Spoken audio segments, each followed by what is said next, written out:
everybody, and welcome to the Finals Grand Major 2025. It's day one here for EMEA. I'm your host, Artie IRL, and I'm here joined by the beautiful, the illustrious casters, Jerry the Music Man and Rio Shouts. Oscar and Thixie here as well. Happy to have you guys. Yeah, and I'm basically assigned weatherman today, essentially, but a bracket translation of that, and we'll wait for it to get up on screen. But essentially, it is going to be, there it is. We get the closed qualifiers phase 1, as you can see here. And if we look to the very left of our screen, you can see these are all the teams that will be lined up today to be battling it out in Cashout. Of course, Cashout rules are the top 2 teams proceed and advance into the 3 versus 3 final round. And Oscar, it's going to be a best of 3 as well. It's a best of 3. That means you don't got to lock out once. You're going to be consistent and lock out twice. At DreamHack Stockholm, like Oscar said, $100,000 awaits the winners. But everybody that wins today, they only get the chance to compete for it. That's right. Here's the prize pool. This is going to be happening again November 28th and 29th at DreamHack Stockholm, so don't miss it. But all the teams that make it through today will at least get some money. As you can see all the way down at the bottom, 13th to 16th place will still find a reward at the end of the tunnel. But obviously, at first place, second place, third place, it's a lot better. It looks a lot better in your bank accounts once that cash out hits. And so for these teams today, it's just for the chance to get there. Let's go ahead and take a look at the first group that we have for you guys. It is, of course, going to be Pulsar Esports, 5 Fears, QDL, and Tweakers. Yeah, and let's take a look at our predictions. I think we had a long conversation this morning about what exactly it is that we think is going to happen here. Now, personally, I'm Pulsar all the way. I am an Azhelko fan, and I genuinely think that Pulsar has the opportunity to get out of this tournament really quickly. I know that if anybody, for Zone, he wants to go to bed immediately. He's going to win cash out. He's going to win that best of 3. Bedtime. I know that guy. Yeah, there are 3 teams that made it through the qualifiers here that went flawless, didn't lose any cash on their route here, but Pulsar historically have just shown us that they are easily, in the top 3 of EU, consistently in the conversation there. And yeah, they stand head and shoulders above the rest of this. I would expect though, of course, for them to win this whole little mini bracket of a cash out followed by the best of 3 versus 3. However, I might, that second place spot is going to be really tight between the other 2 teams. Absolutely, but with that said, my pick also is Pulsar. It's going to be just a fundamental team that's been around since the very beginning. They have played, they have scrimmed, they have just been around. And honestly, Azhelko is an amazing coach, an amazing team player with everybody in his scene. And it's just going to be really one of the best teams today, I think. So yeah, Pulsar is my pick as well. Wow, guys, hot takes. Yeah. Let's go ahead and jump into the game. Jerry, Rio, let's hear some good casting here as we get into cash out. Oh, well, we can't promise that, but we can definitely talk about the game as it happens. I suppose that's what casting is, isn't it, Rio? It's wonderful to be here, and look at these teams loading in to Skyway Stadium as we get started. In case you've never watched the finals before, it's just a race for cash, and the first step is unlocking that vault. So we're going to keep an eye on things here as 2 teams. This is Gorriliaz in purple and Pulsar Esports in orange, approaching Vault 2 in the offices. Yep, it looks like they're going to get the first tap on it. They're diving directly on it. The tap has been started, and it looks like the Tweakers are about to dive directly in here, but immediately we're watching as Take gets some good shots off with the LH1, kind of gets stuck there, has to reload, goes down, but that looks like almost a wipe from Pulsar, with Noli being the only person remaining right now. Can he survive for a little bit longer as he's getting some shots off? And there we go. The first wipe of the first game today.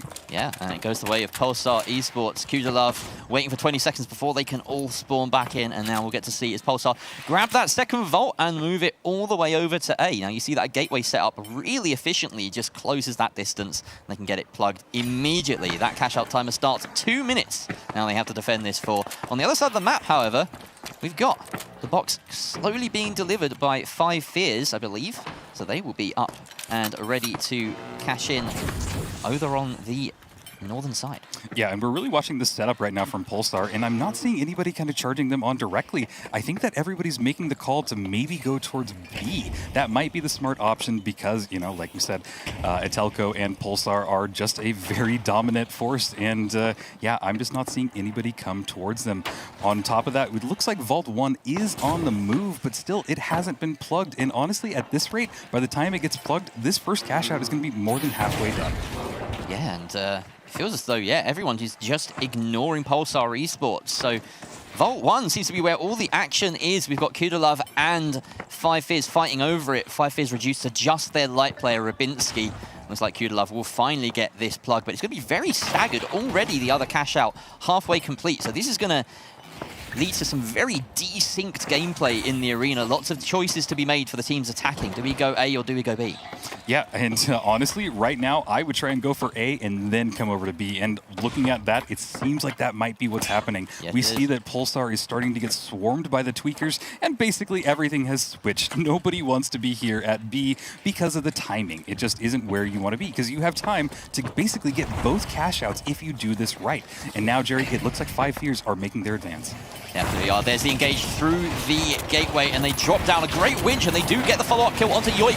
Perzon, no, in fact, Yoip is the one who goes down. Perzon finds the kill as well. And we have Pulsar all still very well in this situation. Dinis gets that res, so it is a 3 versus 3 once more. Speakers have recovered, but they've run out of time, it looks like. They've only got about 10 seconds or so to get on there. Gorriliaz were in here causing some problems. They were defending B and decided to make the long journey all the way over to A just to place spoiler there. And now they have time to head back to B. And look, everyone, whether they're pink or red, everyone's just heading over to B, ready to, well, aim to not be that second party. Everyone wants a third party on this point, but they haven't got long to work with. Yeah, absolutely. And honestly, if I were Pulsar, I would try and get over there right now, try and get the second cash out, just because you know that there's going to be so much chaos happening in just a second. We see the pink, we see 5Fears getting close, we see QDL just staying in position, and we're watching as Dins is starting to make their move. Looks like Vault has been tapped, but everybody is kind of getting in formation. Yeah, Pulsar deciding just to go for the slightly larger Vault and get ahead of the game. Let the small fry do the fighting down here on B. At the moment, we have Rabinski in a brilliant perch, but he's sent in Yoip to try and get that steal. Unfortunately, though the medium of 5Fierce does go down, outcode the glitches. It feels as though there's just going to be too much chaos around here to get anything done. Mac getting a couple of shack kills off the back of some kills coming out to Gorriliaz, but unfortunately, it doesn't look like anyone is going to be able to make that work. Takey Joe, the last light alive French player in the scene with Nolix and Pakalim, do get their share of the spoils there, and 13.5k each way across Pulsar and Gorriliaz. Looks like Pulsar are already getting their third Vault moving. Yeah, absolutely. Cool to see the top two teams already on the board, and really the last two, the Tweakers and 5Fears, need to catch up right now. Don't even have a lot of kills to their names. We're watching as Jurgen and the rest of his team are trying to stay out of this firefight. Looks like Yoip's taking some damage as well, and Jurgen is just running out of there, wanting to get into a building, maybe get some health back up, and then go for the next fight. They also want to get Rabinski back into this battle as well, as it looks like on the other side of things, Cashout C has just gotten started by, of course, Pulsar Esports. Yeah, and they've taken it to construction. Again, a very defensible part of the map. It feels like you can say that about most of these spots here on Skyway Stadium. 5Fears taking a decent approach, though, taking a bank round to that northern side of the map, and they're going to approach here. Oh, we also have Tweakers up on the crane. And Pulsar Esports have boxed themselves in, maybe relying on these two parties to take chunks out of each other before they even get a whiff of the cash out. Yeah, and we see them, they are just bundled up, and QDL and the Tweakers are going at it. Looks like the first person with the Tweakers went down. It is a battle on this crane, and QDL is looking pretty with only Chicago left remaining on the Tweakers. Yeah, that's a new name to us. I think he's going under the name of Nova in the qualifiers, but either way, that is definitely Gorriliaz's victory.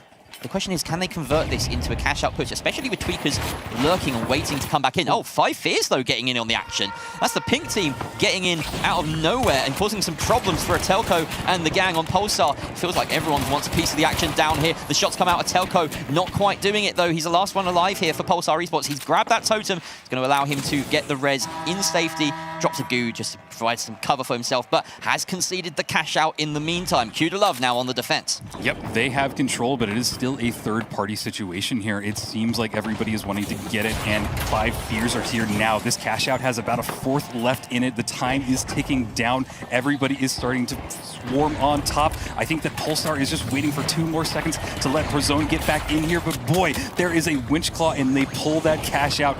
Right now, QDL is sitting pretty, and they are still in firm control of this, but everybody is here just diving onto this cash out. Nice little gateway to buy themselves a little bit of space from QDL, but they have lost take in this battle. They need to hold on for about 10 more seconds, Jerry. That was an excellent kiting there by Taikujo, leaving Rabinski on a bit of a runaround, and I don't think this steal has enough time here. Out comes the guns. Rabinski gets 2 for his troubles.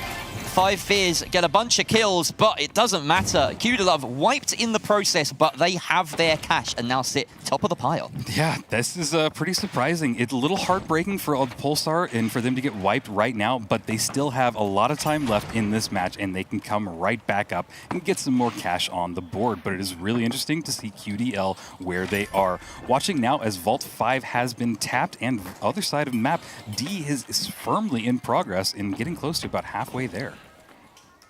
As we reach a little bit of a lull in the action. 1:30 left on the timer. Everyone considering their options, of course. Really interesting here that Tweakers holding that cash, sitting bottom. That won't actually put them in 2nd place unless there are a couple of kills either direction. Metelko taking down Rabinski, and he's now the recipient of some returning fire from Yoip, that FAMAS on both sides of the spectrum doing damage to Pulsar and 5 Fears, but they're not fighting over anything meaningful here, just that Vault. They need to get it up to that top floor. Really difficult to do with the way that Pulsar have them pinned back. Pazone now the last one alive as Lasky taken down.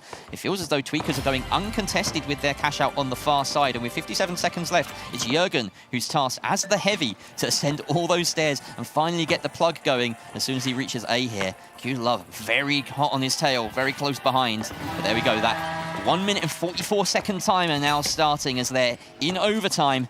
It's going to be a race to the death here. Look at those tallies. The most exciting bar graph of all time in the top left of your screens, Rio. Absolutely. It is all going to come down to these last 1 minute and 30 seconds. Watching as both teams set up, but honestly, it looks like the battle's happening over here. Getting some nice shots off from Lasky with a 93R. He did get some good damage there. That will really help them. But this cash out is in a very unique situation, really unique spot, but it does seem like the Tweakers have been able to hold on to this for just a little bit longer and get the cash. They are now sitting in 2nd with Pulsar in 3rd. This is quite an interesting last minute of the map, Jerry. Yeah, this is truly shocking here.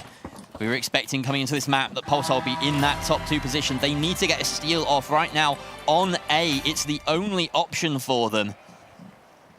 Right now we have 5 Fears defending, Love being the first to bite the bullet. Of course, they know everyone's attentions are going to be turned in this direction. Love, of course, they don't need to risk too much. They are sitting in first, almost regardless of the situation. They will be in the top 2 come the end. So 40 seconds left or so, 35 even on this timer.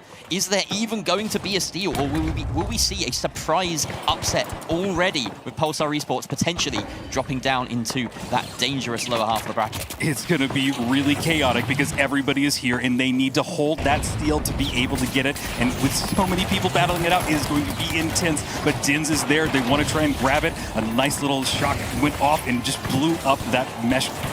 And it looks like everybody's here. There is a steal going on by Pulsar, but they immediately get pulled off of it, it looks like. Can they hold it? They were unable, and it seems like 5 Fears are going to grab it.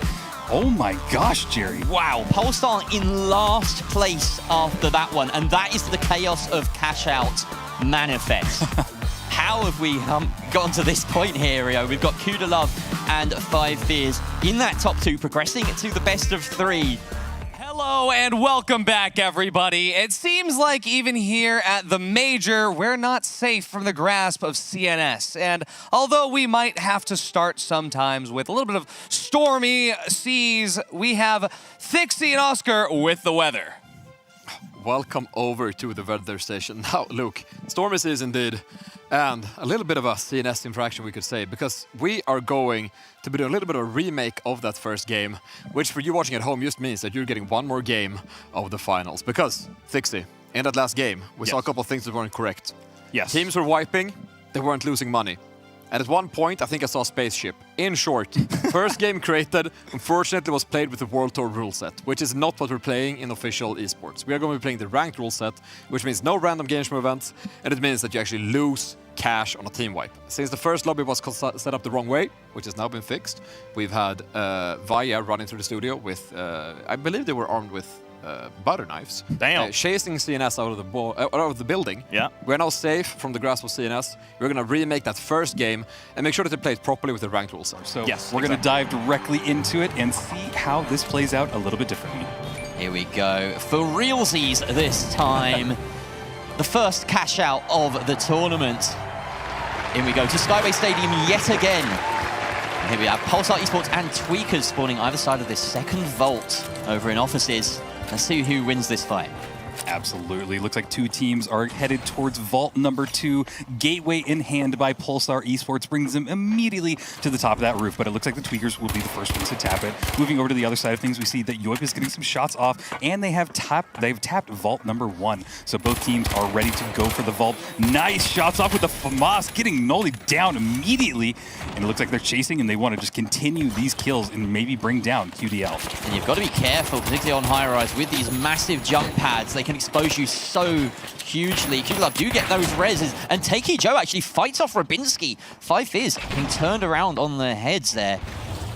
In the meantime, here we are. This is Jürgen. He's found that opening, but no, Nolix puts him down. That was the last player on 5 Fizz. So a wipe going against 5 Fizz, and QDL now have that opportunity to move the box. Taikujo already, as you can see on the little HUD display there, is carrying the box towards B, and it looks like they'll get their plug ahead of schedule.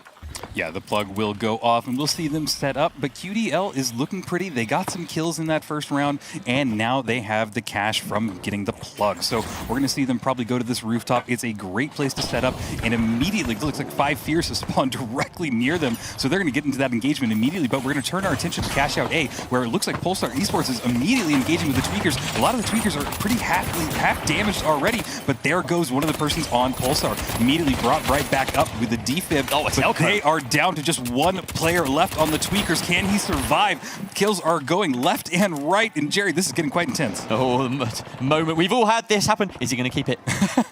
There we go. It stops rolling. So he's going to get that res. Tweakers have been wiped in that offense. So it's an excellent play from Telco during that last one, to chase down the light on the side of Tweakers. But we tune back in on the other side of things. There's non-stop action in the finals. Yoip getting a kill. Nolix as well. They get that res. 5 Fizz up by 2 players. Pakalem finds a trade back, but he's not done with yet. There's the heavy coming in with a winch. He has to cover his path with the goo, dashing for safety. Only a few bars of HP left, and Rubinski will make sure that those disappear from our screen. So Pakalem taken out, QDL wiped. And this box here, Cashout B, will be successfully stolen by 5 Fizz, as long as there's not some intervention by Tweakers, who have come at just the worst time for 5 Fizz. Yeah, they did not have time to get that steal or even set up, so it is still in the hands of QDL, and everybody is just diving on to the point, trying to get some kills. Seeing that F-Car get some shots off, but sadly he went down in that battle. Looks like QDL is kind of sitting pretty. They're coming back into this cash out, and they still are in control. Oh, wow. One person left on the Tweakers, but I think we're going to turn our attention to Cashout A. 5 Fizz also down to 1 player. So yeah, QDL very much in command of that entire cash out as Tweakers get wiped. Rubinski really the only threat there. So looking at this, Pulsar do have an opportunity. There's about 30 seconds left to dive onto B perhaps and get that steal if they like to. But there's a steal from 5 Fizz. How has he done that? What? Did QDL just leave? Yeah, I don't know why they didn't go for that. They had the timing, they had the respawn, but hey, I'm not going to know what's in their heads, but Cashout A starting to run down. Looks like Pulsar is in firm control.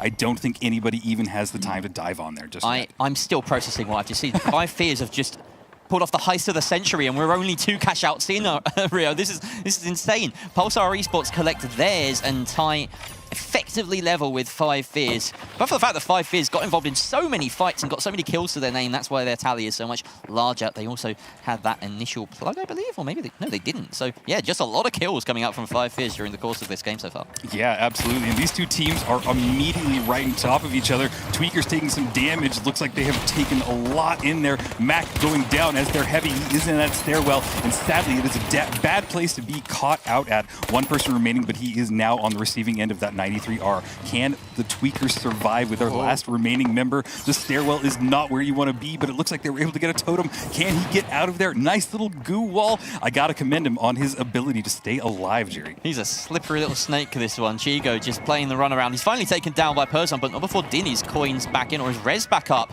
in fact, because he's right in the thick of the action, and Pulsar will easily take him down as well. That is a long delay and a wipe on Tweakers. That gives Pulsar a chance to move this box. In the meantime, we've seen Citadel collect their own box and start on Cashout B, but it looks as though there's a little bit of resistance here on Cashout C. Rubinski takes out Lasky, and that already puts Pulsar a man down for their immediate defense of Cashout C.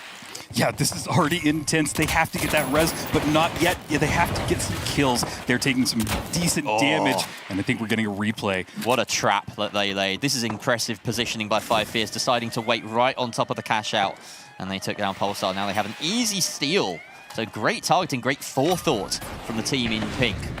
Absolutely. Cashout is now in their control, and they have one of the best vantage points on the entire map. They can see the corner over there where all of the spawns are happening, and really just the entire map if they wanted to. So if I were them, that is not the Cashout I would go for. I would go for exactly this one. On top of the hotel, everybody is just going at it.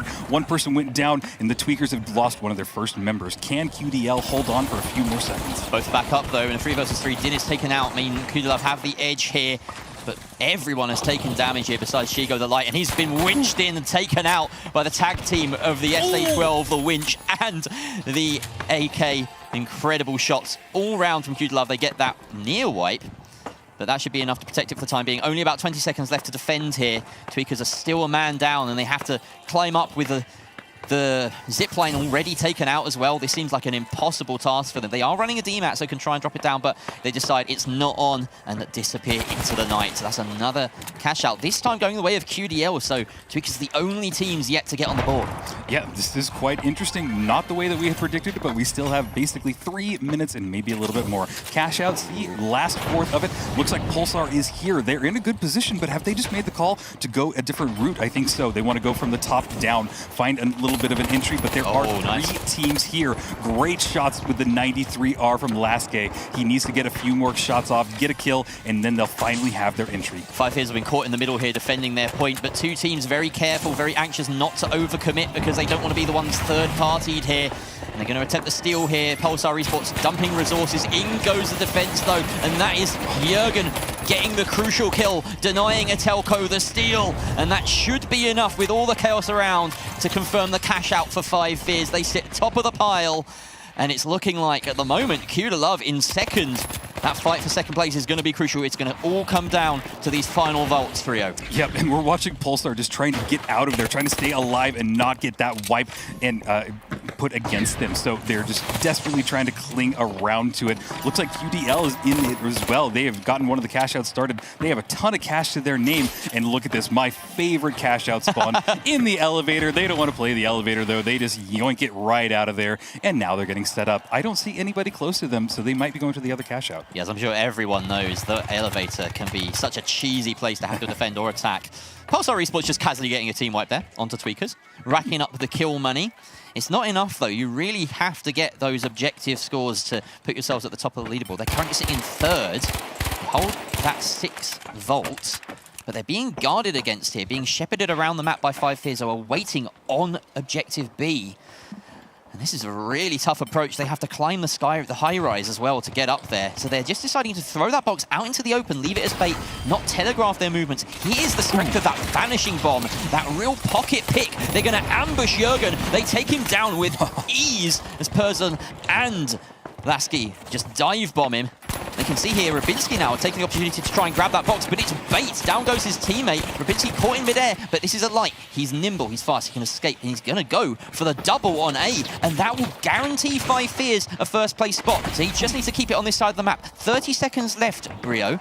In regular time, a minute for them to possibly get this box all the way over to the other side, but Pulsar Esports have a lot on their plate to do. Yeah, I don't think they're going to be bringing it over there. It actually fell off the map, and it was respawned way out of there. Moving over to this cash out, it is starting to run down. Nice little winch claw pulled it right back out of position, and QDL is sitting very pretty right now. Tons of cash. If they can hold on to this a little bit longer, they will absolutely get this final round, this final cash out. Pulsar Esports still don't have control of the box. They've committed to this. They've gone for a away. They're getting the kills, to be fair to them, but Tweakers are causing some resistance here, and this is all benefiting Q-Delove in purple. They have not lost a body. There's only 13 seconds left. They will most likely hold on to this and finish first place with 5 fears in second, unless a steal comes through in the last 2 seconds. Tweakers in the smoke, going for it. There's the Witch. It denies it. The kills come out from 5 fears all over the kill feed, and that is it. Round over. QDL and 5 fears once again on the repeat, coming through above Pulsar Esports to book their spot in that best of 3 for a shortcut to the Grand Major. Wow, that's all I have to say. I mean, I gotta say, having personal experience scrimming with both of these teams, I will say that the way that these teams are going to be approaching a final round format match is most likely going to look very different to what we just saw. But I am very open to being surprised by Q-Delove here. Rio? I'm rooting for QDL. I think that they, they're a fun name. Let's just go with that. Alrighty, well, let's jump into our first game here for the 3v3 final round format. Jerry and Rio, take it away. All right, here we go. Coming back to Skyway Stadium, we are going to see the first 2 teams get at it, and our first 3 versus 3. Let's get started, Jerry. Here we go. So, it's primarily French side of Q-Delove coming out of that bracket. Very surprising here, and Pulsar with a very long wait ahead of them. They're just going to be watching and waiting, maybe grinding their teeth here. 5 fears, positioning themselves. They've got that red barrel in hand. This is Q-Delove, in fact, on top of the building in orange. And we see they're just waiting. There's a lot more positing, a lot more positional play in 3 versus 3s. These long-range shots working out for Taeku Joe as he finds that LH1 pick onto Rybinski. That's a light down. Yoip and Jürgen retreating to try and get that res. It is all about that opening, and that is what we just saw there. They have just secured themselves this vault. They are going to be able to plug it into A without any contention from 5 fears. So this is a great position for them to be in. I'm curious if there's going to be any cash-out manipulation happening from this site, because it's in a really good spot. You can drop it, you can pull it, but they immediately want to go directly at this. Jürgen is the last remaining player on the 5 fear size. They did get a res on Rybinski, but they are just charging directly at them. RPG goes off in the stairwell, and they're able to get a trade in that battle. But boy, this is an explosive start. Speaking of explosive, that explosive mine at the bottom of the stairwell really giving Jürgen something to work with. He laid a trap and he detonated it perfectly. Rybinski following up with the kill onto Taeku Joe, and Q-Delove are turning this into a really long fight. We've got such a back and forth here, 2 versus 2. A lot of hide and seek going on, people trying to find their ones. 5 fears now back up to 3, as are Q-Delove. So, plenty of fighting around these houses, far away from the cash out. Lots of close range engagements. The AKM being brought out by Pakalem as well. An old reliable, but here's Jürgen just sensing an opening, sensing an opportunity to flip the switch, and he does get that steal off. That was unexpected. They just let him have it. They didn't even try and go for it. There's the winch claw and the manipulation that I was just talking about. Now the 5 fears have brought this out into a more favorable position for themselves. So this is really interesting and really kind of makes me wonder, where is QDL? What are they doing? They're really positing, just hoping for a better approach. If they're going to dive on top of the point, make a bit of smoke as they explode the wall open. Winchi indoors, very smart move there by Nolly. And now Yoip coming in hot with a kill onto Taeku Joe. That is the medium out, and that does not spell success for your longevity. Soon Q-Delove are falling, as is the entire building. They've blown the roof off of this one here, and they've blown the roof off of Q-Delove as 5 fears find that team wipe. And that'll be a first cash out going their way. Gotta love that destruction. That was such a perfect moment as well. Everything just kind of happened in a flashpoint, and then the building fell. Could you ask for a better start to the finals 3v3s like this? Nice little manipulation here that we're seeing a replay of. That's a great strategy, but it just did not work out in their favor. They decided to go for the steal way too early in my perspective. Yeah, and 5 fears very happy to collapse on Pakalem, just like the building. They allowed that steal to go through and went for the close down. Now that's a very common strategy in EU 3v3s, is offering up that cash out to be stolen. Of course, when you are stealing it, not only are you locked into that long animation, but you're also a known target, and it just gives you a momentary 3 versus 2 that you can take advantage of. So it doesn't matter if they land that steal, it's just about what comes of it at the end. Noliex engaging perfectly with his team there as the dive on top of Jürgen takes out the heavy. Yoip soon to follow as he builds himself a goo wall, but he's backed into a corner, soon dealt with by Paco then. Q-Delove are not giving up here. Yeah, QDL is looking a little more aggressive than we saw in the previous cash-out round. So this is pretty exciting for me, and I'm hopeful that they were able to take this and really do something with it. Looking at this destroyed building, it's making this bounce pad really hard. Woo! But thankfully, these are pros, and they know the movement of the game. They're going to get over there towards vault number 2. I believe in this situation, you'd want to bring it to C. It does have a lot of opportunities to drop it and manipulate it, just like we talked about. But right now, it feels like we're a little bit at a standstill, as both teams have gotten all their teammates back up, but the engagement starts right now. Yeah, and Fireflies have positioned themselves very smartly here, blocking that approach to C, as well as B. Nobody climbing the ladder. He just pauses for a moment. Here's some footsteps. Very tense moment here as Jürgen's coming on stream that I'm a CNS man. Wait until Scotty gets a hold of you. Ooh. Wow. You just wait until Scotty hears about this. Okay. I know his thoughts on CNS, but we'll get to that later. Looks like we are actually back into the game, so I'm going to let Jerry and Rio take over. There we go. Nothing changed, nothing given. Here we go. The start of that second cash out. Of course, QLove on the defense right now, meaning that if they see this to completion, we will go to a third cash out. It's first to 50k, essentially 3 boxes across the map. Well, best of 3. Of course, if Five Fears steal this, then that's it. And they are through to the major. Oh, no, not really. It's a best of 3 in the series, of course. We will a couple more maps after this, so I shouldn't get too ahead of myself.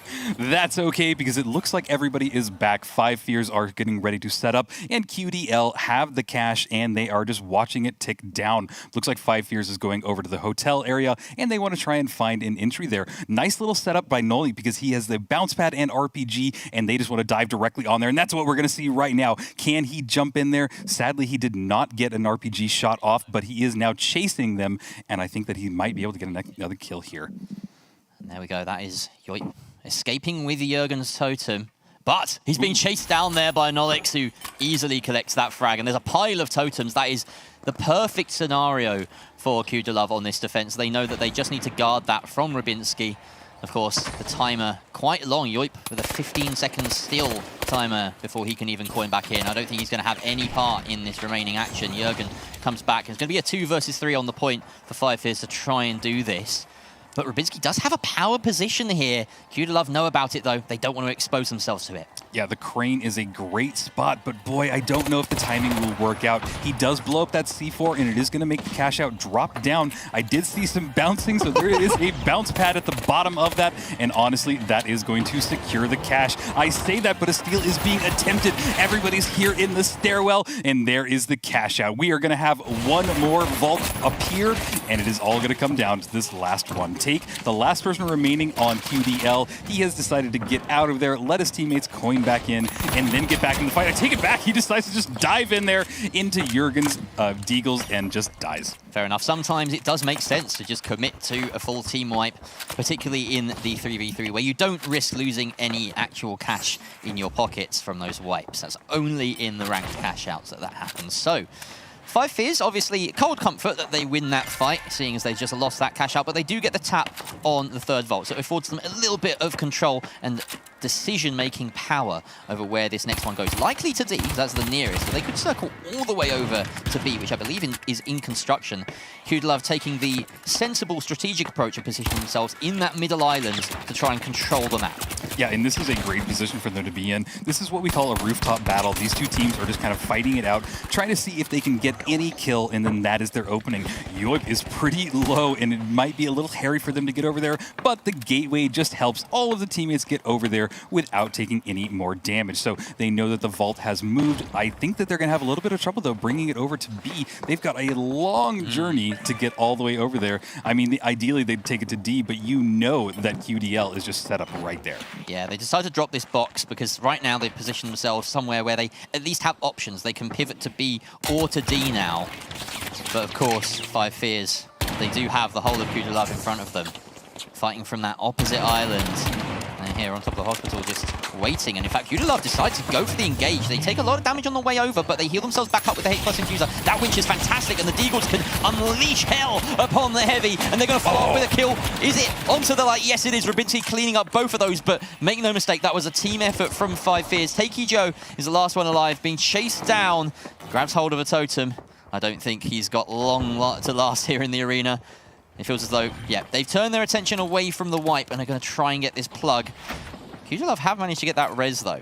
What an amazing flashpoint. And yeah, it seems like QDL just wants to reset, get back in there, and I bet they're even going to concede this cash out, this vault for them in the initial startup. Oh, good shot. But I take that back because they are just diving into this. Rubinski taking a lot of damage and eventually gets wiped right there. But it seems like they have kind of slowed things down a little bit. The vault is always all the way over there on the other island. So things have slowed down a little bit right now, but QDL looks like they've grabbed the vault and might be in control of it. That really feels like a missed opportunity from 5Fizz, not finding that wipe. Now QDL in control, and they do find Yoip in the building.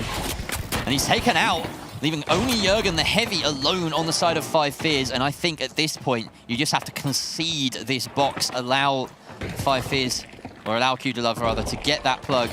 It's in the remnants of the building that we were in earlier. This is very unusual that we get to see this.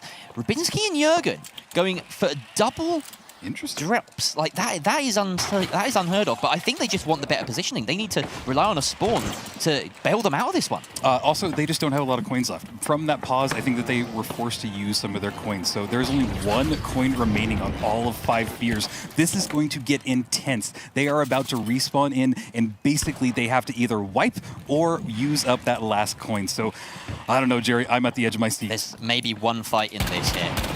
One fight left over this cash out, I would assume, unless there's a very quick death here from 5 Fears. They're going to position themselves over on that northern side of the map, but every approach is guarded against. Every approach is challenging, especially when you hang in the air during these jump pads, but they haven't taken any flak during their approach, and they can start to heal themselves back up. That is step 1. They've managed to close the distance. Can they find a pick at range? No. Takeu Joe continues his reign of terror with this LH1. And he finds the pick onto Rubinski. That's going to stall 5 Fears somewhat.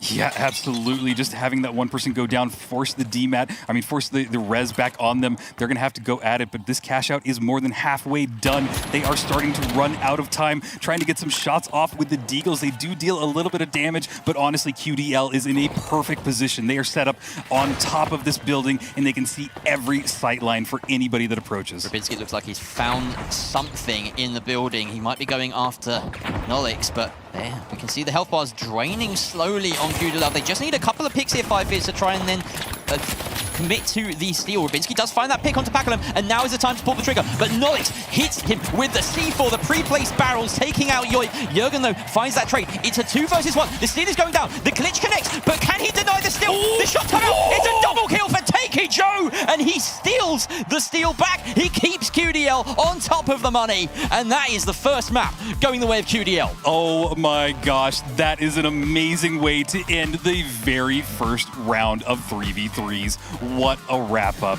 I'm rooting for both of these teams to have a good time coming into this, but we have a couple more rounds away. But don't worry, because they're coming at you with the next map starting right now. Rio and Jerry, all you. Unfortunately, Rio, and unfortunately, Ardi, this isn't a charity. You know, you're gonna win. You're gonna prove yourself in the arena. We don't give away spots for free. So here we go. Who'd love? Sis Horizon as well. I love seeing Sis. It is one of my favorite maps. These teams can get incredibly competitive on it because it is one of the first maps that was really taken very seriously in the competitive scene. There we go, the initial engagements here across these long floors that you get all over the place in Sis Horizon. Expect some long-range gunfights no matter where you are here, whether you're inside or outside. QDL retreating down to that bottom floor, looking for a maybe slightly better approach. They've got this goo canister in hand as well as a red barrel. Really trying to define the terms of engagement here. So they launch themselves up. 5 Fears playing very passive as a block, as a unit. Both teams, in fact, really deathballing right now. Yeah, it's been a little bit of a slow engagement so far, but there is the tap from 5 Fears. They are going to get this started, and we're watching as QDL are making their approach. They're diving down a layer, but they're still playing it slow, playing it smart, trying to go for any information they can, throwing a glitch grenade as well to try and see if that lands on anybody. That does give you a lot of information, but the goo walls come down immediately. It looks like 5 Fears have just decided to grab the vault, get the heck out of there, and maybe take the fight on the point. Yeah, smart move, and a simple goo grenade on this bridge is enough to cover your ground. There's of course that zip line, but they are in a different building and they have that cover afforded to them. But across this big open area though, and it feels as though, look, Rubinski has gotten out ahead of them. This is some great positional play from 5 Fears. It's forcing QDL to consider going over to B, and their path will be unimpeded here, so very smart decision there. Five Fears wasting a few seconds. These are valuable seconds. I don't think they've read the room just yet. Recommend. It's on Spotify. Yeah, go listen. On all your favorite streaming services, Embark Studios. You know, I haven't met Carl yet. I need to go and meet Carl. The music guy. Oh, we're getting started. We have back in. music. All right. Kicked out. Let's get back into the game. Get out of here, Artie. We were so blissfully unaware. I mean, that's what the music does to you. It's such a gorgeous soundtrack. And yes, QD resume their unimpeded march towards B. They're going to open up a hole in the roof. Of course, the destruction on Cis Horizon, slightly different from the destruction in most other maps. It has this pixelated, disappearing effect. You don't get as much debris. Things just sort of evaporate. Yeah, it's a different style for sure, so we won't really see as many buildings breaking in half like we did in that last match, but immediately Jürgen spots one of them out. He decides to chase them with that SA shotgun. Didn't deal a lot of damage, but Rybinski on top, getting some shots off with that 93R. Everybody has regrouped on QDL, and they're getting healed back up with that healing beam, as if nothing really happened to them. Throwing a fire barrel down at them, it seems like Five Fears have made their way to the cash out. Interesting use of the C4 there, just to open up that sight line. Doesn't have it for the upcoming fight. The RPG out and ready here from Nolix, and he does land it. Just forces them off that steal. Re-engage their outside. Really nice pre-planned move there by Five Fears to take that jump pad up, and the kills are coming in, but it's not for Five Fears. QD get the opener there, and a 3 versus 2. The heal beam comes out, and now it's Nolix's turn to dish out the hurt. Rybinski has found his way back into this run, though, with a res coming out as well for Five Fears, but the kills do not stop for QD. Jürgen goes down yet again. Rybinski left scrambling. He's actually winning the fight against Nolix, but Nolix gets that final punch, and that is a team wipe going the way of QD. On their defense, only 40 seconds left here. I don't think Five Fears, with 20 seconds left on their respawn timer, have the time to come back in and steal this Rio. It's going to all depend on where the spawn is placed for them. If they get close, we might see one last-second dive on the point, but there is a bounce pad and some C4 as well set up on this cash out. It's a great formation. You love to see it as it drops down and they're able to get in. I believe that they're about to spawn right back in and get the action started. Here we go. Here's that push coming out, but it looks as though... No, we're still watching a replay. That's done me a befuddle right there. Here is the push. Five Fears closing on it, and they built a goo fortress. All they need to do, though, is kill the one stealer, and they've done exactly that. Pack of them diving on top with the AK, and then they're going to see out the rest with a bunch of kills, wiping Five Fears yet again. QD emerging as, dare I say it, the better team here. Woo, those are some really strong words so far, Jerry, but we might be going down to our last cash out as Vault 2 has been tapped by QDL. They're going to make their way over to the other side of the cash out. Nice little replay here.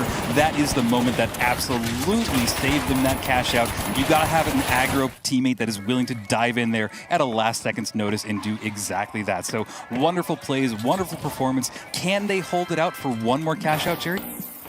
They could do, and this would be it. If they can win this here and now on Cis Horizon, then they put their spot to the major. Wow. What a shortcut that would be. Five Fears still within reach, though. Fight around the museum area here, or the art gallery, excuse me. Of course, this beautiful apple. It's a piece of art, it's not just a historical monument. And that goo will guard their retreat. It doesn't look like QD want to take the fight here. Jürgen, or Nolix rather, taking that stance up top, taking some flak as well, and a little bit of a disconnect, it has to be said, in the ranks of QD as they are caught split. And here we have Taikyu Joe doing his best. He's going to send that box as far away as possible, knows when the fight is lost. Good shots going off with the LH1, but yeah, not much you can do in that situation. He did just yeet that box all the way over to the corner. What that does is buys them just a little bit more time on the respawn clock. So you see, by the time that they make it over there, there's only about 10 seconds left for their respawn, and they will get back in there before they're even able to make it over to Cash Out C. So this is a great position for them to be in. He does yoink it over there as well, so he's going to bring it over closer to his teammates, and they're going to get the plug and get this Cash Out started. Very smart movement there and decision-making. Getting it in the hands of Rybinski. Of course, the dash light is going to have slightly higher mobility than everyone else in his team. So yeah, some great little, what do we call that? American hand egg play? Like, what? It's, you guys call it football, but I mean, like, you know, we all know what football really is. Hand egg. Yeah, hand egg. It's egg-shaped. Why is it called football? You don't even kick it that often. All right, well, while I digest what Jerry just said, I am watching this cash out as it's ticking down. The teams are going into the stairwell, which is normally not a great place to be. It just becomes an alleyway to be shot at. But Looks like 5 Fears is in a great setup. They're a little bit off to the side of it. Nice little winch went off. It did not connect with anybody. On the other side, it did look like they got immediately reverse winched up. The healing beams are out. Everybody is here clashing on top of each other. Nolly went down in that first fight. Can they get the res off? It is going to be interesting to see how they adjust from this, but the fight is still going on. All down to Take as he's the last person remaining. He needs to get a kill here. He does, but immediately they get wiped. There's 5 Fears keeping themselves in it. Still definitely an opportunity for Citadel to get another steal, but with 20 seconds on their timer and then another 10 or so to approach it. This will be a moment for 5 Fears to set up, consider their options. Where will they go? Setting up the gateway on top of this building, a brilliant perch, one of the most effective positions you can hold in the game. And they've winched this box out into the open just to close that distance, make sure that it's not too far away for them to dive on at a moment's notice. Citadel, though, are closing that gap, and it looks as though 5 Fears are struggling to make that position their own. They have to bail out of it. Yeah, that's really not going to go in their favor as this cash out is down to the last fourth of it. One person went down from 5 Fears, and it is looking interesting as the winch claw pulls off, and QDL are going for a steal right now. They have a dome shield. They can't stop it. A reverse winch pulls it directly out, but they have enough time if they dive on it right now. But Jürgen just cleaned up everybody with the C4 RPG and SA shotgun. Are you kidding me? That is the perfect ace for Jürgen. 3 kills, 3 weapons and gadgets. And it keeps 5 Fears in this best of 3 series. You'll love to see it. One more cash out. It's all going to come down to this. Do we see? Look at that. Oh, that is perfect. Great replay. But yeah, one more cash out before we decide if we go to map number 3 or it ends right here. Wow, Citadel, that's gonna sting. There was panic, wasn't there, in the ranks of Citadel? They didn't have that setup. Yeah, they didn't approach it perfect. I mean, they caught 5 Fears really struggling with their setup, and just somehow Jürgen with that improvisation, that skill, he comes out on top. I really did think Citadel were gonna lock it out in 2 there, but they still have this second chance here. They're quite close to A as well. This should be a pretty easy deposit for them once 3 is unlocked. And 5 Fears fairly distant. They're going to D instead. And 5 Fears have read this. They're right above them. Yeah, this is interesting. D is one of the more interesting cash outs in the entire game. It's in a very open area, and honestly, you have this big box up here that they can just set up on, and that's what they have done. 5 Fears are ready to intercept this. They know that QDL have brought the cash out over here, and they are just waiting for the moment to strike. But it honestly seems like QDL are now maybe aware that they're over here, so I think that they're taking a minute to just try and figure out what to do. It's another moment that when they look back on it, QDL may come to regret it, but you know, hindsight is 2020, and we're in the year 2025 here, so that's a thing of the past. You can't deal with you can't be relying on hindsight now. Relying on game sense in the present, in the moment. That cash box 3 out in the open. We have 10 minutes on the timer. I wouldn't be surprised to see another minute pass before we get an engagement here. 5 Fears spot that opening. They do manage to get the plug, courtesy of Citadel. They were just the delivery boys, but Citadel have assumed that power position above now, and they have the edge in the fight. The kills are going their way. Nolix finds Yoip, and there's a second Nolix taking down Jürgen as well. Rabinski, the light, as he often is able to do, escapes, preventing the full team wipe and allowing his team to use one of the many coins that they all have to get back in a stronger position. But the steal is going to go the way of Citadel, and that could be the final steal that we see if 5 Fears can't turn this around. It's going to be interesting, and as I said, this is one of the harder cash outs to really push into. So right now, it is really sitting in the favor of QDL. They just have to hold on for about a minute and 20 seconds, and if they're able to do this, the cash out will be theirs, and they will have secured their spot into the Grand Major, doing some bouncing cash out manipulation, trying to bring it out into the more of an open area, but 5 Fears is a little bit far away. This is not the plan that I would hope for, because they really need to make something happen, like right now. QDL wanting to play close. Taikujo, of course, once people get out into the open, that LH1 is going to do some damage, but the 93R is no slouch at range either. Taikujo dicing with death there. I mean, it's a good thing that ammo is unlimited in this game, because he's really chewing it up for 5 Fears. They are not hitting their shots right now. And Taikujo's just done the runaround. He's rotated. They've swapped places. They're out in the open. But now, can the winch play come out from Nolix? Can he get this into a safe spot to get the steal? This is all going to come down to this. We're in the last few seconds. A steal is going off. Both teams are here. They're diving directly on the point. They were able to winch claw and pull that almost out of position. And it seems like everybody is in the smoke right now. The SA shotgun trying to get some shots off. Everybody taking damage left and right. Take You Joke's going down really low, and Noli down in this fight. Can they survive? Can they hold on for a few more seconds? This last little battle. Who is going to grab the cash? We're down to the last 10 seconds, and they have done it. It is all coming down. Did he get the shot? They have done it. QDL have secured their spot in the Grand Major. Wow. Oh my goodness. Take a bow, Takey Joe. The clutch up at the end. Jurgen with a massive clutch on the second cash out as well. Some exceptional skill. And we just saw the first team punch their ticket. Now, all the other teams that you saw there, they still have a chance, but there's going to only be 2 tickets remaining by the time we get through all of the groups. So, without further ado, let's take a look at the next group that we have coming up next. Take a look at these here. We've got 4 more teams heading your way. That's going to be Beamers, Sign Esports, Team Secret, and Emerald Grinders. Now, who do we think has this? I gotta say, I might be a little bit biased, but I think that Team Secret has what it takes to get this W here. Unfortunately, I have to stroke Ardy's ego a little bit here because I have to put Team Secret on top here as well. If they make it through to the 3v3s, I think we're less likely to see a surprise if they do that. There is always the chance, as we saw in that last game though, that the favorites might drop out of the cash out round. Well, I guess this is where I get to have the spicy take, and I'm sorry, Ardy, but I am going to pick the Beamers. I am a big fan of Nagost and his team, and I've seen them in the scene for a long time, and I know what they can do. So I'm hoping that they can kind of give us a little bit of a performance, especially against Team Secret. Looks like right now, Jerry. All right, here we go into the second cash out of the tournament so far, and look at that, the Skinergy with the maid outfits and the French flags coming out from Beamers. You love to see it. I do love to see it. Come on, Beamers, you got the drip in fashion, and let's see if you can continue it into the game. Looks like Vault 2 has been spawned, and I think that the Emerald Grinders are going to get there first. They're going to get the tap on the Vault. I take it back because Nigiri got the first tap on that Vault and immediately gets some damage and a kill right off the bat.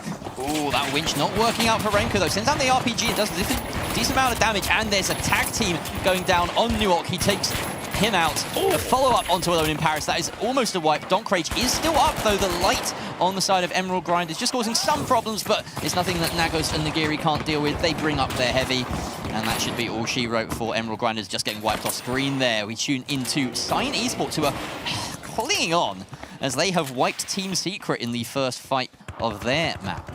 Yep, we have the first 2 wipes of the game. The cash out has gotten started over at Cash Out B. Like we were talking about, this is a fun one to just kind of pull out into the open. You don't have every spot that you have to defend on, and it really makes a very strong spot for the Beamers. They are now set up on top of this rooftop. They have a nice vantage point for basically anybody that comes in their way. We saw that Nagos threw some goo down on that bounce pad that effectively blocks it off from anybody using that and just stops another point of attack for them. We should probably move the focus over towards A, but no, I take that back because it looks like Team Secret has just spawned over here. On top of that, looks like Emerald Grinders are here as well. Are we about to see 3 teams dive onto point B? Entirely possible. The smart gateway takes Emerald Grinders out of the line of fire. They can cross quite cleanly.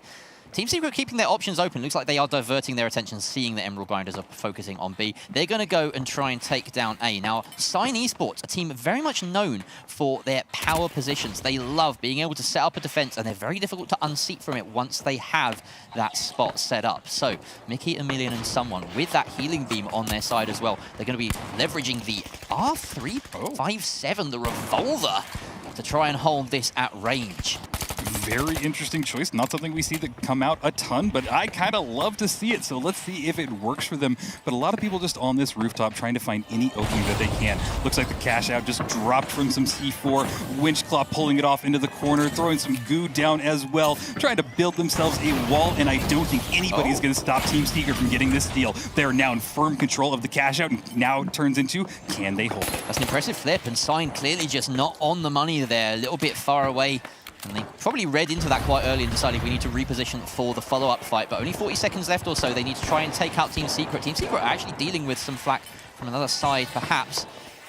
They have a nice sight over this box, which can't be dropped any further, though. Any further delay has to be done with a winch or with bullets. The goo sent out, the dome comes through, and that protects Emelian for just a second as OG chews through it and chews through Emelian. Someone also down in the process. Team Secret look like they're well set to hold on to this box unless Mickey can produce some heroics here. Yeah, just a few more seconds left that they have to stall for, but this is all going to come down to, can Sign get on there? Can they get in the cash out? Can they hold it? But I don't think anything is going to happen. We're watching this as it just ticks down the last few ticks, and Team Secret have secured themselves a nice little payout. Beamer's well ahead, though, having deposited and protected their cash out from the Emerald Grinders, just a few hundred above Team Secret there. You do, of course, get a slice of the money on the deposit of the vault, as well as when you get kills. That's $500 added to your tally each time. And, of course, you have to be wary of those team wipes, as we can see Emerald Grinders, despite getting a bunch of kills in all of these engagements, have suffered a rather hefty percentage loss over the course of these few fights.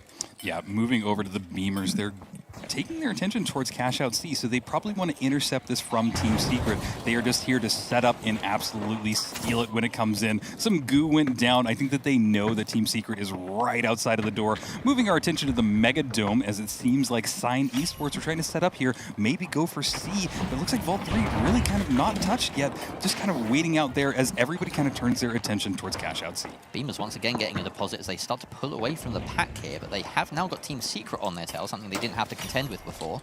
Maybe some stiffer opposition for them. Secret really are just biding their time there. Moving around the map, assessing things, not going in too committal here. Nuok finds 2 kills against Sign Esports, though, and that is a wipe going against the team in pink, dropping them down into the lower path or lower position in that ranking. And the steal now being attempted here by Team Secret as they've committed bodies. They do manage to do it. Slipping under the radar here, Beamers conceding that point, and now they're going to go straight in for the retake. Yeah, this is interesting. They just wanted to dive directly in there. They are holding it. They're getting healed up by their teammates, and they did it. We just watched that cash out trade hands 2 times in roughly, what was that, 20 seconds? I am impressed. Now we're going to see if the Beamers can hold on to this for the last minute of this cash out. Yeah, both teams have learned their lesson there. They know they need to go for kills. The objective is so easy to steal with all that debris around it. Very difficult to deny. So when will they engage? Where is it going to happen? Nigiri just popping his head up above the parapet. It's an open target, but that is a great winch and follow-up. OG taken out by Reimke. And there is some bad blood in that one, I can tell you that. That's an interesting kill. Of course, OG out for the count, not being rezzed back up, but of course, Team Secret, they're the ones that need to be attacking this. Beamers defending with that man advantage now. Roma and Helix, can they find that totem? Can they get the res? Can they even get themselves into a position to cause problems here? Sign Esports just raising their heads up here, saying, we're here, you've got to worry about us too, but they seem to have their own problems. About 20 seconds left.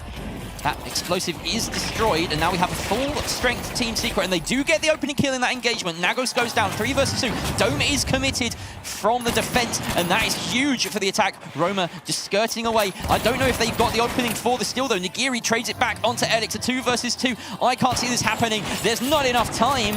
Beamers successfully defending their cash out. The wipe goes the way of Team Secret. They just didn't pull the trigger early enough, Rio. Yeah, that was really interesting and a great play by the Beamers. I loved how they just changed their positioning and just played on the position, didn't play from height. They knew that they could take the battle, and that's exactly what happened. The Beamers took control. Look at the cash totals, 31K. They are sitting at the top of the leaderboard, way ahead of everybody else. If I were anybody else in this map, I'd be a little worried. And Team Secret, again, favorites coming into this map, just like Pulsar in the last cash out, sitting in 3rd place. Not where you want to be towards the end of this, and certainly not where you want to be at the end of it. Yep, absolutely. Gateway is set up. They are going to get this cash out and bring it over to, I believe, B. That looks like the closest one, and they'll get it started. They have a little bit of a trek to get over there, but there is another gateway, and it seems like actually Sign Esports are here. They get the plug, and they are getting it started. This might be their opportunity to get some cash on the board, keep themselves in 2nd place. Oh, they've moved up to the rooftop now. This is a great vantage point for everybody. This is really bad news for Secret as well, as they are being pummeled here by Beamers, who know what the danger is on the map. Nuok comes in and gets a kill onto Nigiri, upsetting things for Beamers, as Beamers just let another body there. Nagos down the last alive, and Sign Esports and Emerald Grinders controlling the flow of this final wave of cash outs. That box has been thrown quite far, though. Emeral Grinders, no matter the man advantage, still have lots of ground to cover to get this over to A. Of course, Beamers sitting in first place right now. They wouldn't mind this being doubled. They don't have control of anything, though. I would love to see a double happen already. We saw it almost happen in the last one, but hey, it would be really fun to see everybody just clash on this last point, and we might get that, as it looks like this cash out has just been started. It looks Emerald Grinders have set up. They're going a little bit off to the side here, and then on the other side of things, cash out A. It is out in the open. They need to just find a way to get set up, and they just hold it for the last 2 minutes. Sign Esports already half finished with their cash out. That would put them firmly in first and book them a spot in the next round. They just have to hold that for now. So we're going to turn our attention to cash out B. That's where most of the action is going to be. It's a little bit further ahead of the pace. We can see Team Secret closing in on cash out B. It's so close. There's a long rooftop fight going on elsewhere, but there we have it now. Tight and into this kitchen, about 30 seconds left. They get the winch, and this is putting them in a position to try and get that steal through. They absolutely need to do something right now. They're going to try and go for the steal, try and hold it down if they can, but I'm not sure this is the right play, because it looks like Emelian just took down OG, and it's not looking good for them. They are trying to get some heals back up, but they need to dive on it. There's about 15 seconds for them to get on it, but I don't think that they have done this properly. I think that Sign Esports have now held control, and they just need to hold out for about 10 more seconds. They're bailing. They're turning their attention to cash out A, and that's going to be so much harder to steal because, of course, everyone is going to have their eyes on it. And look how easy it is to have your eyes on it. It's right in the middle of the road. You can't park there, mate. Yeah, and there's Goo blocking that position as well, so they are in a perfect spot to just hold this. They need to play it for about 30 seconds left on the cash out, and it is really getting tense here.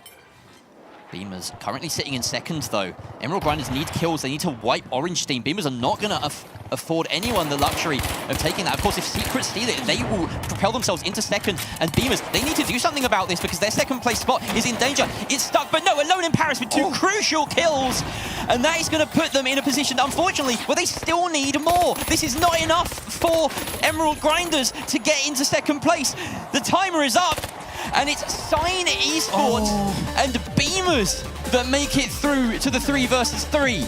Okay, well, that was quite interesting, and yeah, definitely at the end a little bit heartbreaking that they weren't able to get enough cash to bring them into the second place. But okay, that is interesting, and I kind of see where you're coming from. Honestly, Sign Esports have been around since the very beginning. I remember the very first tournaments that they were in, so they have been a long, really just structured team. Yeah, and that's why their logo is low res. Like, yeah, they didn't have enough pixels back in the day. Yeah, exactly. Yeah, they're old. They're just like me. They're getting up in age. But yeah, they are a wonderful team, and I really couldn't ask for a better 3v3. Sign versus Beamers here on Bernal. Absolutely, and Bernal is a wonderful map to see these two teams get started on. There are a lot of sight lines. There's only one really tall building, the Cathedral, so this will really play into each team's... Whoa, okay, nope. This appears to be Las Vegas Stadium, unfortunately, so there may be a pause incoming. We'll just have to wait and see. It's always the same. It's always the same. That's confused us a little bit, but we're going to roll with it. So, they do the same map twice in a row. Gotcha. There we go. I think that makes perfect sense, because we did Skyway twice in a row earlier. Now I'm getting it. See, there's some people here that read the rulebook. Well, see, this will be interesting because now we can see if Mickey is still running the revolver, because this will be a great opportunity, and he is. It did work really well for them. He got 8 kills last time, so this is a great position for him to be in. Cash Out B has already gotten started by the Beamers, and it looks like Sign Esports have set up on this vantage point, really just kind of gargoyling themselves above everything else, just wanting to find any opening. Yeah, and this is a smart setup, of course. They've got that red canister they can engage with. A bit of a burst should they meet Sign Esports. Everyone very careful to move around very slowly. You don't want to give away your location with sound. Of course, everyone has the best gamer headsets in this scene to be able to pick out every little detail from the environment around them. Emelian launching that RPG, giving his opposition a little bit of a clue as to where they're coming from. There's a quick reposition here from Beamers as they go up to that rooftop, avoiding contact with Sign Esports. Of course, Sign Esports, they're the ones that have to take the fight. Emelian goes through that gateway and is immediately chewed apart by the entirety of Beamers. That's a bit of a misstep from Sign Esports. Yeah, I don't know what he was thinking there. He just dove directly into all three of them, and really, the Beamers have a perfect position to be in. They're probably going to have to wait for Emelian to just coin back in, and then he's just going to have to wait. He still has 10 more seconds before he can do anything. This is not the position that Sign Esports want to be in. Someone, interestingly, taking that invis light. Something we haven't seen in the pro meta for a while, but definitely with the ARN, that high damage gun is going to cause some problems if he can just sort of gargle or find a nice perch to get an easy pick at the start of a fight. Problem is, though, Beamers, they're all hidden, they're all indoors. And they're not going to make that opening very easy for anyone inside of Sign Esports, let alone someone. And someone, of course, being the most confusing name to cast and listen to in the whole of the final scene. There's only about 20 seconds, even less than that, on this Cashout, and I don't think Sign Esports have a hope. There's a trade as both heavies go down. We're talking about the mediums. Mickey, that's some incredible shots. Do they have the chance to steal, though? I don't think they do. No, Rainker is still up and causing problems, and that is enough. As that defib mid-fight from Nagos really made the difference to keep Beamers in it and keep Rainker just that little... Well, I say little wasp. He's a heavy, a whole dang heavy in the way. No, they played that perfectly. They timed that exactly well, and it really just went in their favor. So well done, Beamers. It did kind of unfold in the end when Mickey was just getting shot after shot with that revolver off, but it wasn't in time. You can just see the Cashout just run out there, and he's still getting the kills left and right. Now it'll be really critical to see if he's able to do this again, but when it really matters. It's exciting to see that Mickey can actually brawl with the revolver as well. You know, he's going to toe-to-toe with some shotguns, some assault rifles. It's not easy because it's a real skill check, that weapon, as I'm sure anyone who's used it will know. If you miss just a few of your shots, you're at a massive disadvantage. So yeah, these professionals, they can do it. Mickey is certainly one of them. It's interesting to note that Nagos is running the DMAT instead of the healing beam. It is kind of working in their favor. As you just saw, they were able to DMAT right into that roof, get down there instantly, and get the Cashout started. Really great plays, but it looks like they're already getting clashed in here. Everybody wants to get some shots off. It looks like Emelian went down, but they're able to bring him right back up. All of Beamers have taken some damage, but they are staying strong in this battle. They've got a great position, and it looks like someone just went down there. Can he get another kill? Nice shot from Mickey. Brings it down to a 2 versus 2, and he's healing his teammate right back up. It is getting intense, Jerry. Nagos with that crucial kill, though, sliding around the corner, finding his opposite number. Mickey taken out. Beamers won yet another team fight. So far, we're yet to see that from Sign Esports. Well, actually, no, we have seen that once, but it was a meaningless one. At the end of the Cashout, they didn't get that steal in time. So yeah, Beamers just coming out a little bit on top here. Of course, still plenty of time on this Cashout. Sign Esports do get another go at this one. Absolutely. And got to point out, too, that Rainky is running the new Goo Grenade skin. It's quite a fun one if you haven't seen it yet. A lot of fun voice lines, but that's not what we're here for, because this Cashout is running down. It's more than halfway there, and this could be Beamers securing map number 1. Entirely possible. Sign Esports are coalescing around the point. We can see a very split formation from Beamers here. This suits Mickey and co down to the ground. If someone can get in, find that 1 versus 1. Rainker is very nearby. C4 detonated early. They're doing a great job baiting the utility out from Beamers without it causing any real effect. There's a glitch, though. It doesn't get rid of the dome. That was actually a friendly glitch. Sign Esports really expecting the commit here, and this is an excellent maneuver. They trapped Beamers in here, but Beamers getting the frags in reverse. Lots of melee kills as it's coming down to those final few bars of health. Rainker comes in with the SA-1216 and does the cleanup duties. And that is it. A very quick Vegas Stadium going the way of Beamers. Just 3 team fights that they won to the 1 lost. And it's enough. Yeah. Well, and even that 1 team fight that they lost didn't really matter because it happened at the end after they had gotten the cash. So wonderful performance by the Beamers. That was so fast. That was a 6-minute final round. I mean, Jerry, Rio, we've got map 2 coming up. We're on Bernal now. Take it away.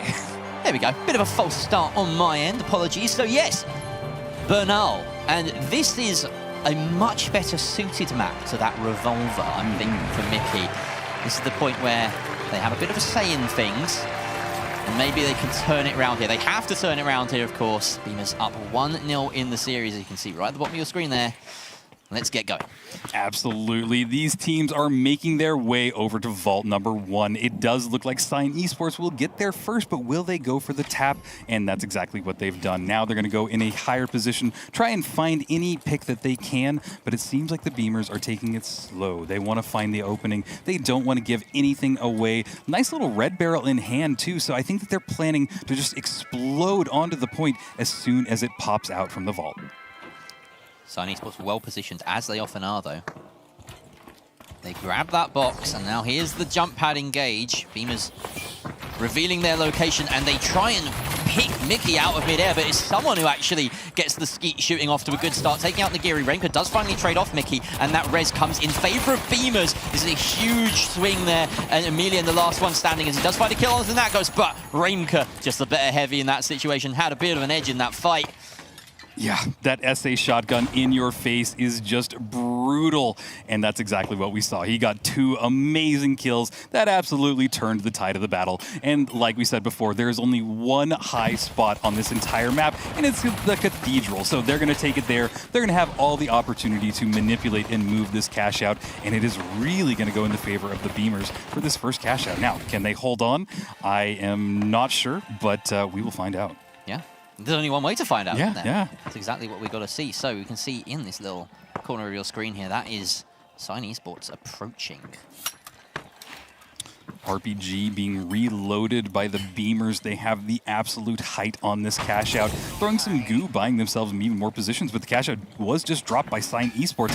This might be their opportunity to get in there and get a quick steal while all of the Beamers are set up on top. Definitely a chance here, but Beamers are not going to overcommit. They have that C4 to get the initial drop down, and of course they could open a sideline from anywhere on that rooftop and cause problems should Sign decide to commit.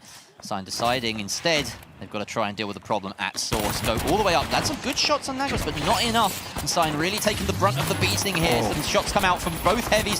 That is a victory for Emilian, though, as he wins the heavy battle. And Nagos taken out as well by someone. Nagiri stands tall, but someone trades it back out. And that's a fantastic team wipe coming from Sign Esports as they flip the box. There's the Sign Esports that I know. They played that perfectly. They decided to just take the fight to the Beamers, and that's exactly what happened. They took it to them, they brought the pain and got the wipe. Now they're in control of this cash out. It is still in the middle of the Cathedral, so not the best position to be in, but it will really help them out because we are running down to just maybe the last 30, 40 seconds of this cash out. You got to see close up and slow-mo there, a bit of what it means to be a heavy, having that winch play. Really making sure you get absolute value off of it. The winch minigame as well, about who winches first, who winches second. When you have to juggle those quick reloads, it really matters. But we've only got 10 seconds or so left on this cash out. The dome goes out for Beamers. They have to try and switch this back. Sign Esports are doing a fantastic job of kiting away. Emilian even gets 2 kills for his troubles, leaving only Nagiri in an unenviable situation. Takes out Mickey. He's going to be padding his stats here a little bit. But someone says, nope, that 1 on your tally is going to be matched with a 1 in the death column as well. Absolutely. That was a great performance by Sign Esports throughout the entire battle. They just took it and they got the kills. This is what you want, and it just feels like they're playing so much more aggressive than they were in this last map. So maybe they had a little bit of a team meeting and just figured things out and switched up their entire formula. I love to see it, and it seems like they're going to get the tap on Vault 2. With every single fight, they've sort of commanded the terms of engagement. Even when they had to attack and steal, they did it with such tenacity that it favored their sort of their setup. You know, they were still taking long-range gunfights after that dive onto the Cathedral. And they'll want to continue making those sorts of fights happen. Of course, you have so much control over how fights happen in this game. Suspended sponsor structures in Bernal means that we can see, I believe that's just Nagos getting on a bit of a perch with the F-car. Taking the brunt of a beating, though, has to retreat and doesn't really have a direct line of sight to his light. So that healing is going to just happen over time instead. And in the meantime, Sign Esports have that opening. It only takes a little bit of damage onto one of your opponents before you know, yep, we can start moving this box. But they decide to turn about face and re-engage onto Beamers, spotting an opening. Nagiri taken down onto very low HP, but Rainco's the first one to get a kill, in fact. Yeah, and it looks like right now someone is just behind all of them, but sadly his team just got wiped out in that battle. It just seemed to unfold right in front of them. They got a little too spread out, and then the Beamers just turned on a dime and just focused all of their fire as a team. It feels as though every time Beamers have a fight in close range that takes a little bit of chaos into its consideration, they're the ones that come out on top. Sign Esports, I know I keep harping on about this, they want that control, they want knowledge of the situation, and that was a moment where they decided to act against their modus operandi. They turned around and said, you know what, we're going to take this fight in the open, just out of nowhere, and try and surprise Beamers. Beamers were so ready. Yeah, and interesting to point out that this is a cash out in a suspended structure. So Beamers in a really good position because they're up in the air. They can get on top of this box and just see directly down towards all of Sign Esports. They're going to have to throw a gateway, and they got a great gateway into this suspended structure. This will bring all of the team directly underneath the Beamers. This is where they need to be. That's the benefit of having your light on Invis. You can get that approach with virtually no contestation. So the roof, the stronghold for Beamers.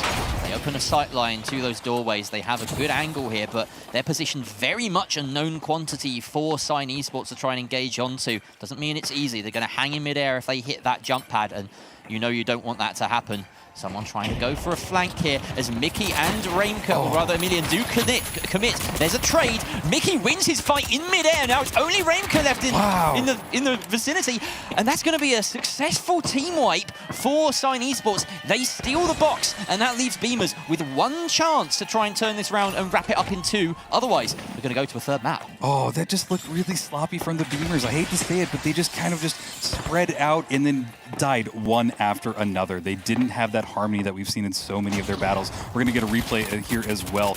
Good shots going off by all of Sign Esports. Really good performance, and I think that we might be taking this to map number 3. We may do. About 25 seconds left here. They're sending the Geary up on the jump pad with the dashes. Takes a lot of damage, but he does have that crucial gateway to move everyone forward, and they've gone up to the roof. Mickey smartly falling away from that. The goo and the dome come out. The drop comes out. He's managing to stick it through the drop. Is this still going to be successful? Yes, it is. Beamers, how have they done that? Nigiri, Raimka, they find kills on the transfer, and it's an easy cleanup for Nigiri.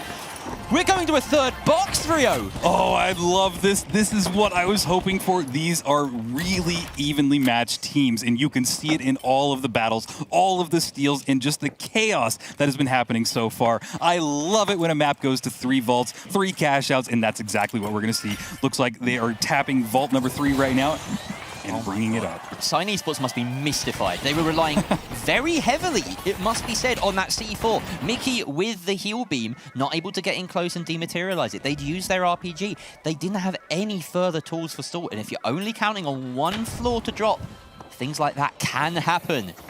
Yeah, and just riding the cash out down can be really tricky, but it worked out in their favor. So looks like they have taken the vault. They're bringing it out into that other suspended structure and going to get it started on cash out D. Beamers once again in control, oversight from one of these suspended structures. Such a beautiful place to hold it. They don't really have time to pull off the trick, which removes half of this structure. Makes it very difficult for anyone to approach. If they win this fight, they might be able to pull it off with a few red barrels, but they've got to turn their attention to the threat at hand. Sign Esports very close. Raimka already committing that dome, and Emilian on the other side has not, but the shots are going in someone's way. Despite that low HP pool, he wins the fight against the heavy. Raimka res back up, and immediately the light dispatched by someone who gets a 3rd kill in this team fight. The light is going ham. Emilian cleans up with the final kill for Sign Esports. And once again, Sign Esports are going to steal a cash out on a suspended structure and have to defend it. Yeah, that was really interesting. I just looked like Raimka was out of position. His teammates were there, and then he went a little bit too far and got into the engagement with all of Sign Esports. Did not work out, and this is exactly what I was talking about. We're going to see him run in there. He didn't have his teammates there, and someone in Emilian just deleted him there. Look at the cleanup from someone as well. He was always on the back of Raimka, who was dishing out a lot of hurt. And that's what you want from your light. He's fast, he's nimble, very difficult to keep track of. We've already closed in on this cash out with about 45 seconds left on the timer, Rio. It's been dropped to the bottom of the map. In fact, there's still 1 floor that it could go down into that warehouse, and it's going to be dropped immediately by now. Goes to, doesn't seal it up, but they do have the goo above it. In fact, they've built a goo roof and that is going to enable them to try and seek the steal. Someone focusing on denying that steal, and he gets the kill onto Nagiri in the process. Emilian taken out by Reimka. 2 versus 2 here. The cash box still in control of Sign Esports. Reimka goes down, leaving only Narcos in the 1 versus 2. He gets the res. There's still time to rescue this. Some good shots landed onto Mickey. He finishes the kill. No, he doesn't. Just about gets there. Now 10 seconds. He needs to get on this steal immediately. Someone that left alive is there, and there's the winch. It keeps him up. Someone with 2 kills on the wipe at the end. He had 1 HP at the end too. That was so intense. Take a breath, Jerry, because that was insane. We're going to 3 maps. I love it. This is the group that I have been waiting for. Well, I don't even... Absolutely. Well, hey, we get one more here for the last one of this group. We'll see who takes the win and punches their ticket.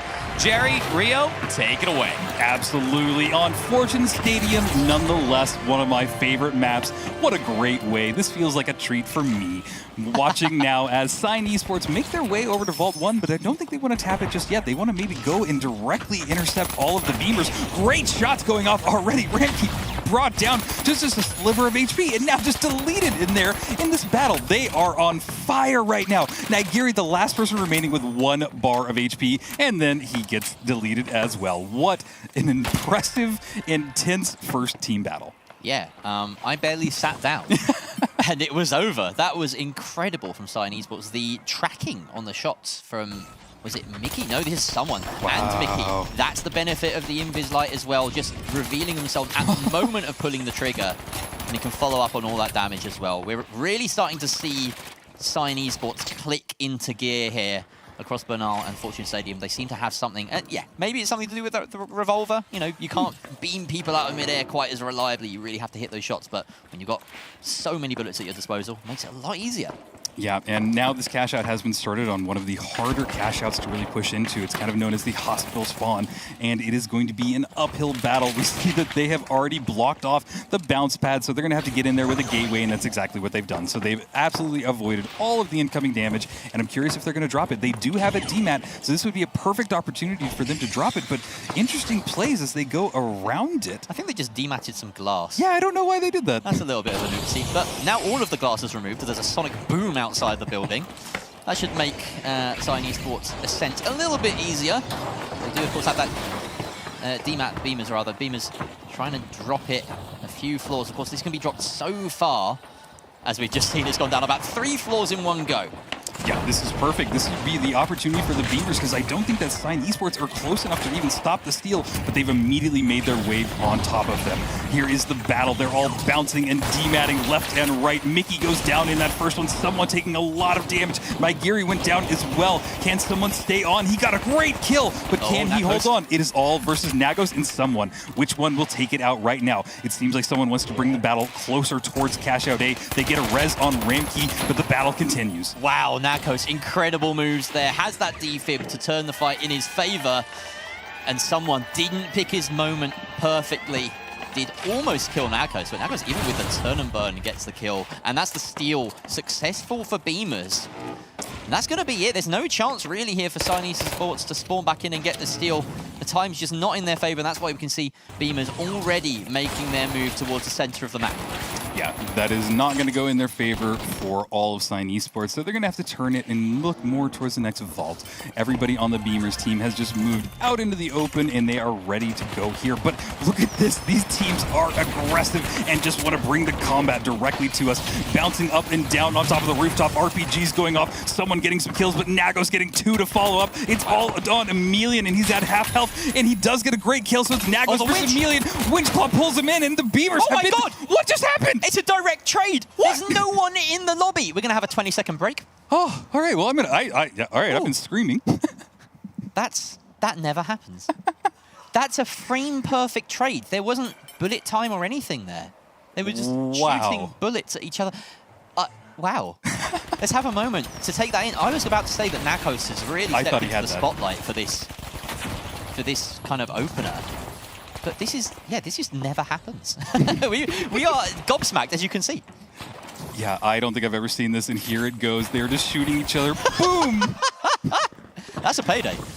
All right, so we're going to turn the focus towards vault number 2, as it seems like the Beamers are getting close to it, but Sign Esports are all on top, and they have got some great vantage points to just deal the hurt from well above. We just saw a skull and crossbones in the kill feed, ladies and gents. That's Nigiri being taken out by some sort of object, something, anything. It could have been a box, it could have been a red barrel. I didn't quite catch it, but nevertheless, he's back up and fighting fit. Rainker is quite split from the rest of his team. And that box has been deposited successfully on Cashout B. It's being winched out into the open here. See, Cashout B is one of my favorite ones on this map because you can drop it so many levels, but just pulling it out, it does kind of make sense, especially because the Sign Esports don't have the DMAT. So it does make sense in their favor, but it looks like they've taken this battle to the building off to the right here and more into the center of it. They're trying to spot everybody, but Nigiri went down in that first battle, so they're trying to stay alive, maybe get him coined back in. But all of Sign Esports just want to charge directly in there, throwing some goo to buy themselves some space. Mickey gets out of there. Yeah, and Remco and Nako still playing sort of runaway here. Red barrel sent behind him. Nako's just on slivers of HP. Going to try and hide and worm his way out. I think the dogs have been called off there. Sign Esports happy to hold their position. In fact, they have a whiff of Remco now heading in the opposite direction. This is incredibly disconnected from Beamers. They are not coalescing on any single position. They're looking to maybe find these ones. Emilian caught out in the open here, but he's got the support of his teammates, and now things can start to converge.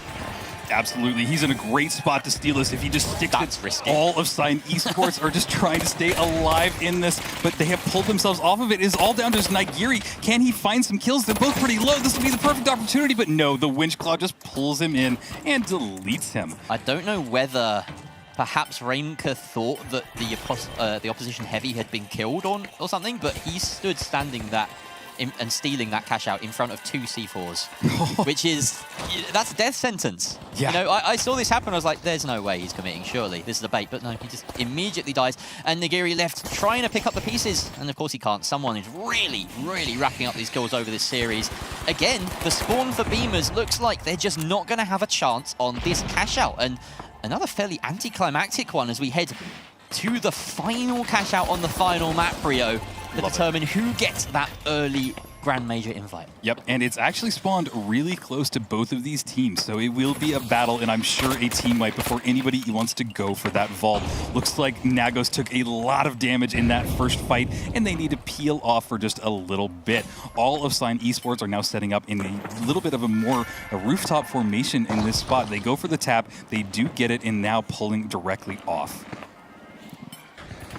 This map has been somewhat of a comedy so far. Tragedy waits around the corner for one of these teams, and for another one, they get the chance to make history. Absolutely. Vault 3 has been popped. They have a gateway and immediately bring it over to Cashout D. They're going to get this started, and this is another fun one because there's a ton of levels to drop it, but I have a feeling that Sign Esports might want to just winch claw it out once again. Oh, there we go. Good winch, but he's met with the entire team. Nigiri and Rainker follow up with the kills. Someone left alone does find Nigiri, but it's too little too late for Sign Esports. Beamers win that team fight, and they now get to choose wherever they would like to take this Vault 2. Cashout D is the easiest option. Looks like they're going to go for that. Yeah, that was a really good team fight from the Beamers. They seem to be in control of it. And yeah, they want to keep this one inside the building. This is what I would hope. They have the DMAT. They have the C4. They're getting set up. Red barrel in hand as well by Ramkey. They are ready for when Sign Esports come in here. And they have respawned and are making their approach. Sign Esports, of course, rocking that heal beam coming in. They have that potential to poke and prod and win the war of attrition. Beamers really want an explosive finish to this fight, but they also have the chance to try and kite away and draw it out as long as possible, keep themselves alive. But some target acquisition here. Nigiri taken down to low HP. The winch comes out onto Nagos. Huge plays from Emilian. Everyone on his team coalescing around him, but Rainker gets the trade, and that totem is being brought out. Mickey reses Emilian. We're almost back back to full strength on both sides here, but Renka taken out there by someone. Nigiri is going to try and res Nakos. No, he's not. He's committing to the fight, and he takes out Mickey, but immediately taken back down by someone. Was that the wrong call? The steal's going to come through. Sign Esports have control. Beamers have one more chance. It's all going to come down to one more team fight. That is not the play that I would have done. You had enough time to let your teammates coin back in. It is a shorter respawn time, but hey, they made the call, they made the play, and we're going to see if it pays off in this last team fight. Great RPG. I love when they connect like that, and he just pulled him in here. Really great plays. That really was something from Amelia, and it dictated the pace of fight immediately, just landed everything he needed to. Some great positioning here by Mickey. Look at this perch. This is classic Sign Esports here. Finding that hiding spot. They have an inkling, Beamers. They're going to drop it all the way.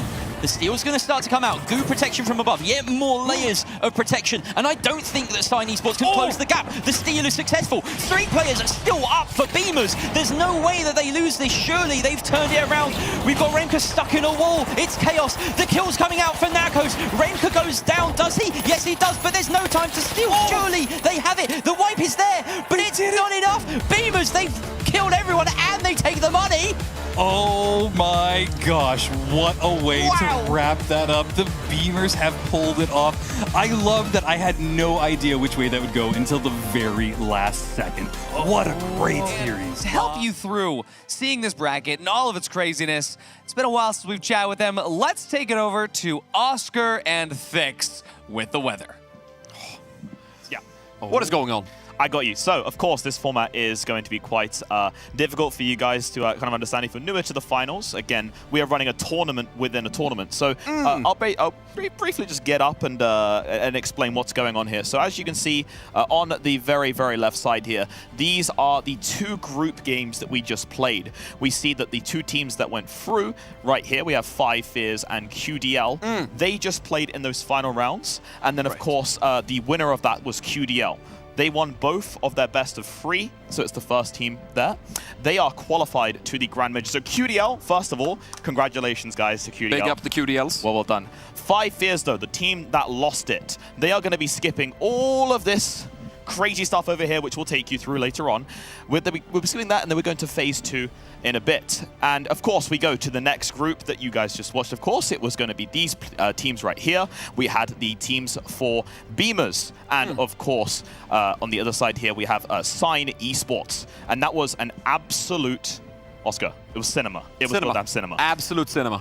In this match, we saw that Beamers took it 2-1. So Beamers are qualified through to the Grand Major. They get their invitations. And again, as you can see here, Sign Esports, they are going to be with Five Fears later on in phase 2 down the line.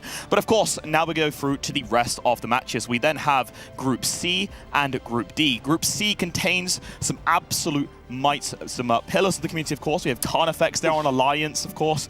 And you know, we've seen Palmer and Treason with the Gooblins as well. What a team. AFK as well. And this is Gore. I can't remember what Gore was. Gorillaz. Gorillaz. Ah, there it is. Gorillaz. Of course, there it is. And then, of course, we have one final group stage at the very bottom here. We have a Vanguard. Is that Books? Vanguard, Books. The quality is yes, Citadel. And Wing It. And Wing It. There it is. There we go. Yes. So we have a Plop-Ons team. True. But for those of us who are still questioning one more thing. Yeah. What is this group over here? Yes, I was gonna. Oh, my bad. Yeah. Essentially, now you're thinking one final thing. You're like, well, what happened to the teams that lost those first cash-out matches? Well, I'm wondering that. That's going to be all this crazy stuff over here. So essentially, you have the 2 teams from these groups here. They go through and combine into one bracket. So we have Pulsar right here. We have Tweakers, Team Secret. And this is Emerald Grinders. Emerald Grinders, that's the one. So they are then going to face off once again. We're filtering down, essentially. If you want a quick TLDR, you don't want to hear all my yapping, it's basically 3 losses and you're eliminated for your chances to make it to the Grand Major. But that is the TLDR. As of right now, yeah, all teams are still competing for their chance to go to the Major, and no team is currently out of the close qualifiers. As at this point in time, every single team still has a chance to make it. And right here, we have our next meal. We've got Team AFK, Alliance, Gooblins, and Gorillaz in Group C. Yeah, but we do have some predictions, and I think this is going to shock everybody at home. I'm going to say Alliance. My boy Young, I know he's going to be able to get the team through this, and hey, if Team Secret can't make it, I know that Alliance can. So, Jerry, what about you? What's your prediction? I'm continuing the boring trend of having voted with my head, and I've gone with Alliance as well.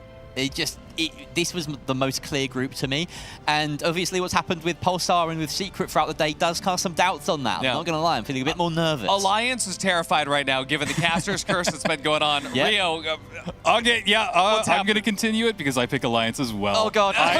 Yeah, my heart really feels like Gooblins, but all of the maps that I've seen all of Alliance play, they just seem to be in a league of their own. So I am curious to see if they're able to beat the caster's curse in this one. So, without further ado, Jerry, Rio, take us away. All right, everybody, we are going to find out if Team Alliance is the dominating team that we have hyped them up to be, or if there will be some amazing upsets like we've seen so far. But with that said, let's all get started on Vegas. Yeah, we have the rare green team. Yeah. There's some different visual modes being activated in the game, so that just makes it a little bit easier for everyone to follow along.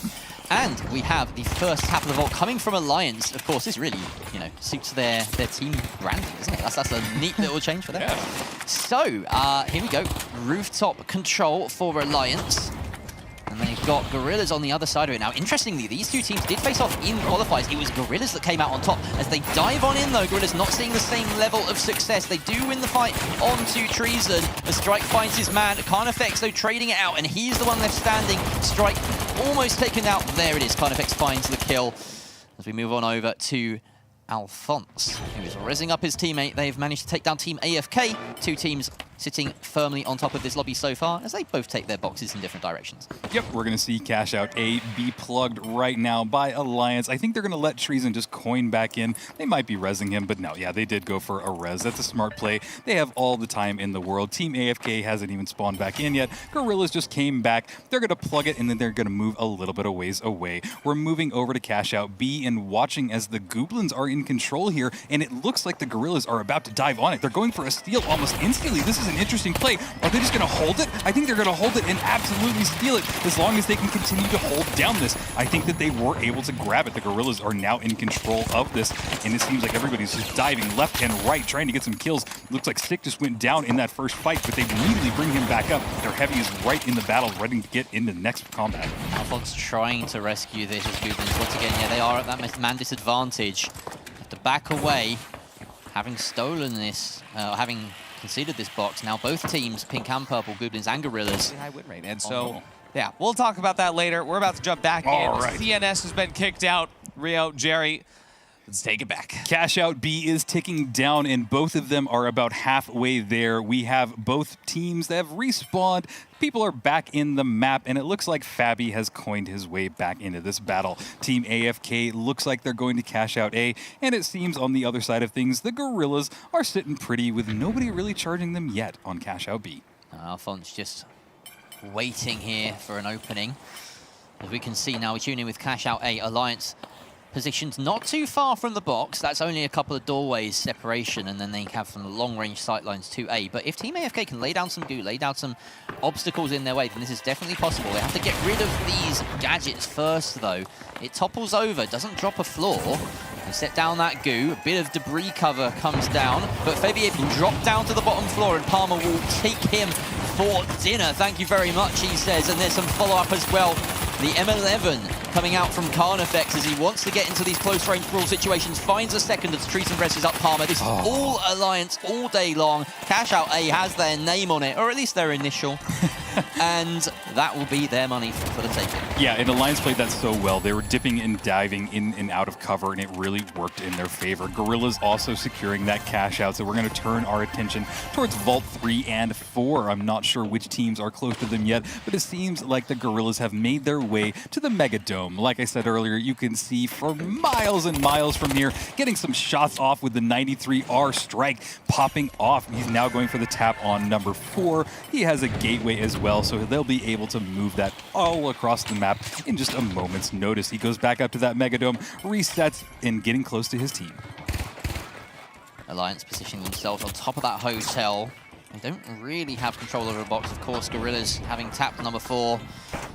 Drop goes through. Sick and Palmer up against each other. It's not entirely clear where they are and how much they've done to each other, but it feels like they've evaded each other's notice for a lot of that. The DMAP really helping as Airshoe guides his heavy round. That's the primary aim, or one of the primary ways of using the DMAT in a team comp like this, is to make sure that you can get your team in and out. Some action, though, on the other side between Team AFK and Gooblins. Both teams having lost a player, but Aimpoint is stepping up with 2 big kills as the Goo Gun Heavy. And he's only got 1 light to chase down. It's Kaudu, and there's very little that he can do to get away safely. There's the shot.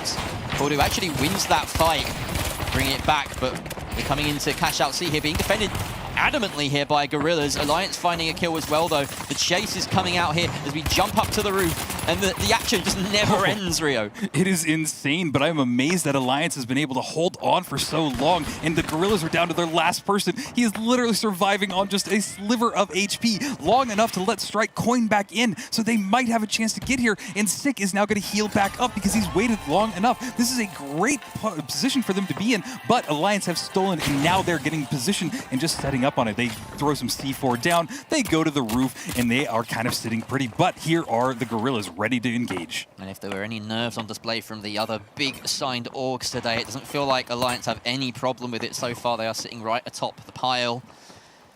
Gooblins having plugged their cash out, but now there's a big target on Alliance's backs. Team AFK are honing in on it. Alliance are very carefully kited away from the point. They're staying as a unit. They don't want to slip up at all. And there's not much time left. Yeah, this is a very slow engagement. It almost feels like everybody's just scared to go against Alliance. But here we go. Team AFK have decided they want to take the fight directly to them. They blow up a wall, and this is their entry point. They are here at the cash out. They throw some goo down, but I'm not sure if that's good enough. That will buy them a little bit of space, but there is the C4. He was able to hold it down, but the Windfall immediately pulls him out. They're getting shot left and right, and Alliance is able to pull directly out of there. They need to stall for just a few more seconds, and then they have this cash out, and it is looking like they have secured it. They're going to get some reses off from Team AFK, but it is not for really anything. They're going to get some heals back up, and Alliance has basically just bounced out of there. Alliance in a very commanding position here in first. They can go and tap that vault and do what they want with it. We're going to tune in to Cashout D, currently in the hands of Gooblins in pink. That Goo Gun Heavy having set up quite a fortress with not just the goo barrels, but also his own gadget. He's getting a little bit stuck there on the escalator. No problems, hopefully. But they got the opportunity to open up a sightline above it as well to guard from there. Team AFK are closing in. They need something. They're so far behind. Oh, sadly, Alphonse took a little bit of damage on that approach. He's now going to have to regroup with his teammates, but they do have control of this cash out. They need to hold on for about 20 more seconds and stop the advance from Team AFK. Team AFK are here. They're ready to go on it, but there is some gas that is just clouding the point. They winch cloud out of the gas. They throw some goo down. This is their opportunity to hold it, but it seems like everybody is swarming directly on them. They need to get on the cash out right now if they're able to hold it. The gas going off again. Some fire as well, just trying to blow everything up. But I think that the Gooblins have secured themselves this cash out. What a great way of kiting this cash out. Yeah, and they hold a firm second place going into this final wave of cash outs. A minute 30 on the timer as these kills start to collect at the very end. Alphonse getting that final kill onto Caudal, and that will wipe Team AFK, who are not doing too well. It looks like Gorillaz in with a decent shot if they can try and find some way back in here. They're not too far behind in third. We're watching Carnifex, though, as Alliance get their third cash out rolling. Doesn't seem like they're going to meet much resistance either. Everyone fighting on the other side of the map as it stands. Yeah, they just kind of want to let them do their own thing. Vault 6 is where the action is at. The Gorillaz have tapped it, but they are taking a lot of damage. Airshoe very low. Had to go and find some cover. Watching now as the Gooblins, they're down to Ectos very low in this battle. Aimpoint reloading that RPG, trying to chase them down. They do have the goo in hand, and now they have taken the vault. They're going to get it plugged into B and get it started in just a second. In this battle for second place, so important between Gorillaz and Gooblins as it stands. We have Ecto giving chase, and this is a good opening here, that long-range sightline. It looks as though Team AFK are maybe finding a chance to get the steal, and they do so successfully. Not that it's going to bother Alliance with the cash tallies as they stand. In fact, Team AFK still need more kills, more money to go their way to get a spot in that best of 3 ahead of this cash out. Great kills. Gooblins coming out with kills onto every single team in the lobby, 1 apiece, and that puts them in a commanding position going forward. The box is in transit, and it looks like it's heading towards A. This benefits Alliance massively, gets thrown out into the open by Team AFK. If this gets doubled, then AFK could find themselves back into this game. Yeah, this is insane, but I don't see the double happening. The vault seems to be nowhere near this, and the cash is ticking down. There is some gas on point, seeing some goo, and it seems the way that Team AFK might be able to hold on to this, but it won't be enough. This won't propel them into second place, so it's a little heartbreaking, but they need to find some kills like right now. Where is that cash box? Team AFK don't have long. They want to try and prioritize throwing this in. Of course, they have to guard their cash as much as they can at the same time. It's just that they're going to be split between so many decisions. Akimbo finds those kills with the Akimbo Deagles, and it might be that opening that they need. Airshoe, though, being rinsed here as everyone collapses on him. Alliance defending for Team AFK. Of course they are. They need to keep their top spot in control. Cowdow finds 3 kills onto members of Alliance. Gooblins are in no position to try and get a steal, but they don't need to because they're in second place, and that cash box disappeared. Not enough for Team AFK. They finish in third, so close behind second. What a game. Yeah, I think that we were really just 2 kills away, maybe 3, and that would have propelled them into second place. Yeah, let's get into the next part. Have another 3v3 coming up. We've got Alliance versus the Gooblins. And I am curious to see what a team like Alliance is going to be able to do up against a wildcard team here like the Gooblins, especially given what we just saw from 8 and Alphonse. But Jerry... All right, thank you very much, Artie. Oh, look. Oh, beautiful. The camera loves him. What can we say? Here we are, another best of 3, this time Alliance versus Gooblins. Finally we see one of the big hitters make it through to a best of 3. Now, we didn't make any strict predictions, but I think this might be done in 2. Really. Do you really? I am going to go the other way. I have a feeling this is going to go all the way to 3. I just think that the Gooblins are going to show us an amazing performance against Alliance. But with that said, it seems like Alliance have moved their way towards the Mega Dome, but immediately are taking some damage right off the bat from Alphonse. He is just ready. He is set up. He's got that sight line, and he's just controlling them. Nobody has tapped this vault yet, and now it has been tapped by Carney. Both of these teams only the similar the only specialization that both teams are running identically is that evasive dash. Wow. So yeah, movement and schmovement and goovement very prioritized here by the Gooblins, whereas Alliance, they probably want to hold up and post up, hold these really powerful positions with that heal beam at their disposal. Box thrown out into the open here, and that's just Alliance throwing down the gauntlet and saying, hey, we're going to fight you first, no matter what.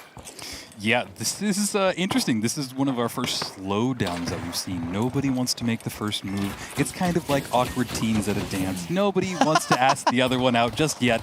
But here, now we're getting some little pick-off damage. Alphonse took some damage over there on the Alpha Acta building. But yeah, everything's just slow right now, Jerry. It is a very tense one, for certain. Coming out of Cashout and going straight into one of the most considered and positionally played 3v3s we've seen so far. It's a real tonal shift. That's the finals for you, baby. But Alliance managing to find that route to the cash out without any real fight. Alphonse closing the distance, trying to get an early steal here. We've seen just how poor EMEA teams can be on the defense so far today. Alliance will hope to buck that trend. Absolutely, but it seems like the Gooblins are pretty far away. They're starting to make their approach, and they do have that DMAP, but they just burned all of those charges right away. It did get reduced down to 2, so that changes things pretty drastically, but I love that they're still running it. They're kind of crouching. They're not wanting to give away any information. I have a feeling this is going to be a one-fight vault or one-fight cash out because things are just going so slow, but they have finally made their approach. The Gooblins are here, but they haven't spotted anybody out from Alliance. There's no information that they have, and they do not want to dive directly on that. Flame Barrel tactically tossed towards that cash out to remove any denial that's around it. The goo, the mines, everything gone. And now under cover of goo, here comes the steal from the Gooblins. Dome goes out as well to protect the steal, and it is successful, but they're losing bodies on the transfer. Treason finds aim point. We highlighted him before this game, and he leverages that FAMAS to fantastic efficacy. Absolutely. We've seen some goo going down as well, but now the steal going off immediately by Alliance. They are able to hold it and grab it. All of Alliance is up, and it's all on Alphonse right now. He's the remaining player on the Gooblins. He is running away, trying to survive, let his teammates coin back in, but it is going to be an uphill battle because by the time they come back in or even get rezzed up, it is almost game, or almost this cash out is over. So it's going to be really interesting, really tense as we get down to the last 20 seconds. Yeah, Alphonse throwing a little escape gateway there. Spots an enemy here, but doesn't pull the trigger soon enough after letting loose that glitch grenade. And like we said, the timer just dwindling. Alliance surely have this in the bag now. Gooblins looking to collect some kills on the exit and maybe make their next objective a little bit easier. But Alliance aren't making it easy for them, and they disappear into the night. Yeah, Alphonse trying to find anybody out from Alliance, but they do just run away, and he didn't have the sideline. He might have another opportunity here as they're all going up the zipline. Get some shots off, but takes them in return. It's not going well for them just yet, but maybe they can turn this as we start to head towards vault number 2. The Gooblins are in chase after Alliance, but Alliance is now set up on this Megadome. They get the tap and get immediately back up there. They are playing really well as a team so far. Once again, that power position established. This is what they want with the heal beam, with the FAMAS. The 93R being rocked by Carnifex as well. They can really nail some of these shots at range. Of course, Palmer doesn't get to partake, but that's fine. 2 out of 3 is not bad. He's got the SA-12 for when things get a bit hairy at close range. That B objective just being pinged by pretty much everyone. Carnifex has the box in tow. Gooblins have managed to close in on it, though, so that plug isn't going to be as straightforward as Alliance would have hoped. Yeah, it seems like nobody's really going for the vault just yet. They want to set up. They want to maybe just stop the Gooblins before anything happens. Now they've made the call. They're going to go get it plugged, but B is right below them. Finally, Palma gets a nice kill, and that is going to be a great opening for them as they get the plug onto the vault. Yeah, that's exactly what they want. A bit of a pace disturber, just a hurdle in the path of the Gooblins, who are still trying to commit to this aggression despite being a man down. Perhaps it's a bit of a bait. Maybe they're just very confident in themselves, but barely anyone on Alliance has taken any damage at this point. Aimpoint is looking pretty worse for wear, and he's collected by Carnifex with that M11. Excuse me, I think I said the 93R earlier. Seems like he wants to get in close and personal instead. Exo and Alphonse in the game now, but still a 2 versus 3. This stagger from Gooblins is really not optimal. Yeah, and it seems to be happening again and again. So Aimpoint, 13 seconds before he can even come back into this if they want to coin him in. But it seems like all of Alliance are aware of their plan, and they just want to chase him down. Alphonse having to get the heck out of there as it just builds up more and more time in the favor of Alliance. Alliance have been handed this one, it feels like. Goblins just overstepping the mark a few times, not committing as a team. They have to find some form of coordination here. They can't slip up because it's such an unforgiving format. You really don't have time to warm into things. Alliance on top quite literally here, guarding the rooftop. Throwing down the goo for some extra cover. The dome comes out. That's some good utility baited out by Gooblins, but they're dropping down. There's the kill going the way of Ecto onto Palmer. Can they fight back? Alliance losing bodies. Treason about to go down. And Gooblins, maybe they heard me. They have stepped up their game. Alphonse with 2 key kills. That's a wipe. Only 30 seconds left, so that is a steal going to be successful for the Gooblins. And we're going to go to a 3rd box. That's somewhat against the run of play, Rio. Yeah, this seems like they just turned a corner. Maybe they found some confidence. Getting that entry kill was pivotal, and it worked out really well in their favor. So gotta love it. There might be one last-second dive from Alliance, but I'm actually not thinking that as the time ticks down. They didn't spawn anywhere close enough to that, and now we're watching, and they just get wiped. Right there, their first wipe of this match. Yeah, it just feels like an overcommittal from Treason, perhaps. He was the first to go down, I believe, in that fight for Alliance. Gooblins very happy to gobble him up in the 3 versus 1, effectively. The rest of Alliance just couldn't save him, and they couldn't save their money either. So, Vault 3, who will go and untap it? It's going to be Alliance. And Gooblins just being patient here. And it really seems like the play here from Alliance is that they want to stay on this Megadome as much as they can while the vault is being popped, being opened, and it really just gives them every opportunity to take this either direction and find out where the Gooblins are setting up. Box now unlocked, and where will it go? We've got Gooblins. They have to read the room. course, they only get location pings on that box every few seconds or so, so it's already made its way to C before they even know what's happened. Some great pre-positioning of the gateway there, and great positioning of the Cashout itself as Palmer winches it out into the open. Oh, some good shots coming out from Treason, but Alphonse ducks away and will regen very quickly as a light. Absolutely, but they need to find a better path to get there because they have all been set up on top of this Alpha Active building. This might be it. This is some good use of goo. Cashout is there. They are building a little nest, a little shield, but it can come crumbling down just like that. They're wasting so much time trying to build this dome, and I'm not sure it's going to work out. And there is a fire barrel coming, landing directly on top of it. It is going to burn that goo? Maybe. No, I think it bounced just a little bit. Didn't work in that favor, but yeah, the Gooblins need to find a better entry. That didn't go to plan, and the Goo Fortress remains. It looks like a judge's wig, you know what I mean? In they go at some point. They're not wasting their time. They're spending it. The C4, though, has been sent out, and that will bring the fortress crumbling down. Gooblins have to reset, and all that time wasted, squandered. Alliance had the single gadget to unseat it. Another C4 goes out as it comes off cooldown for Palmer. They were very ready for that. Only about 50 seconds left here, Rio.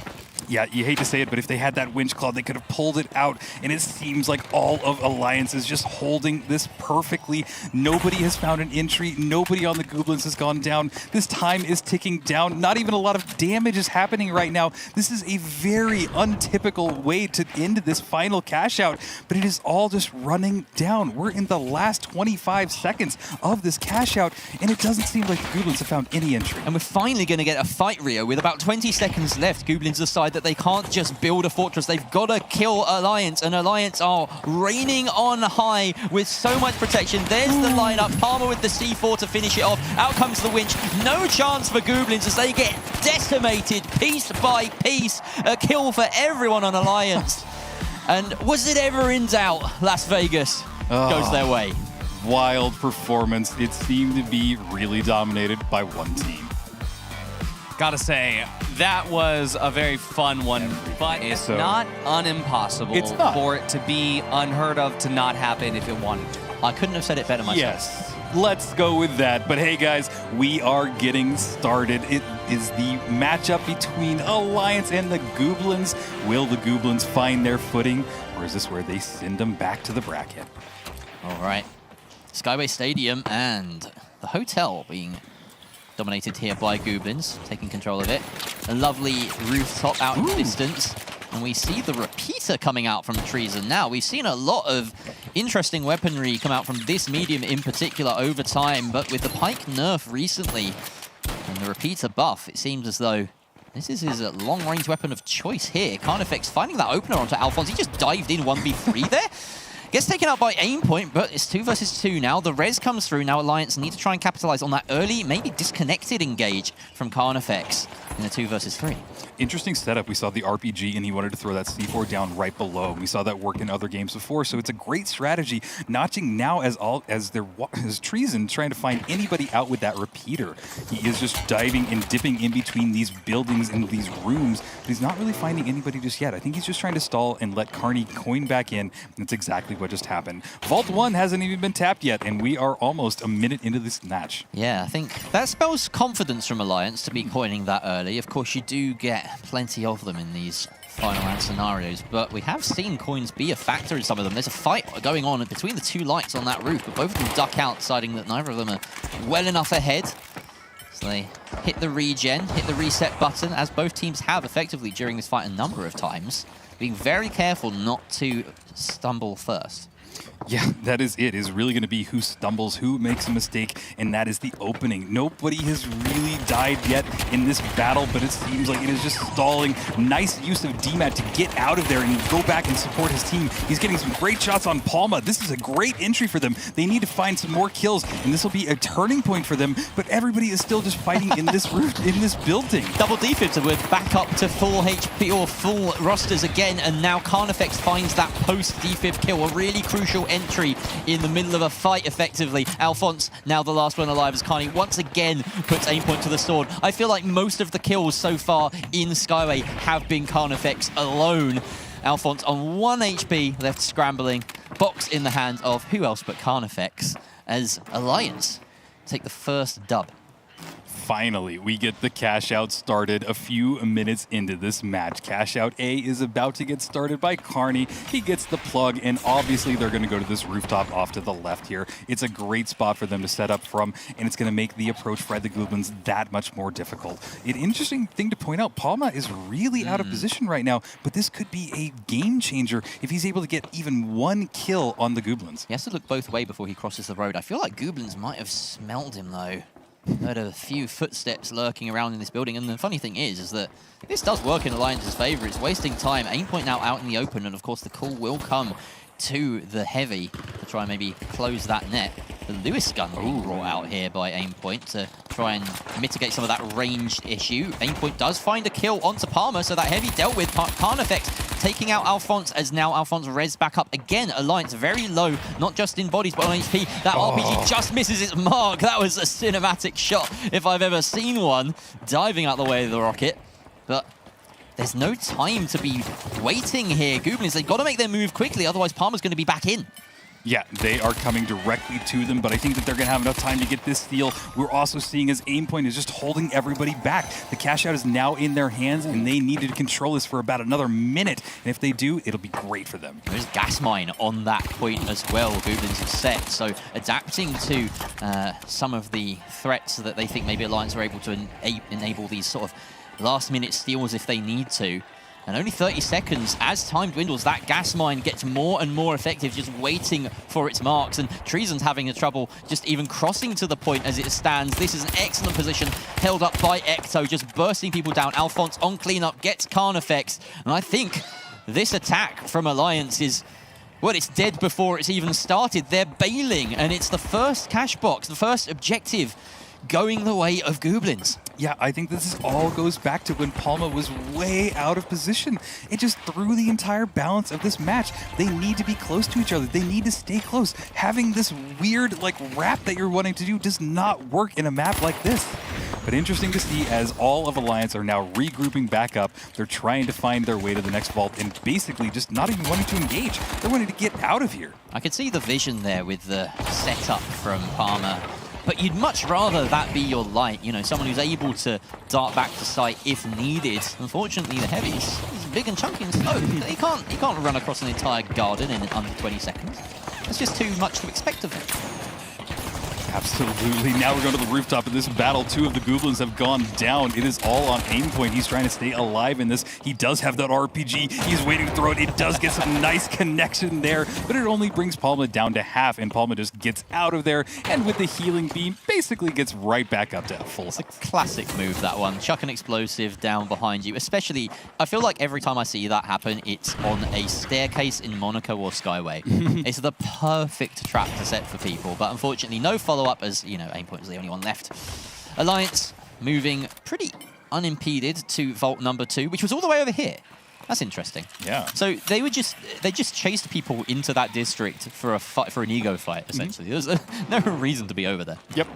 Now we're watching them as they get set up on B. They're pretty confident that they're going to be able to get that vault all the way over there without anybody intercepting them. We see some barrels going off. Nice little inspect animation as well. And he's now going down into... Oh, Alphonse died somehow. Yeah. A cheeky little pick coming out from Treason at range with the repeater. And it seems as though Alphonse must have been off by himself somewhere, because that totem is not being grabbed by his teammates. They're going to rely on the coin to come back in. With the game only having, you know, possibly a third elapsed, relying on that coin too heavily can come back to bite you. Here's that pit potentially midair. There it is. Beautiful shot in midair, but those jump pads, we know that those are a weak point. Yeah, especially if you have any player that can track as soon as you are in the air, it provides the perfect position for them to get on you, and then on the downward return, just deliver all of those bullets straight into you. Watching now as they've pulled this Cashout out from the elevator, it's on the top level, which is a great spot for them to be in. They threw a bounce pad down there as well, bring all the team up to this higher level, and now they have the perfect vantage point to see all of the Gooblins on their approach. And Gooblins, having been stung once by that repeater in midair, they're making sure to approach from beneath. They don't want to expose themselves to the sights above, but this is Palmer and Carnifex's domain. Once the brawl gets going, that SA-1216 do some damage for certain. Palmer jumping down, sensing an opportunity. He finds Ecto at half HP, and it's too easy for him. Throwing away that red barrel as aim point is under the kosh, and their setup is just not working for them. The gas mine works against aim point as it's delivered to his face, and that's an easy wipe. Treason finds yet another red barrel to end Alphonse, and wow, that was a dominant fight if I've ever seen one. Alliance should have this cash in the bag. Yeah, Treason is doing a wonderful job of keeping Palma healed up. As soon as he takes damage, you see the switch off to the healing beam, and it really works out in their favor. The Gooblins are, we're watching a replay now, but hey, we will see their last approach, potentially? Oh, yes. Actually an opportunity here with that gateway and a decent spawn. There's maybe 10 seconds left on here. They need to be seeding it yesterday at this point. I don't think it's going to work, so they've just about read that, and Treason is going to collect some kills. Ecto as well. The mediums for both teams picking up frags. 2 versus 2 here. He defibs an option. Who can get to them? Looks like it's Alliance on top as Carnifex takes down aim point as well, leaving only Ecto. And I think I know who's coming out on top in this fight. There's the surprise arrival of Treason from behind, and it's easy enough to 1-2 pop that medium in the back. The repeater, not too bad at close range either. No, and I don't know, something about just watching him get shot in the back with the repeater sent a chill down my spine. Ooh, like, it's like, that's a terrible place to get shot, but hey, it works out in their favor. The Gooblins are going to respawn back in. Vault 3 has been tapped, and yeah. I remember when we first saw the pipe come into the meta and we thought, oh yeah, there's a very long range option. And then we started realizing that, oh, it's a surprise shotgun at close range. People can actually brawl with this weapon. Got the same feeling off that repeater fight right there. Obviously, a little bit of an easier target for him, but maybe we'll get to see some scrambly shots from Treason when things get a little bit tougher for him. So far, Gooblins haven't offered enough resistance besides that one crucial team fight and the defending off of the objective around Mansion. Alliance, though, in firm control here. They've got Box under their sights.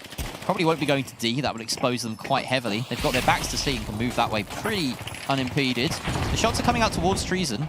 It's more of a distraction than anything. Palmer carrying that box and barely any shots landing at this range from Ecto. I think they're going to get things started. Are they wanting a team wipe before they plug, though? That's my thoughts. Yeah, that would be the smart option, but it seems like they've just decided to, let's run. Let's make them chase. And yeah, Alphonse, what are you doing, bud? You're way out of position to just have gone down again.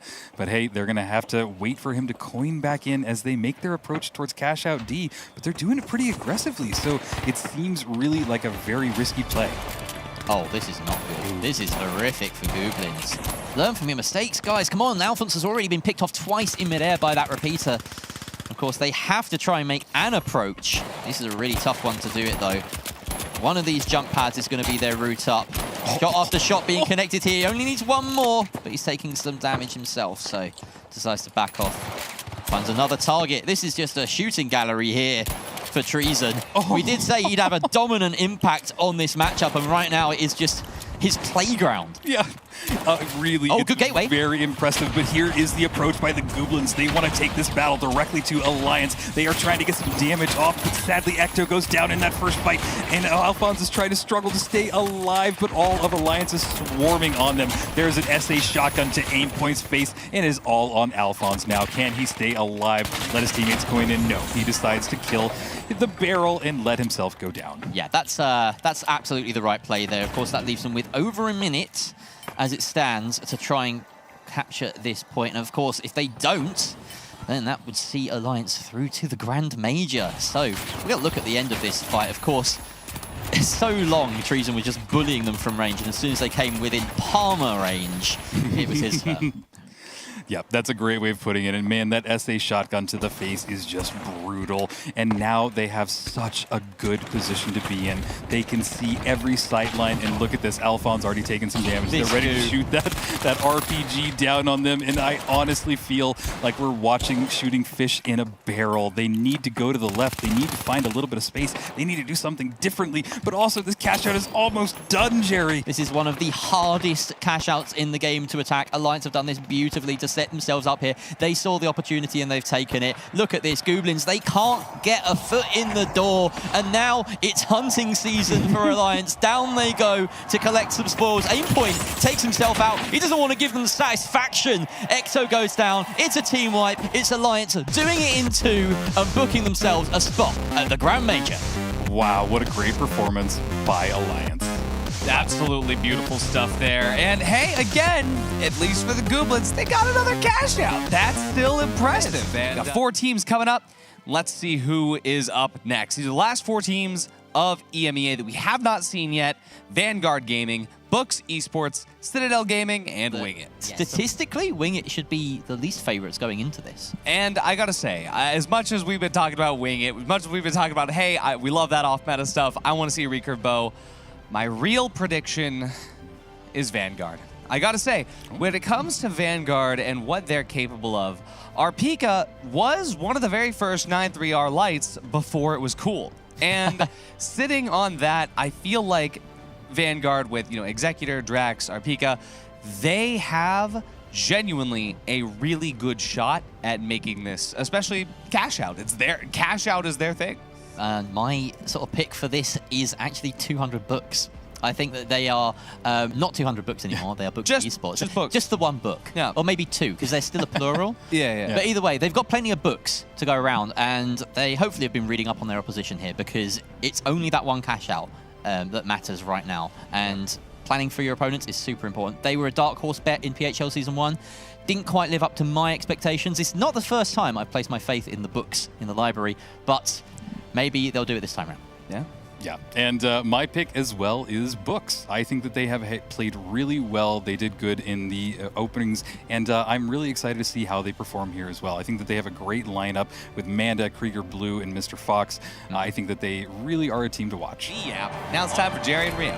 Thank you. All right, and we're going to get started on Sis Horizon. This is going to be quite a wild matchup for Cash Out. Nice little drip on all these teams as we get started. Now, just to give Citadel their moment, there's a player on the purple side right now that I want to give a shout out to, Samkelbox, one of the most impressive heavies in the mix. And honestly, this is a team that could surprise us. Cartonis as well, very talented light. So yeah, we just didn't have enough time to talk about everyone here. Samkelbox really just getting in the thick of it straight away. Doesn't care about the damage he receives on the zipline, but Executor finds Cartonis on the approach. That Citadel Gaming advantage as the kills come in between Vanguard and Citadel. It is Vanguard that are on top. Arpika finding Lovely, and Samkelbox finally dealt with by Executor, who sandwiches that team fight between 2 lovely revolver picks. Yeah, that was a really interesting play, and I want to point out for a sec that Vanguard is running the APS turret. We almost haven't seen that at all today, so it's really cool and refreshing to see something new like this, and it reminds me of old strategies back in the day when everybody would just group up around that APS turret and really play as a team. So maybe it'll work in the favor of Vanguard Gaming. It has some offensive utility as well. We might see a point where they drop that APS on top of a cash box, which holds, C4s, mines, what have you, and it will eliminate those without any problem. So it's a little bit of a high-level tech that you see occasionally at this point. But here we go, Citadel Gaming defending their box from Books Esports right now. And yeah, out comes the H+ Infuser to juice back up the player that just took a ton of damage. Manda, though, trades out as Samkelbox gets his kill too. The Heavy's really carrying this fight. Lots of damage out onto Books Esports, and it's only Lovely who is the single medium up against some very low HP targets. There is clutch potential right here, but that heal beam is doing some work. Manda is not going to go down easily. Lovely has rezzed up Cartonis, and he's the bait now. Can Cartonis find some kills off the back of this? Yeah, this is quite intense as all of Citadel Gaming have just moved off to the right here a little bit. They're buying themselves time. They're trying to kite this as well as they can, and we're going to move over here towards Cash Out B, and that's a sword. I just saw a sword and a bow. What an amazing play. It seems like Wingit are just trying to steal this cash right now, but something blew up, and sadly Randy went down in that first battle. There is the bow trying to buy themselves a little bit of time. There is smoke all over this point. This is a great spot for them to be in, and they're getting a res on their heavy. This is great, but sadly, Plopbarn went down in that battle. It's a lot of flash and style, but there's barely any substance to it. It feels like from Wingit, they just can't collect the kills, and they're going down very quickly. Vanguard Gaming have that on lock, it seems. We turn our attention back to Cash Out A here, and Books Esports are struggling. They have lost bodies. Citadel have an opportunity for a steal here. They're going to stick it. That opening is there, though. Krieger Blue finds the kill just after being brought up, or bringing back up his heavy. And it looks like Books Esports might have this in the bag now. They still have a full-strength Citadel Gaming underneath them, trying to launch this assault. Yeah, sadly that bounce pad did not work in their favor. They got a little clipped on the lip there, but now 93R is just churning through them. He's having to run away, and Krieger Blue surviving on just a sliver of HP. Finally, he goes down. Now Books is all remaining is on Manda, but everybody is here. The time is running out. It is still in the favor of Book Esports, and they were able to get Mr. Red Fox back up, and now they need to hold on for just a few more seconds. They need to watch out because all of Winged is here too. They're going directly for the steal. All of the smoke, everything out there. The winch steal didn't go off. Did they get the steal? They got the steal. Unbelievable. Wing It just out of nowhere. They couldn't win the other cash out, so they said, let's go the other way. And they come and get the last minute steal. Plopon with some bow kills. Oh, a second one for Plopon as he's melted finally. He's taken out. Somali Hawk takes down Sandbox. That's a wipe going in favor of Wing It. They might get a second wipe here if they can take out Krieger Blue. Oh my gosh, this is at my edge of my seat. Oh my He pulls him in, he gets it! Wing It are popping off. I love this. They're going to get the reses, and this is what we have been wanting all day. The off-meta pick is playing off-meta, and we are having a blast watching it. I hope the audience at home are going as ballistic as the studio is right now. I've never seen Fixie and Oscar lose balance quite so much. What is happening? That's Hardy right there. Even Artie's getting in on the mix. This is a fun match, and we've only just gotten started. There's several more cash outs to go. Looks like D is started to been ticked down, but where's the other vault? Why has it not been plugged just yet? Interesting question. Of course, yeah, D in the hands of Vanguard Gaming. Vault 4 has been tapped by Citadel, but C is quite a way away, so everyone's kind of focusing on D at the moment. Looks like Wing It are very close by, but they don't want to pull the trigger just yet. Krieger Blue finding a pick onto RPika. That's going to dent the defense of Vanguard. But no clear opening just yet. Yeah, they're trying to drop the cash out. It is down a floor, and it seems like that might be a good place to put some goo down, but it is still, there's Wing It. They just pulled it out, and they are going for a steal again. They are throwing some smoke down on the point. It seems like everybody is grouping up, but this cash out is halfway there. There is Somali Hawk just reaching in there, and the smoke provides him so much coverage. Are they about to do this again? But no, the winch pulls it right back out and stops that steal. Yeah, Vanguard not making the same mistake that Books made. Lovely, picking up a bunch of kills as well with the transfer, and that might be Wing It's hopes here decimated, as there's only about 30 seconds left. But there's still a chance here for Citadel to try and claim this. They've put this into a fantastic position under the staircase, but the DMAT will open it up. They fall off the steal, even though the heals were coming in. That might have been a mistake. Vanguard get the kills in the transfer, and that should be enough to see them to success. Somali Hawk, though, bringing up Plopon and Wing It are back at full strength. There is still time for them to steal this if they collect the kills. They are collecting the kills. Drax goes down. Could it be yet another last-second steal coming out from Wing It? But no, Executor is executing them to perfection. RPika comes in. And I had my heart in my mouth for a moment there, Rio. What an amazing play. We really were thinking that Wing It were about to do it again, but they are still sitting in second, so it is still looking good for them as we turn our attention to Cash Out C. Cash Out C is more than halfway done. It is in control of Books, and don't seem like anybody's really going after them. Maybe everybody's turning their attention to the next vault. I think Wing It are going to get a good spawn for it, but the other two are going for that vault, interestingly. So yeah, Wing It have about 30 seconds to try and get across the map. It looks like they will do it. Of course, the speed of these double lights with the gateways, they can stagger them. And then, of course, anything is possible when you have smoke grenades, when you have goo grenades. You can get that steal in the most unlikely of circumstances, and it looks like that's what they're going for here. They're not going to try and go for anything flashy in terms of kills. They just bring it down to the bottom, removing all sense of delay. And there's the winch coming in into the dome. Out comes the goo. Krieger Blue gets the kill onto Plopon, though, and that has delayed the steal enough. That money is going into the library, into the bank deposit of Books Esports, setting us up for a pretty thrilling finale. Look at how close these scores are, Rio. These are absolutely close, with Vanguard really dominating so far. The next vaults have spawned. Cash Out A has been started by Citadel Gaming, and this might be their opportunity to climb from third to potentially second. But look at that nice little shot off by Rapika with the 93R. He's chasing them down. He wants to continue this hunt. Mr. Red Fox just did not know that there was a team at the other end of that zipline, otherwise he wouldn't have taken it. That's put a bit of a stopper on their hopes. Of course, coin can come back in about 13 seconds or so. Citadel Gaming look like they're not going to meet too much resistance here. As I say that, Wing It are slipping in underneath. We got to get a look in over at that Cashout A, just in case Wing It can pull off some more heroics. Popon hunting round with that bow drawn. He just needs one head. This room is full of them. Somali Hawkclaw is the one to get the entry as he finds the sword kill. Randy follows up onto Samcobox. This could be a wipe in the making as Lovely has to dive on out. The shots are raining through, and it's a storm light in your face. You never want that. But this is not easy for Wing It. There is a third party on their tail. The Goo goes down. They succeed with the steal, but bodies are being lost. Amanda finds not one, but two. It's all up to Somali Hawk to delay, and he can't get back to the point. He has nothing to really delay this point with.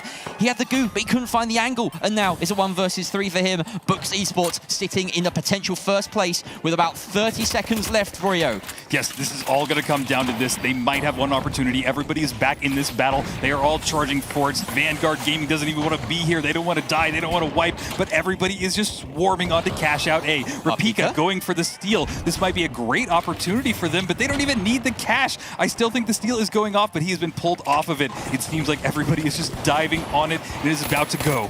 20 seconds left, and Wing It are attempting another impossible steal. They're going in. They're not dying, but it gets moved out of their way. Somali Hawk finds a kill. Everyone's swarming this cash box. There's no way he holds this. Surely not. Oh, so close, but Wing It are wiped. Everyone's wiped besides Vanguard, in fact. And it's Books that come out top of the pile. Books and Vanguard, and such an interesting strategy by Vanguard. They just stayed on the last vault and they threw everything down and then ran to the cash out at the very end. Looking at the lineup, these players are wonderful. You've said it before that they've been around the scene for a very long time. So I'm going to make the prediction that this one goes 3 cash outs in 3 maps. We're about to jump into it here. Sis Horizon 3v3. Jerry, Rio, take us away. Absolutely. Sis Horizon is a perfect playground for these teams that have a storied history in the scene. I am excited to see the strategy. I am excited to see the gunplay, the gameplay, and just everything that makes this the finals. So Mr. Red Fox rocking what is essentially the most default of light loadouts as we get a little look at him. And similarly, Manda as well with the most meta option on Books. And we've got the FAMAS and the Goo on Krieger Blue. So this is about as staple a team as you could imagine coming out as Books Esports. And they find that first pick immediately with Krieger Blue taking out the light. They should be able to grab that totem and get the res, but Vanguard Gaming, they're not being afforded that opportunity.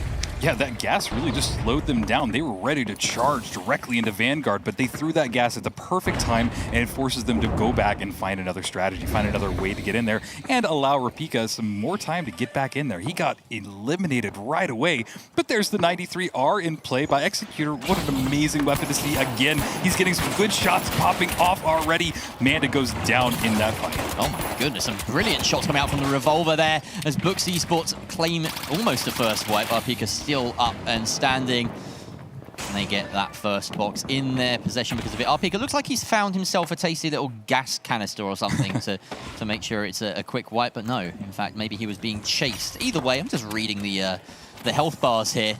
Looks like Vanguard, he is leading them around on a bit of a chase. And this could open up an opportunity if Books have not set up properly and Vanguard get to spawn back in. Yeah, I think he was just spotted out, and look at that. They're coining in and pushing into him. And there's a pick here from Rapika, so the Gambit has worked a little bit, keeping his team alive, not being wiped, and now they are up a body. Books having to dart back to the defense. Manda being caught out in the open means that Vanguard can trade places with them and maybe get an easy steal to turn this defense on his head. Yep, and there's the revolver. Called it wrong earlier, but there it is. And he is running it, and they throw that APS turret down on the point. This is great because it just blows up anything that has been set up on this cash out station, allowing them to steal it and just stop anything else that comes into it. They are able to get the steal off, and Vanguard Gaming are now in control. Rapika got the kill on Mr. Red Fox as well, and it seems like they are just charging directly into each other. Krieger Blue goes down in that battle. Yeah, Drax with the shack attack, taking out the medium, and it's only Manda left as the heavy on Books Esports. He's found a little corner to try and res up. I believe that's Mr. Red Fox. But so far, Rapika has just been having these really high impact entry frags in 2 of the 3 fights that we've seen so far. Yeah, and that APS turret is still on point, so anything that they throw at it makes it that much more difficult. And Rapika setting up, trying to find a little bit of an opening, throws a gateway as well. This is great, but they immediately glitch it out. So it seems like the approach is starting by books. They're trying to drop everything down. There are some C4, there are some mines as well on the point. It is going to be really exciting as everybody dives onto it. I love that. They've piled utility onto the point with the protection of an APS. That makes it so difficult because his RPG is not going to do much from the side of books. Looks like he's been dropped another level. They have one chance to stick this here. Manda maybe wants to winch this into a slightly better position, but Vanguard are closing the net and not allowing anyone to hold F. They get the kills. Drax with 2 of them, in fact. Mr. Red Fox, the last one standing, and our Pika will pick up the pieces. That's going to be a res and a first cash box going the way of Vanguard. Yeah, that was a great battle over this first cash out. Vanguard played that well, and really it seems like Rapika found some great angles and was able to get those pivotal kills, just like now, right? We're going to watch, and this is exactly what you're hoping for. Look at that aim, brings him down. Yeah, that was Mr. Red Fox getting some kills towards the end and just not really working. Found 2 kills in that scramble, in fact. Really impressive from him. But he needs to have a little bit more impact in a macro sense. You know, you can pad your stats as much as you want, but if those kills come after a cash out has been claimed, then they don't mean too much. Executor taking a bit of a beating there, has to hide and regen. Arpika gets the tap on the vault as they send only Krieger Blue over to deal with him. He just about scarpers away with enough HP to keep himself alive, which 1 HP keeps you alive. That's kind of how it works in most games. Absolutely. That would be very weird if it worked any other way. But Vault 2 has been popped. It seems like they're slowing things down just a little bit. Nobody wants to go out and grab it because it's very out in the open. I love that they're taking shots from these tiny little windows. Moving back, Rapika just found him in the back and brings Krieger Blue down. Seems like this is going to be their opening as Mr. Red Fox goes down as well. That revolver is hitting hard. Oh, wow. Manda landing an important RPG there to take out Arpika, but he's still now in a 1 versus 2. And some good shots onto the medium, but he's suddenly out of resources as that was more of a delay of the inevitable as 2 bodies swarm him. Vanguard once again winning a team fight. Oh, that's a reposition to get this res. You don't want to stand in the gas while you're doing that. Yeah, but it's going to slow everything down just even a little bit, because now by the time that they get this vault, it will be a little bit more time that they have burned up and allow the other team to just come back in. So it's going to be interesting because I think that we're going to see one more battle before this is even plugged. Yeah. No, there's the plug. Unfortunately, a bit of a caster curse there. They had that gateway prepped and ready, and Books Esports does get a decent spawn. Arpika playing point to, or on point. He's at the point of the spear. That's what I'm going for. He's away from the point. I did have a point, but now it's gone. That's okay, because they have manipulated this cash out into the corner of the map. This is going to be a very hard approach for anybody that wants to grab it, and Books really need to find their opening, because this could be it for map number 1 if they don't get anything going right now. We see some utility being thrown down. It looks like maybe some gas on point has been popped as well, but look at how far away Vanguard is from the point. They are trying to kite this perfectly. They're not even in a full formation. It seems like Rapika is out on his own, but this gas might even slow them down just a little bit more. There's the winch claw trying to pull it off into a corner. Dome shield is going to go down. I think they might go for a steal. Interestingly, it may be better leaving it around the goo, because that DMAT is going to close the gap on these unguarded walls. Speaking of closing the gap, though, a lot of kills coming in as Krieger Blue finds that first onto Drax, and the trade is not there. Manda doubling down, finding Executor. Arpika is picked out, not a mid-air, because Krieger Blue is the descending hell angel. And a trade of objective there as Books Esports do get the steal. And with about 40 seconds left, there could be a mad dash from Vanguard Gaming to try and close this out in record time. It's going to be really close if they're able to get over there, because they have now pushed this cash out even further out into the open, so that it's more exposed, and this cash out is ticking down. Books are in control, and I have a feeling that we might see cash out number 3. But with that said, there's about 20 seconds left. We see them throwing a fire barrel. Didn't bounce the way that they had hoped. It kind of went the opposite way, but nobody's really here just yet. They haven't dived on it. There it is. They threw down an APS, which is eating up all of that utility. They're holding the steal. Can they grab it? But the winch claw pulls it out of position, and that means we'll see one more cash out. Keeping an eye on that defensive heavy with the winch claw. So important, and unfortunately Vanguard Gaming couldn't do anything about it. No goo to prevent the sightline. Really, that would have been the silver bullet in that situation. But having the APS means that you're not necessarily bringing all the goo that you want. I don't know exactly what the the sort of loadout is from Executor, but I have to imagine that that final slot is in favor of the APS. So yeah, it's just one of those moments for you. Yeah, I don't know if the APS is working as they had intended. It's fun to see, but, you know, there is a reason why nobody really runs it that much in the competitive scene. But, hey, I'd love for that to change. I'd love for us to see a use case for it today. But with that, Vault 3 has been tapped. These teams are dealing a little bit of rooftop damage, a little bit of distance on each other. They want to poke and prod, find an opening, but, yeah, they grab it, and they're going to get it plugged in Cashout deep. Nice speedy approach there, but some great positioning here by Vanguard, who are up and on top of Books Esports, just running away to that stairwell. Out comes the APS, clearing the objective. Really nice move. We got to see that in action. And he's going to stick it. I don't think there's an answer to this from Books Esports. They allow the flip, but now they can circle above Vanguard Gaming. It's trading positions. A lot of EMEA does this all the time. They will forfeit the cash box just to get a better position in the transition. Yeah, will it work for them, though? That's a really risky play because now they have traded hands and it forces them on the offensive side. Krieger Blue getting healed back up by his teammate. Good shots going off as well. Trying to connect something with that 93R, moving over to the FAMAS. He's trying to connect it with anybody. Pulling out the healing beam, really not needed at this moment, but RPG has been reloaded and they are trying to make their approach into it. This Cashout looks like it's really in control of Vanguard Gaming, though. How are they going to find an opening?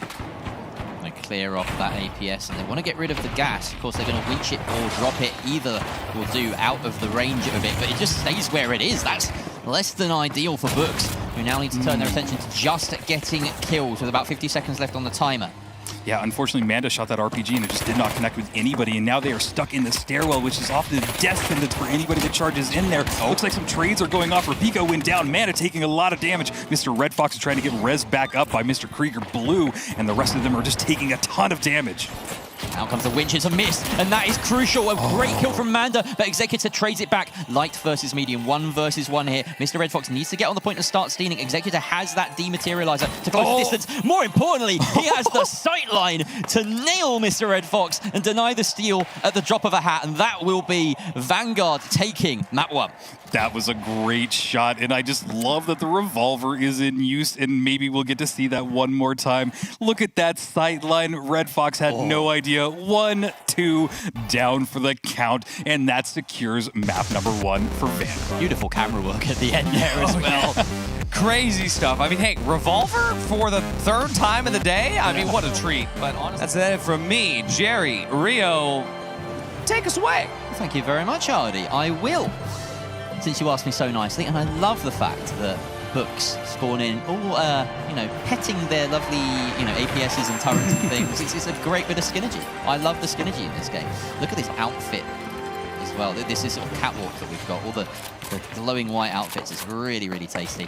And all of them, of course, available on the store. It's just an incredible set of cosmetics we have in this game. Maybe we should go back to the esports. Yeah, let's talk about the game. And I love that we're on Citadel because it has not been seen today, and it is reason that it hasn't been seen is it's a really new map. They don't have the same level or depth of strategy that some of these others do, like Sis Horizon or something like that. So it's really exciting for us to see how these teams perform on it because it's kind of fresh for everybody.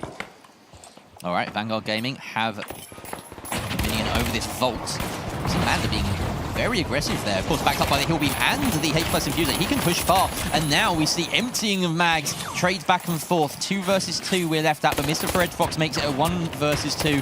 Vanguard Gaming looking a little bit worse for wear. Manda closes him down, and that engage worked really nicely from Manda.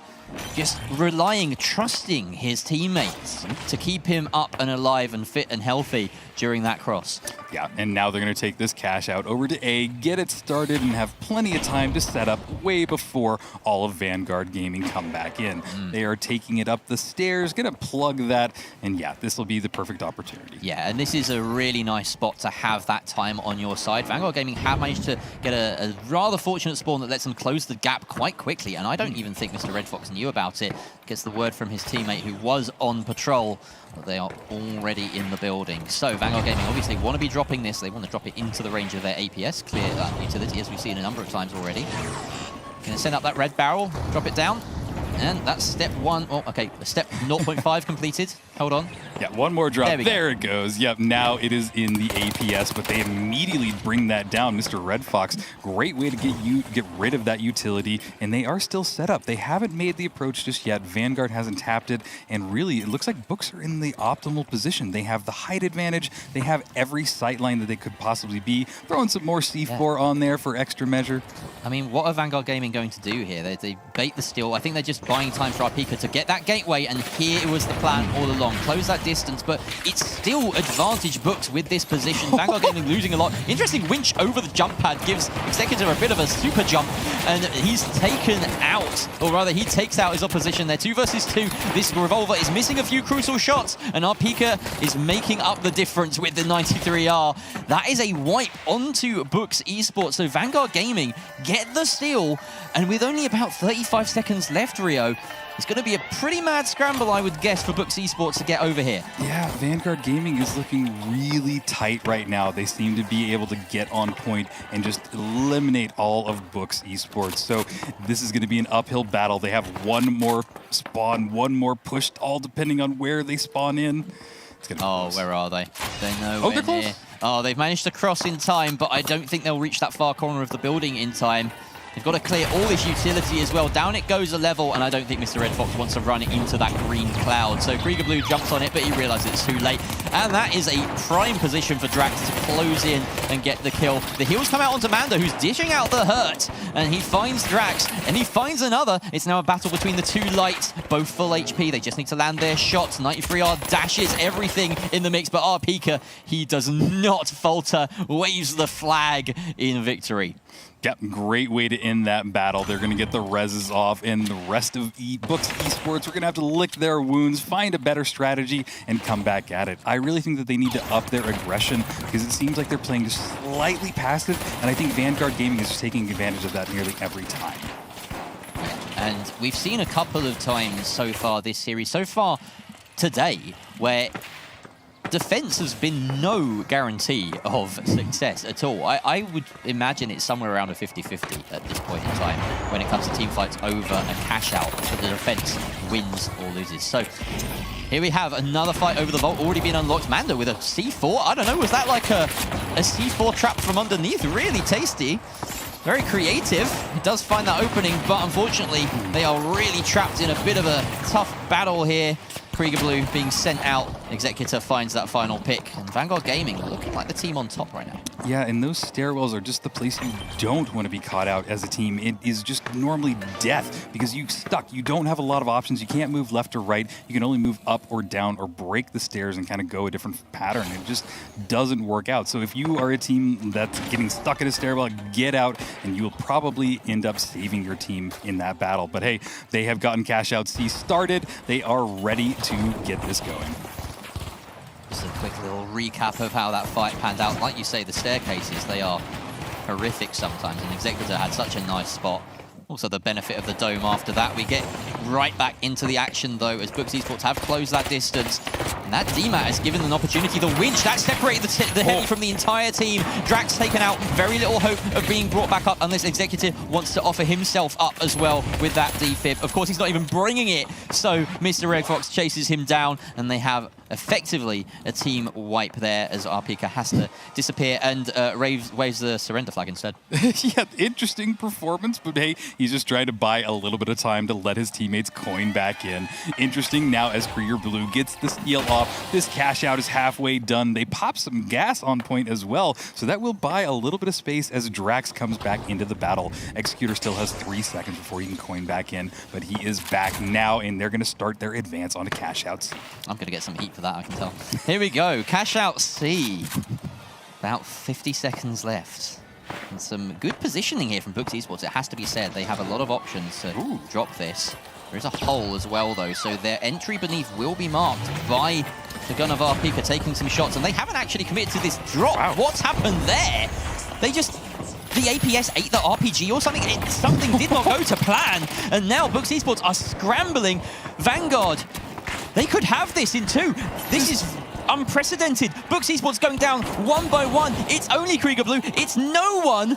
Vanguard, they close out Nozomi Citadel in record time. And that's the series. 2-0 to Vanguard. They have booked a spot in the Grand Major, Rio. Oh my god, I did not expect that at all. Artie's caster curse has been lifted as Team Vanguard, formerly known as Team Extreme, made it through. At the very end, that was Abby, the APS, working overtime. It's been a long day so far, and you might see behind me, we do have what looks like a bit of a mess here on the board, but I can just explain it to you very clearly and simply. So on the left side, this is the first introduction to the day. This is what we've gone through so far. This is your cash out into final round matches.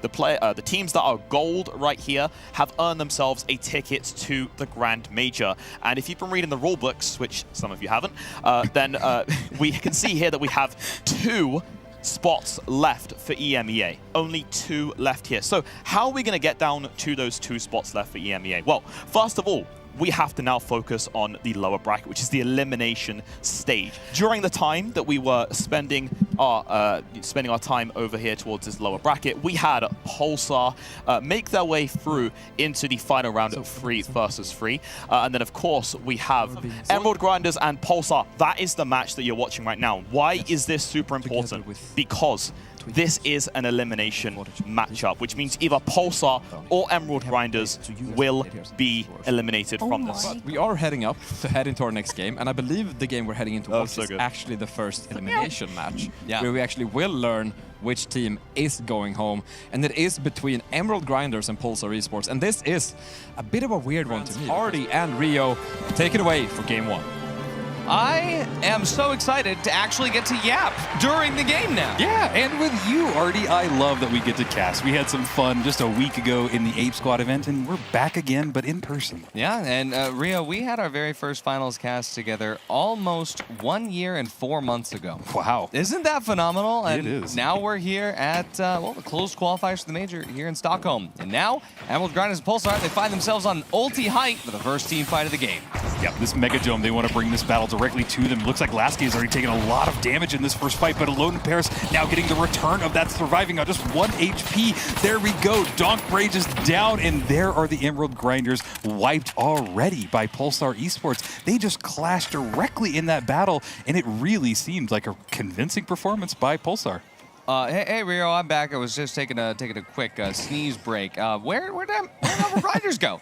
Weren't they just here a second ago? Poof, they're gone. Well, I mean, hey, that's a very convincing start from Pulsar. You can tell that they are not about to let another loss run away from them here. Take a little replay on that. Oh, thanks, producer. Just showing me exactly how it went down. But you know, clean shots overall. But really, it's the distance that Lasky and Perzone had to one another. Right? We're gonna see Emerald Grinders come back once again, coming off from the Alpha Acta building.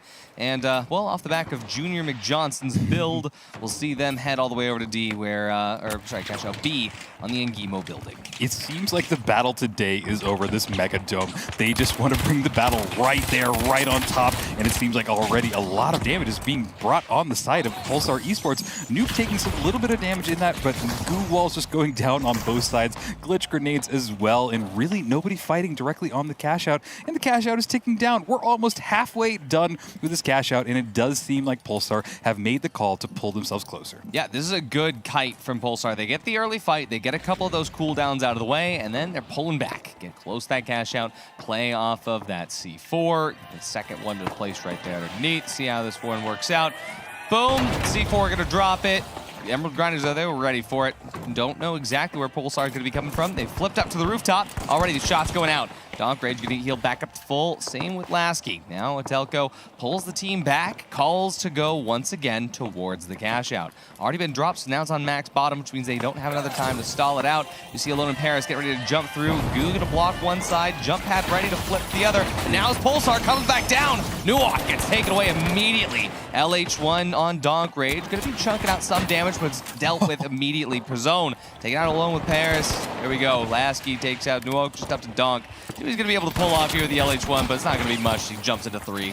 And there go the Emerald Grinders, wiped again. That was a really good play by Pulsar Esports. They kited it. They have been in control of this cash out the entire time. And then the second that the Emerald Grinders thought they had a setup, they threw some goo and were starting to steal. And you could see the call come out from the Pulsar team, and they just swarmed on top of Emerald Grinders. That is the type of performance that I've been expecting to see from Pulsar. Oh my god, and we're just going to stay on ulti height here. We're going to stay on the Superdome. It's just Vault 2 already there. But Pulsar doesn't look like they're in a rush to tap that vault, as they shouldn't be. We see Emerald Grinders about to try to make their way up to the top of ulti height on Alpha Acta, and for now, see Nuo try to, at least get a little bit of an angle here, but SA 12-16 it'd be kind of difficult. They figured out, hey, Pulsar is going to be all the way up on height already.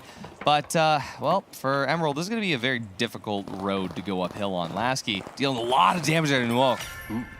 Yeah, absolutely. They finally get the tap on vault number 2, and they're still staying on top of this height and really getting some nice shots off from Lasky on that 93R. Brings Donkage down to just a little bit of HP. 1 bar just left on him. He forces him back into that building. They're retracted, and now we're watching as Pulsar is just setting up their defenses. They are making it where they are forcing the Emerald Grinders to push them. They are not bringing the engagement to anybody else, and it is working for them so far. They know that they have 15 minutes to just play with here. They're in no hurry, no rush, and I kind of like it when things slow down just a little bit. I think they like it too. I mean, this is for elimination, so if there's any time to be not stressed, I think Pulsar is taking a nice page out of some other teams' books here, and well, just chilling and vibing. Emerald Grinders are about to make their approach here. They've done a really good job to actually buy enough time.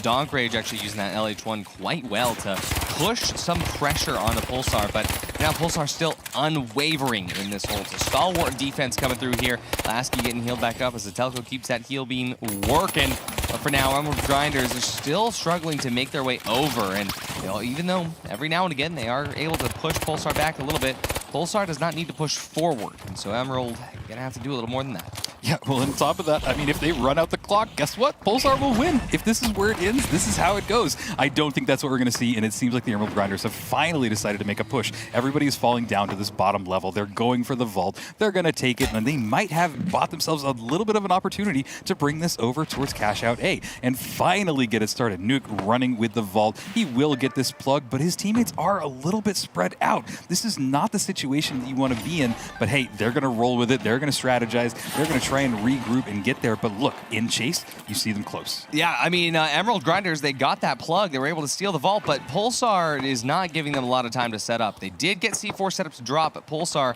that chase definitely came a little bit slower than I think they wanted to be, but for now, Pulsar has height. They know the Emerald Grinders setting it up to drop on this little platform, so they're going to try to clear that C4 immediately, get that drop so that they have the advantage and not AMG.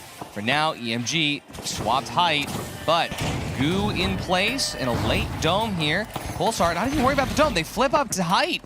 Nice TP. For now, though, Pulsar, they still have to deal with this kite. Emerald Grinders doing their best to buy time. Yeah, they are really doing well at buying time, kiting this out, but sadly looks like they're taking a lot of damage, but immediately heal themselves back up with the healing beam and the infuser. RPG in hand by Perzone. He's trying to get closer to this cash out. It's about halfway done. They're making their approach. They're throwing some smoke on the point. This is a great opportunity for him to steal it because look at how far away the Emerald Grinders are. And Telco and Lasky, they're ready in position to fight EMG. And the steal is going to be successful for Pulsar here, but the push is good for Emerald Grinders. Traded out, though. Perzone goes down. Lone Paris traded. Lasky goes down just up to a Telco. If there's anyone that can do it, though, it's him. Nuoc and Donk Rage still up. No defibs available since Lone Paris is gone, but a Telco take it away, and that's going to be Emerald Grinders getting a steal. Don't think there's going to be enough time for Pulsar. Yeah, that was the first sloppy approach that I saw from Pulsar. I just seemed to all kind of fall apart. They had the opportunity to really just rush in there and just catch all of Emerald Grinders off guard, but they didn't. So it's just a little bit of a missed opportunity. I don't even think that they'll have an opportunity. This cash out will run out, so we will take it to cash out 3.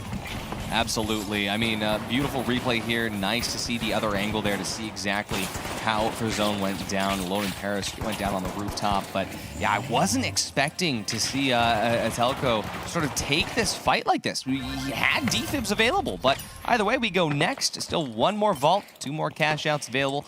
See what's going to happen where Vault 3 is going to end up getting plugged. Yeah, and I love it when we have teams like this bring it all the way to cash out 3. It is anybody's game at this point. The Emerald Grinders have obviously shown us that they're still in this match. They're not going to let Pulsar just take this as an easy win. So I am still rooting for them, and it looks like they now have the ulti height.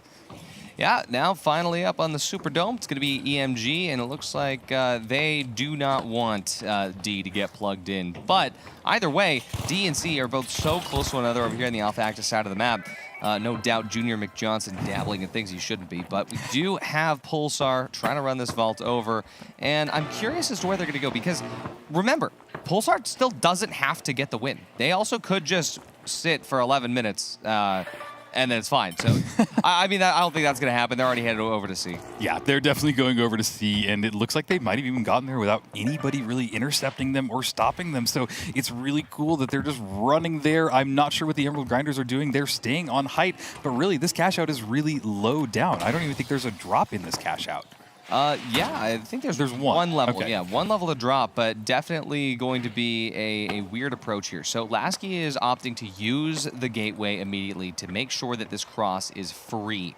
EMG makes sure they're not going to be able to come over, but there it is. Every member of Pulsar is now underneath the Alpha Active building, where EMG's ulti height doesn't matter. So for now, Emerald Grinders has a choice of how to take this approach, but no doubt Pulsar is going to be kiting. They have at least one drop. It's going to be an interesting approach. Yeah, and Pulsar is playing really close together, so they can do the exact same strategy that worked on them for Cash Out 1. They just need to play time, kite it out, and then swarm on them the second that Emerald Grinders makes a single move. And you can see that they're taking a very strategic approach to this. They threw some stay forward down. They want to try and find an entryway into this Cash Out, and they've just been spotted out. This is a perfect opportunity. RPG goes on, and it hits Brazone for a lot of damage. Now the chase is down. He's trying to get close to him with that SA shotgun, but it's not really doing enough damage to him. They have to pull off. Alone very low as well. He needs to heal himself up, back up, but he's about halfway there. Yeah, I mean, EMG, they were the ones that initiated that approach, but they were the ones that definitely had the most hurt on them.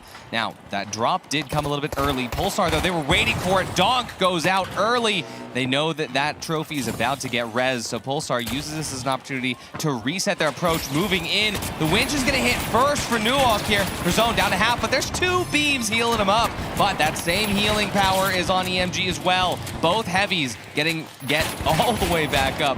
What is happening right now is Brazone actually is on the back foot, running away. But SA-1216 can continue to chunk out. Brazone goes down, but Nuok isn't done yet. He's going to take out Lasky as well. Brazone getting defib back up. One more winch ready to go. Brazone down again. Nuok has 3, but Atelco still stands. No more defibs. But this could be where EMG flips this. EMG going to be getting the steal. Atelco comes in, tries to get the goose stall. He's not going to be able to. He's held off enough by Nuok. That's EMG. I don't think they have this, Rio. No, it's 13 seconds before their team comes back in. Atelco couldn't get a res off. The time is just ticking down. You see him panicking, running in there, but there's the wipe.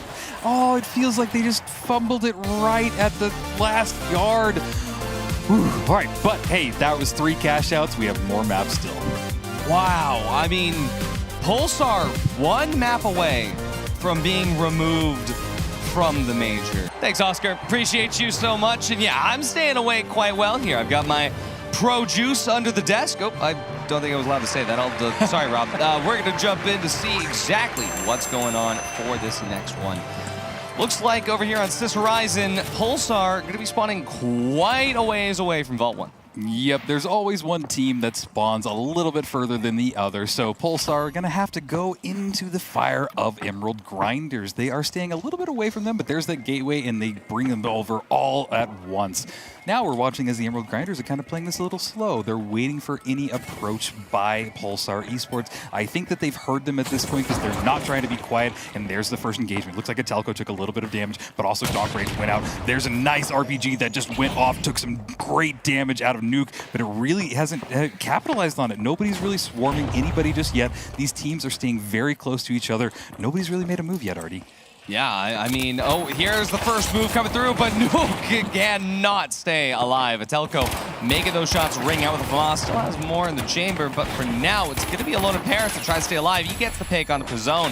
Neither medium in a position to res their heavies, but for now, Lasky is going to be on the back foot here. First res going to come through as Nuke comes back up. Donkrage went down on the bottom floor, but Pulsar able to finally get those reses up. Also, get the vault, take it away. They are trying to head outwards, but for now, EMG down a player. They take this engagement really early, and they're going to come to regret that as Lone in Paris gets taken out early on in this fight. Nuke going to try to take an ego chow for nothing. And Pulsar, they get the first team wipe of Sis Horizon. Pulsar seems to do really well when the battles are very open. If they're not in an enclosed area, they seem to just be absolutely stomping on the Emerald Grinders. So maybe the Emerald Grinder strategy is just bring the fights closer together in these more enclosed areas. Push them into corners. Make it where they have to struggle to get out of there. But hey, it's working for them, so I'm curious to see if they're able to hold it. Getting some nice replays. Look at those shots by the 93R from Lasky. There is a reason the man is known for being one of the best light players in the game, and you're seeing why. Absolutely, but I'm curious what EMG's approach is going to be here, because the last time EMG, well, they weren't the ones that needed to make that initial approach. So now, maybe being on a little bit more of the aggro side, it will do them well, especially on Vegas. It did them quite well, but Pulsar backed up into a corner. Everything matters here. So this cash out being infinitely more important to Pulsar than the last one. I know they're going to be holding on to this. Yeah, and I love this positioning for Metelko. He is way up there. These rooms have amazing height onto them, and he is taking full advantage of that. Although it is now dropping, and it's going to force him off at that spot. Everybody is clashing right in the middle. Prizone goes down in that battle. A lot of people are staying really healthy on the Emerald Grinders. This could turn the entire battle. They need to get one more kill, but it looks like Atelko's doing great damage. Brings Nuke down, and they're trying to get a res off, and this is just insane, Artie. Oh yeah, I mean, Atelko, though, because he was so far away, he wasn't able to keep Prizone up when it mattered most. But for now, even though Prizone is back from that defib, Atelko trying to keep alive with that heal beam does work out. Cashout's still in control by Pulsar, but Emerald Grinder's about to jump onto it. Now, the question is that drop available? Prizone has that RPG ready. Drop is going to happen. Emerald Grinders cannot stick it through. This is now going to be towards Pulsar's territory. It's still a 3-on-2 situation. The stick is going to be stuck through. Pulsar losing control of the Cashout. Backed up into a corner even further. Now as Lasky coins back in, Atelko and Prizone, they're trying to do early damage, but this Cashout has already run quite the ways away. Prizone at half HP, Atelko on one. Prizone goes down. There goes Atelko, and Lasky late to the fight. He gets taken out as well. It's Emerald Grinders and Pulsar Esports, one Cashout away from elimination. This is insane. I am just watching Pulsar just slip up on tiny little mistakes, and I've been saying it again, but they seem to be pushed into a corner and then don't know what to do. Getting a nice replay of everybody just dying and clashing on this point. Donk Rage getting a kill, Nuke getting a kill, and then it all comes down to Lasky, and he finally gets wiped. Couldn't do anything as the last remaining light against 3 people, but you know what? Who can really do that in a game like this?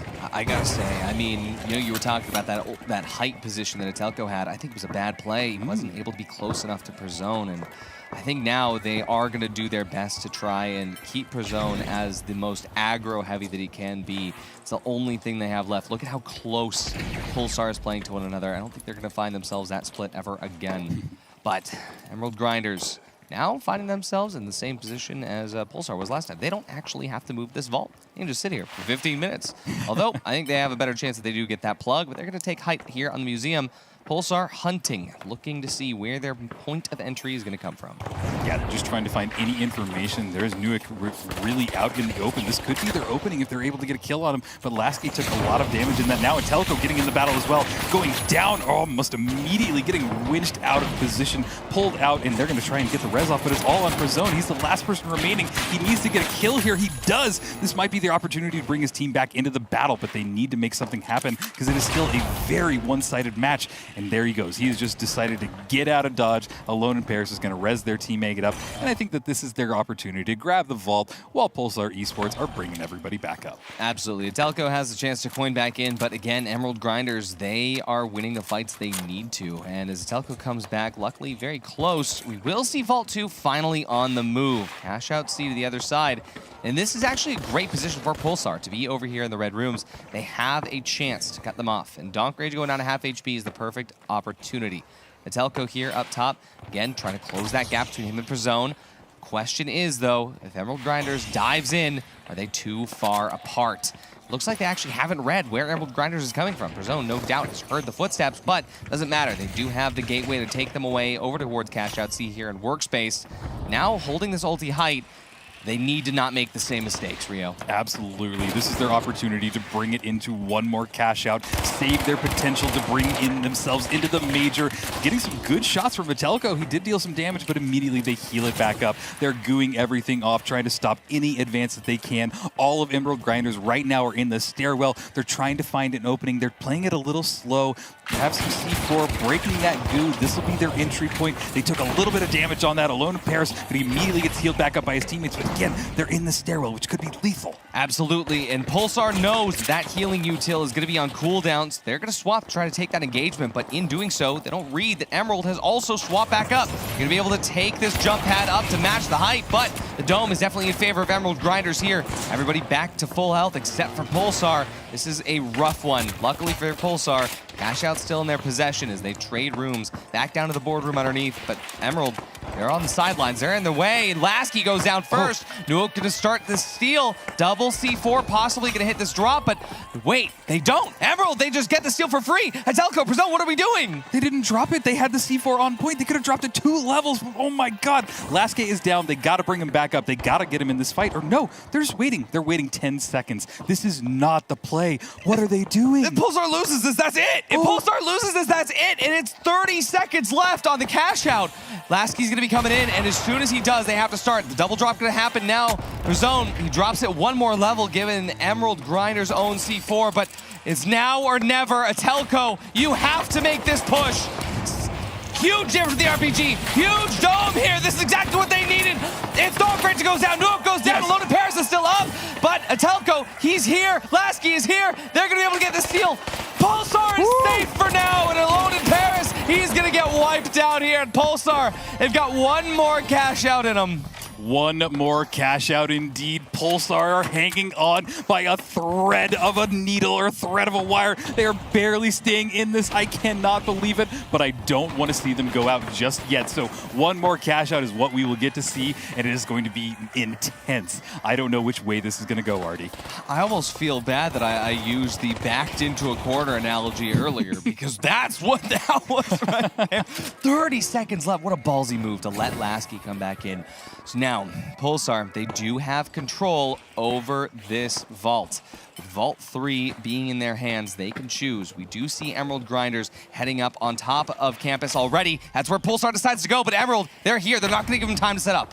Yeah, the cash out has been started, and look at this. The combat is already going off. Prozone taking a little bit of damage. Healed right back up by their medium healing beam, but it seems like they want to go below this. They have the opportunity to drop it. They are staying very close to each other, but now they've made the call. They want to go on this bounce pad, try and bring them fight to everybody else, chasing them down, getting some shots off, but he can't get the kill. There he goes. That's their opening, but it is still a 2 versus 2. Yeah, Prozone went down in that fight off screen as well. This 2v2, though, it definitely favors Pulsar if they're able to get the res, but Atelco's so far away. Lasky's trying to draw heat off of him, but it's going to be Emerald Grinders who gets that res first, and with that reset for the full team here, it's definitely looking a little bit rough for Pulsar.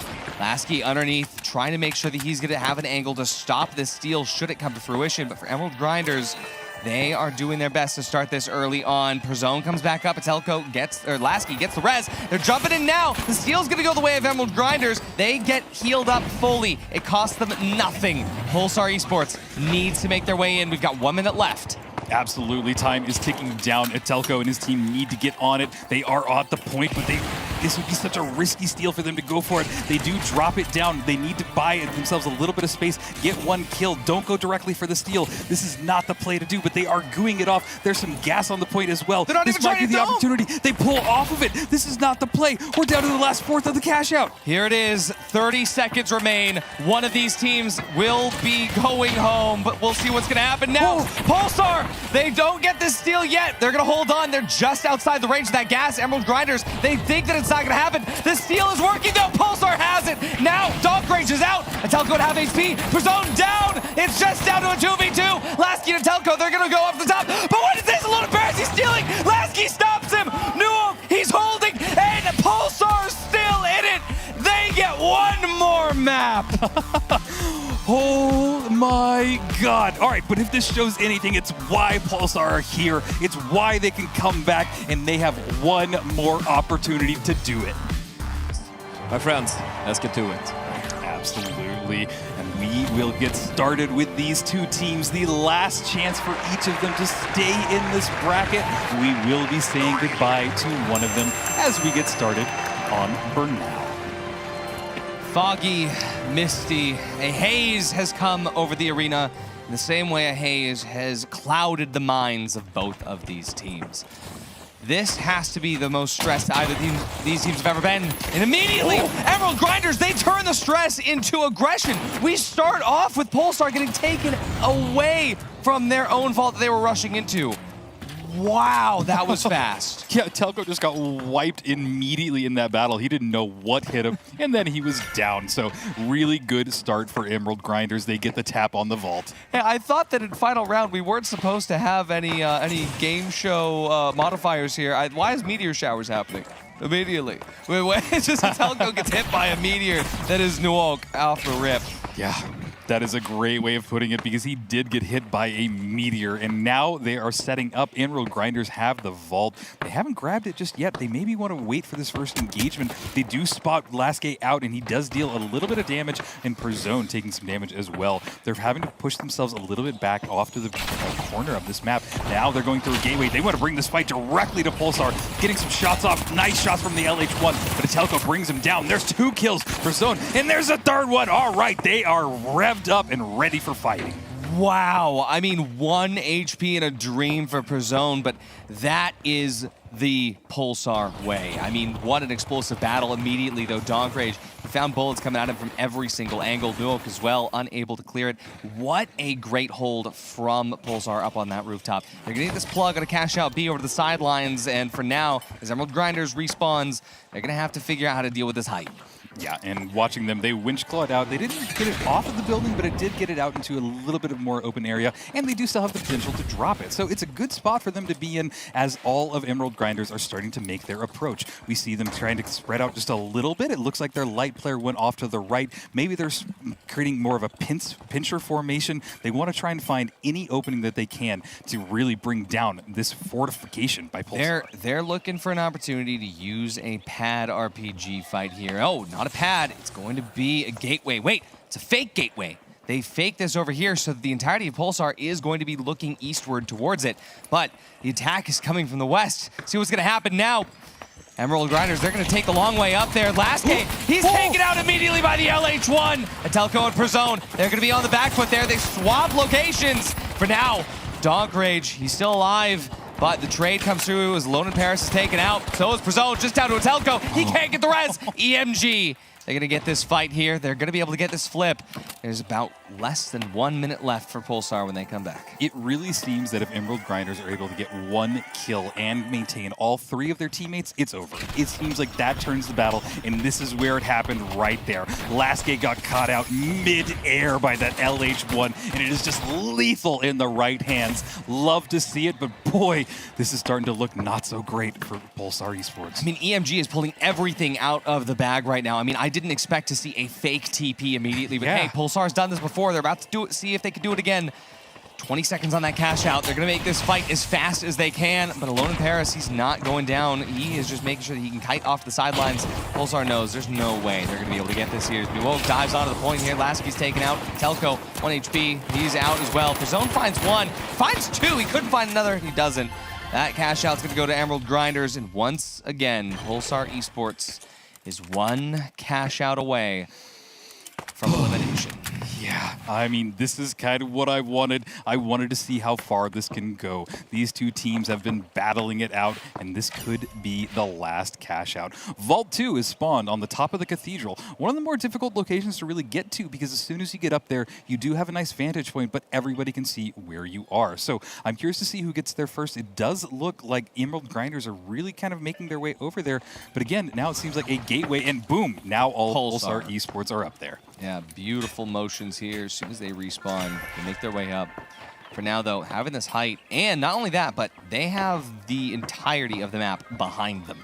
Emerald Grinders, they know this. They're going to, instead of moving for that vault, they're going to move for an advantageous position, but it's going to be difficult for them to get in between Cashout A and Pulsar Esports. Lone and Paris trying to take an angle off the sidelines as well. Donk Rage tries to use that LH1 from the opposing height across the street. But Cashout A sitting on top of the Assault Hotels. Emerald Grinders knows that's where Pulsar needs to go. Absolutely. There's that LH1 trying to bring Lasky down. You do bring him down to just one bar, and it's a little bit of shots off in Perzone's way as well. So it's really doing good damage with this LH1. Donk Rage showing that he has the good positioning, and this might be what changes the entire battle between these two teams. We're here on the Assault Hotels. Pulsar, they start off with this plug. Lasky taking some damage there from Donk Rage. Lone Paris goes down to half. Nuok, super aggro. It's actually going to be pulling some heat off of his teammates from the sidelines there, but look at how aggressive Nuok is. Lone Paris, though, he's going to go out. Lasky finds a good angle to the side. Donk Rage unable to clap back in the same way. They're going to try to let Lone Paris coin in. Yeah, this is a regroup, pull off, re-go at this. You have time. It'll be better that your team doesn't wipe. So 15 seconds on the clock before they can get their teammate back in there. And we are watching now as Pulsar Esports is just doing the setup. They seem to be watching more towards the north, and I don't know if they're ready for the advance from the south. So it's kind of looking the wrong direction. But again, they still have plenty of time. But now all of the Emerald Grinders are back up. Yeah, even if they were, I mean, we could get Donk Rage to do another fake TP, but it's going to come down to this. There genuinely could just be one more team fight left, but we'll see what happens. Pulsar does have a good advantage. Emerald Grinders, they are going to take this opposing height. Nobody is opposing them at this moment in time. The TP over the top. They're on ulti height. They know that they're playing for the drop there. Use that C4, drop it down to the bottom immediately. Pulsar, that's their cue to move. It drops twice down. He walks to hold the seal, he gets pushed off. Perzone taking the angle to the side as Telco goes up to the side here on this alleyway. Oh no, he's caught out! Telco down, no defibs remain for Pulsar Esports. This could be it, Lasky, he's on top, he stays alive. Perzone needs to try to find a way in, he's just hiding, he's playing for this stall.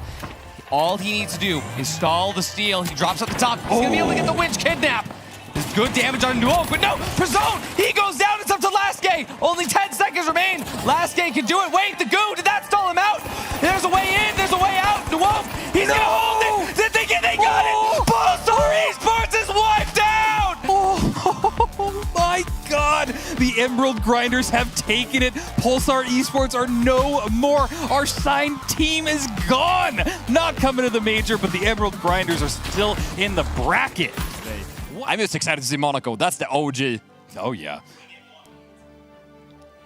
And we just got a report that Wingit just won. Wingit has won their final round after their kidding? 4 cash-out game. Just as a quick explainer, because you guys are probably seeing why there's elimination games are happening right now, we are fixing the bracket stuff in the background, but essentially the teams that lost their first cash-out match were playing against each other off-stream, and the team that had won all the way and their final round is Wingit, so Wingit will be going to phase 2 of the bracket, which we'll catch up with you guys later.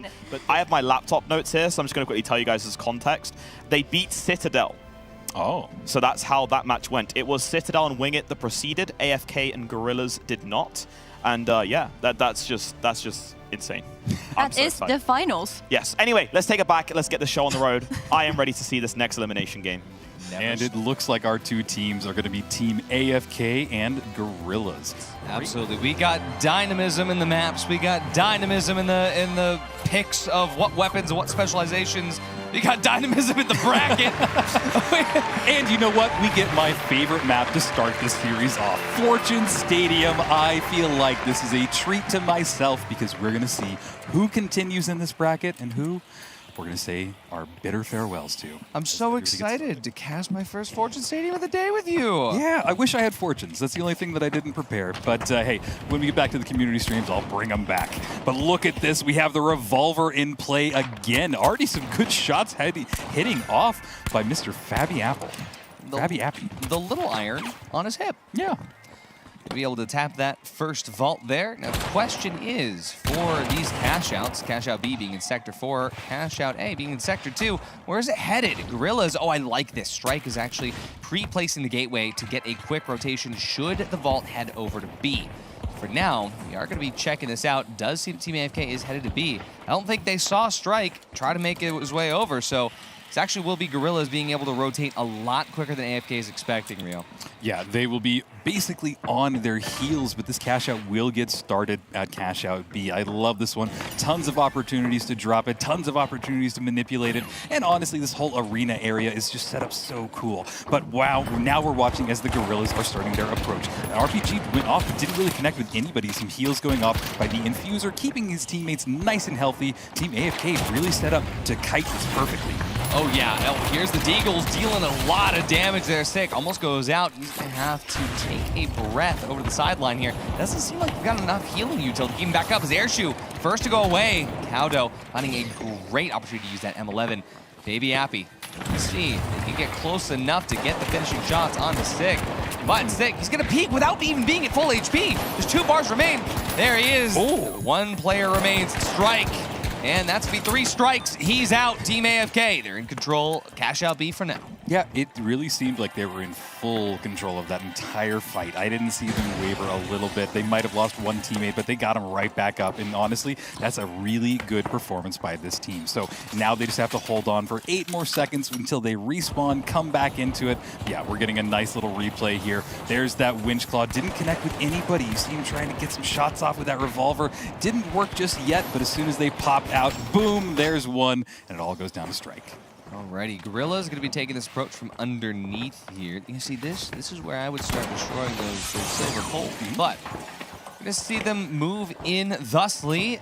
DMAT being used. Both teams running DMAT. Yeah. No heal beam on this approach. LH1 here in hand, but damage traded through. Kimboff first to go down here. AFK down a player in a critical moment in this fight. Gorillaz is going to be starting the steal, but they're not able to close it out. Doesn't matter. Snaky's going to be able to stop that. Doesn't get dropped here, but wait, they get the steal. Baby Happy takes out Airshoe before getting traded through by Sick, but Gorillaz, they got the steal. That's going to be a Gorillaz cash out. Yeah, and that was really on Sick because he was able to get that Winch Claw, pull him out of position, and that just turned the battle for AFK. They now got wiped, and they're going to have to lick their wounds, figure out another strategy because the Gorillaz looking pretty good. We're going to get a nice little replay there. There's that Winch Claw I was talking about. Pulls him out, deletes their light player, and yeah, that just secures them that cash. Yeah, not only the Winch Claw, but also just eating all the bullets. That's how you body block. And for now, Gorillaz, they're going to be able to proc Vault too. Question is, for the next cash outs, who has the better rotations planned? Team AFK, we know they know how to pre-place a lot of detail. Nice DMAT! He knows exactly where they're coming up from, and that early damage is going to force Team AFK out the sidelines. Looks like maybe Gorillaz, they're going to try to escape with that Vault. Yeah, not really grabbing it right now. Everybody wants to engage in each other, but it seems like they're taking some good damage. Airshoe taking a little bit brunt damage to himself. Going into the stairwell, probably not the best option, but hey, nobody has really gone for the vault just yet. Things have slowed down just a little bit. Maybe they're starting to realize the weight of the situation here and what they have to do to really get out of it. What FOV is that? Oh my goodness, we're super zoomed in to see this vault. Beautiful shot of the vault, I will say. But Gorillaz, they're taking this fight absolutely as they should. Cowdo trying to run his way over to the Ngimo building and over here to the recreation of Seoul's data center. And we'll see AFK actually opt to take the fight early off the sidelines here. But Gorillaz, they take no damage. Pad placed, RPG pad, Ape is gonna happen.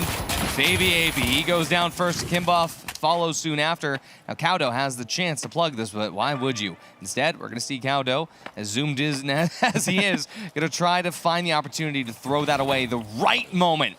There it is. Yeah, he's bought himself a ton of time, but boy, what an interesting way to do this. But yeah, now he gets wiped. The vault is way over there. They're going to have to scramble to get it, and pretty much by the time they get there, they should have bought themselves enough time to spawn back in. But I gotta say, Gorillaz looking really strong. Team AFK seemed like they were struggling to really find a breakthrough through these defenses of the Gorillaz. Oh, and Gorillaz, they were able to use that same gateway, but no, they're not going to Ngimo. They're taking it to Hospital. So even though, yeah, Team AFK, well, they're going to be right ready to respawn here. This is a close approach because before they actually get the plug, wait a second, Team AFK, they could cut them off. They do. Team AFK, they're going to be landing before Strike even gets a chance. This is a good opportunity for Team AFK here as they take the jump pad up to the very top. Six still finds the first shots onto a Gimbop. Already, Team AFK take this approach without their heavy. Baby AP, no chance to find the opportunity to get that res. As Sick tries to follow through. Baby AP getting chunked out with the SA-1216 as Kaudo already finds himself removed. Baby AP somehow still alive, but I think he's not long for this world, Rio. There it goes. There it is. Yeah, sad to see, but boy, the tracking from Sick with that SA shotgun, truly one of the best I've seen so far today. That was just lethal, and yeah, it is really turning the tide of this battle. Gorillaz looking very strong. Maybe it's a map thing, maybe they just love Fortune as much as I do, and they just really have the best strategies on it, but I don't know, Artie, what do you change if you're Team AFK? I mean, come back to the keyboard at some point, but at the same time, they have lost pretty much every team fight, except for one. They won one team fight at the very beginning of the game. And for now, I mean, obviously it's the first map of a best of 3, so there is still a lot to learn, but they do have this approach right. They're going to be sending Kaudo all the way over, and, well, as soon as this gateway hits, question is, will they be able to get this approach onto Gorillaz and clear out one player at a time? They're going to be dropping this cash out here, clearing the C4 off of it. It's a good start. Here we go. They found Strike off the sidelines, but can you find Airshoe and Sick? It's going to be Kaudo who actually starts the bait here, baiting Strike and Airshoe back to the point. They will bait them, but are they ready for it? There we go. Sick going to get chunked out immediately. Huge damage from the Deagles. Kimboff, though, has to take sidelines here as Fabi AP goes down. Kaudo chunking away. No HP remains. Strike, Airshoe, Sick, they're all up. Strike goes down. It's a 1v2. Can he get the finish off to Sick? Can he get his finish? He does, but Airshoe's still beside. But they haven't gotten the steal. Wait, they haven't gotten the steal yet. Team AFK, you still have to do one more thing. Wait a second, that's Gorillaz. They've just taken map one. Yeah, Gorillaz done it. That was a little bit of an interesting performance towards the end, but yeah, the Gorillaz have taken it, and I'm a little bit speechless. It seems that they were just fumbling. Just every opportunity, AFK just could not come out on top. Take it away, my friends. Thank you so much, Oscar. Schnobbin himself about to get through here to this next one, and Rio, we're about to see if possibly Team Gorillaz can reach the Phase 2. Absolutely, and getting started on Monaco for the first time today. You love to see it. You hope if you're an AFK fan that they're able to find some footing. Maybe this is their map, but honestly, the Gorillaz have looked good so far. But with that, Vault 1 has been spawned. Nobody's going for the tap, and Monaco is really known for what we're seeing right now, rooftop battles. You wait until you poke your teammate or your enemy and find a little bit of an opening, and that is the chance you take and you swarm. Technically, if you have an H+ infuse or a heal beam, you can poke your teammate. Yeah. Oh, good point, good point. All that poke healing. You heard it here first. But Vault 1 is tapped by Gorillaz, and all the way over here to the sideline at Royal Plaza, it is very close to Cashout A. Off the side in, is that the park off of Grandma's house? A beautiful place to start off on Monaco for sure. But now, the question is, will AFK take their approach? They are still over to the sideline here. They have a pad pre-placed, RPG ready to go, but Gorillaz have a dominant position and control of the vault. Yeah, this is a slow way to go at this, and I think that's probably the best thing that AFK can do. Find their opening, find their way in, and just don't fumble it. This is what they have to do to really get in there. But with that said, Gorillaz have taken this cash out. They're going to get it started on B. B is a fun one because you can drop it a ton, but it's super close quarters once you get inside that building. Yeah, exactly. And that being said, though, Airshoe is running DMAT. They could pull this out over towards Pocket Park, and genuinely, fighting on flat top could be a detriment to them, but Strike is running the LH1. This actually is a favorable setup to them. But Team AFK, they've made a swap here. Fabi AP is running Heal Beam, and genuinely, if they played it this well, I could see it working, but what is this? They're just hunkering down all the goo in the world being thrown on this building, and they're playing under. They're playing for this drop, Rio. Yeah, absolutely, but they do have Strike a little bit away from his team, and this is a great way to just stall and kite as much as they can. And look at that, they're not even going for him. They want to go directly onto this cash out, and this might be the play. They're trying to drop it, but the engagement is starting right now. A winch clock gets pulled out, and one of them goes down immediately. Baby AP going down a lot, trying to stay in this battle, but he gets wiped as well. The last person on AFK gets down as well, and Gorillaz are continuing to look like the strong team. Yeah, I mean, that is perfect positioning at every single second. And hey, Strike, yeah, he played super far away, but he's got the LH1. He forced AFK right into the palm of Airshoe and 6 hands. So a great start to this for them. AFK still has one good approach left on this cash out. Let's see if they're going to be able to take it. They spawn close enough to be able to use this. Now, the question is, will they take this team fight early, or will they try to just go for a cheeky steal? There's the pad, there's the dash, here's the gateway. Cowdo makes his way inside, 30 seconds on the clock. Let's see if they've got it in them. Kimboff trying to see if he can scout the first side, but Sig, Airshoe, Strike, none of them are giving any quarter. They are not allowing this fight to happen. Strike has an angle from the other building. There's no way that they can even start the steal if they wanted to. Team AFK, they're being held off the point, being dono-walled. Sig actually ends his own life because he doesn't need to be here. But wait a second, Team AFK, they're holding it. And they can't do it. Gorillaz gets the first cash out here, Rio. Yeah, it's a really convincing performance, honestly, and the way that Strike was set up on the other building is impressive. The battle is still continuing here, but it's more of an ego battle. Whoever takes it doesn't get any prize, but still, at the end of the day, AFK finally got a wipe. They got a wipe on the Gorillaz, so a little bit of promise there. Maybe they can take that energy and really just kind of roll with it, kind of build up that momentum and start to steamroll. That's what you hope anyway if you are a fan of Team AFK. Vault 2 has been spawned, and they're making their way there. Absolutely, but for Kimboff, Fabiapi, and Cowdo, they're one cash out away from elimination. Beautiful shots here from Kimboff. The question is, can he keep them coming? Can we win a team fight at a time that matters, Rio? It's all going to come down to it. We might be one cash out away from the Gorillaz continuing on. We get a nice little dancing penguin. Okay, production. Yeah, I see you. I see you. Vault 2 going to be spawning here. Pocket Park over near the corner, sponsored by Trentilla. It's real fruit, but better. We're going to see a real vault fight, but better. If Team AFK could hold this height and try to get Gorillaz to push first. But again, Gorillaz having won the first cash out, they technically don't need to make a move here at all. Yeah, and things have slowed down, as already said. And you know what? We're looking at the nice new buildings from Trentilla. I wasn't a huge fan of the green at first, but it's really grown on me. And you know what? We're just waiting for somebody to make a move. I like it. That was a pun. I'm glad you caught it. Thank you. Absolutely, and just like a lot of tendrils after getting some GMO tiger fruit, everything is growing on me here as we see Team AFK. They lose a Kimboff immediately. Strike, Airshoe, Stick down to 1 HP each, but it doesn't matter. They're going to win that fight over against Cowdo. Baby, he's looking for the opportunity to get a defib, but he's running away. 23 seconds for the coin for Cowdo, and well, they'll try again soon, Rio. Yeah, this is an interesting play. I would maybe just wipe, let them get the plug, and then go for the offensive play. I just think that they're playing this just a little sloppily, but maybe they have one more opportunity. But with that, the Gorillaz have started it, and they have started the potential for them to end it here and continue in the bracket.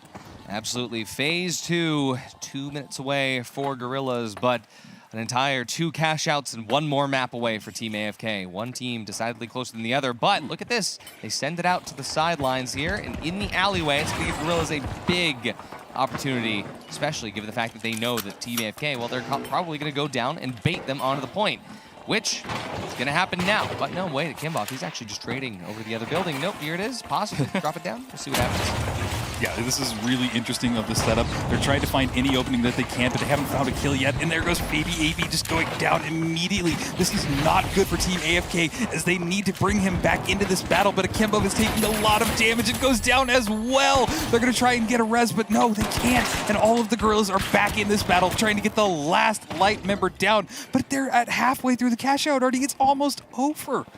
Another time that Team AFK survives, 1 contestant left, but it's difficult because for Kimboff, after they come back, 10 seconds. Oh no, Cowdo gets what? That's it. We'll see what happens now. We've got Airshoe and Sick and Strike holding on to this cash out for them. This is all they need. Fabi, AP, and a Kimboff, they're going to be back here. Cowdo now 20 seconds remain, but that's all that's left on the cash out. They have to make this push without him. Yeah. Are they going to? They have to. What are they doing? Are they waiting 9 seconds? Are they really going to wait for this last second push? This is intense. Time is running down. They have to dive on this point if they want to do anything, or have they just contested it? Have they just given up and ready to go on? And as they go into the point, Gorillaz, they realize that that's all they need to do here. Team AFK, they start the steal. They're not going to be able to finish it. For now, Team Gorillaz, they have progressed over to phase 2. We bid Team AFK an absolutely timely farewell here on Monaco, but what a game for the Gorillaz. Yo. Thank you so much, Oscar. So, of course, so far, Caroline, this has been pretty, confusing, of course. Very confusing and exciting. It's fine, but we're gonna together, hopefully, right? We're gonna explain why the heck we're at this stage right now, because, of course, we are now at the end of phase 1. Got it. Good. I was a little unsure, but now I feel more confident. And I want to say thank you to production. We have managed to get this all fixed and ready to go. So I'm gonna stand up the stance right here. I have this wire that's attached to me. There we go. And hopefully we can get the phase 1 bracket up on the screen. It's a lie. Guess what? I just wasted your time. So guess what? Your time has been wasted and you're going straight back to Oscar. Absolutely. Take a look at that bracket here. Here is the matchup. Emerald Grinders, Tweakers, Gorillaz, and Citadel Gaming. The last 4 who have no idea what awaits them in phase 2. An elimination game in Cashout. My friends, take it away. Coin carnage early. Absolutely, and I can't wait to get started into this match. If you are a fan of any of these teams, please let it be known in chat. Show them your love. There's 2 of them going on. As we get started on this horizon. Elimination Cashout. It's such a dirty phrase. It honestly is. I feel gross. We're going to be starting off with Citadel Gaming versus Tweakers fighting over Vault 2. Very, very interesting start as both these teams realize who it is they're coming up against, and both these teams varying levels of aggression about them. And for now, it does seem Tweakers is backed up into a corner. Looks like Citadel Gaming gets the first pick. They're going to get the second as well. Mac 1 alive, takes an RPG shot. Citadel, they're alive for now. Just holding on, and there is Mac taking on more damage, and finally the Tweakers get wiped. On the other side of things, the Emerald Grinders have gone down as well, and the Vaults are in control of both of the teams, Citadel Gaming and the Gorillaz. But for a second, we have to pause. He's also mid-dash. Oh. Everybody is still technically moving a little. You can only tell when they're in midair. That's so interesting. Oh, here we go. Players reconnected. CNS has been kicked out again. Via chips updated. We'll jump back into it here. Absolutely, and the teams have brought the brought the Vaults to the cash outs, and they're getting them started. This is a great opportunity because it looks like the Emerald Grinders have spawned right next to the Citadel Gaming, so we will see a clash happen in almost a second. Oh yeah, starting here, Cash Out A, Citadel Gaming, they have a really great position for it, but Emerald Grinders, they're not here to mess around. Nuok gonna start off early, taking out Samquabox. That's gonna be a very good opening pick here. On the other side of the map on campus, Strike and Airshoot, they pick off 2. Even though Sick is down, Gorillaz definitely have an advantage here as Tweakers get wiped away. Gorillaz looks very stable on this point, but coming back over to Cash Out A, Emerald Grinders, they're mid-steal. The steal actually gonna be committed, stuck through. Citadel Gaming now on the attack themselves, and they have no idea how Emerald Grinders got away from this, but now the drop is gonna prevent Citadel from holding that steal. But it's Nuok that goes down first. Cartones, he's actually going to stay alive. Samquabox as well, but still EMG's box, Rio. It is a back and forth here. We saw 2 steals happen right after each other, and they are just trying to stay in the high ground. The Emerald Grinders have it, but they don't have all of their teammates. Now they're able to coin back in, and this will be really advantageous for them. And watching the approach now by Citadel Gaming and Nuke, he's regrouping up with his teammates, but look at this. The cash out is being stolen, and oh no, we're getting a replay. Oh, we're back in. We're back in. See what's going to happen now. Citadel looking to see exactly where this fight's coming. Cartones, he's going to get eliminated first here. Nuok holding the steal through. Wait, no! He's going to get kidnapped away, but now Tweakers is here. It's a third party. Third party central. Citadel Gaming, they are going to be able to bring Cartones back. Samquabox not going to get that same fate here. For now, though, Tweakers, they're trying to do what they can to hold the steal, but Emerald Gaming, Emerald Grinders, they're stopping this out. Citadel somehow still owns this box. Tweakers get it removed. Emerald Grinders, they're going to try to hold this through, but wait, they really are going to have a hard time There they go. Okay, they get the steal here for free. Gorillaz, they have theirs on the other side of the map. Rio, it's chaos already. First 2 cash outs, done and dusted. Absolutely. Chaos is a perfect way of summing up what we just saw. All 3 teams clashed all at once. That SA shotgun was in so many faces and just deleting them left and right. It's really fun to see as everybody just panics on that point, and you just never know which way it's going to go. But looking at this, both teams are making their advance towards the vault. Vault 3 has been tapped, but immediately they're stuck into an engagement. The Gorillaz are here. They're ready to just delete anybody in their path. They're getting a lot of good shots off on Citadel Gaming, but a res on the other side of things has come off on the Tweakers. They're getting back up and healed up, but there is an assist on Lovely, bringing them down. Citadel Gaming is down to just 1 person remaining. I mean, looking at the cash, Tweakers, they are in a bad spot right now, especially given the fact that the bottom 2 teams here, they don't qualify for the final round. Ooh. They're gone. On top of that, Citadel Gaming just got wiped as well, and that does hurt their bottom line. Yeah, bank account absolutely crying. But Tweakers, they know what they need to do here. They're locked in. Gorillaz actually on the backside of this fight here. They're going to lose strike early on, but Tweakers not going to be for free here as Mac 1 gets removed. They trade through with Airshoe. Dina is looking for the opportunity to get this shot out onto Sick. They do manage to take this here, only losing 1 player in the process. They still have to get that plug. Over to the other side, Emerald Grinders, Newalk, he's going to get the plug there over to Cashout C. Yeah, interesting that the Gorillaz finally got wiped. They weren't able to hold control of that cash out, but Emerald Grinders now have gotten the plug on C. They're going to the height advantage. This is one of the best spots in the entire map for them to be. But on the other side, Cartones just gets 2 kills on Dins and Kigo, and immediately they're going to go for the steal. This is a perfect opportunity for them to grab it and really set up here. This cash out is a very strong one and a very hard one to steal back again. So we're going to turn our attention to cash out C as it looks like Strike and the Gorillaz are making their advance on the Emerald Grinders. Oh yeah, here we go, coming from underneath. Their shoe cuts noise here. Emerald Grinders holding them from the ultimate height here on top of Workspace, but it's going to be a very interesting approach here for Gorillaz, depending on if they're able to pull that cash out away. It looks like they weren't able to do so. Instead, they're just baiting out a little bit of util from EMG. EMG still holds up top. They have not given any way yet, no quarter. For now, though, Strike, he actually finds an early shot onto Nuog. That's going to be huge. Gorillaz, they're going to take this opportunity to go in. A nice utilization of the DMAT. They know that their opponents don't have that. That's going to be a free steal for the Gorillaz here. And Emerald Grinders, even though they do manage to take out Strike, they are still now trying to figure out how to come back from this. On the other side, though, Citadel, they're about to lose theirs to Tweakers, but no. Tweakers did get the steal, but They had to bounce almost immediately in that fight. They're trying to stay in control of it, but they are getting chased down, and boy, that tracking was amazing. Can they hold on for a little bit left with only 1 person remaining? We're turning our attention to Cashout C as it's running down. The Emerald Grinders are getting the steal. Are they able to hold it? They just need to hold for 1 more second. They grab it. Now they have to hold this point for just about 20 seconds, but all of Gorillaz are here, and they are aggressive. All of the teammates are up, but they need to make a move right now if the Gorillaz want to get this steal. The Emerald Grinders are looking pretty. They've got the height advantage. They've got everything. They can see down below an RPG in the hand as well. They just need to hold on for a few more seconds. Yeah, Gorillaz, though, they're trying to get that pick on Nuog. It's not going to happen, though. We're going to be able to see picture the other side as well. It is chaos here. Everything matters, and for now, it's going to be the first cash out go to Citadel Gaming. The other one going to Emerald Grinders, and honestly, if there's any time to finish this team fight, it is now. Gorillaz, you need to wipe EMG, but they haven't. And for now, if you look at your cash, Emerald Grinders, in theory, is top 2. They should be able to hold on to this no matter what happens, as long as they don't get wiped. Tweakers, on the other hand, at danger of elimination. We've got 2 minutes remaining, possibly another 1 minute.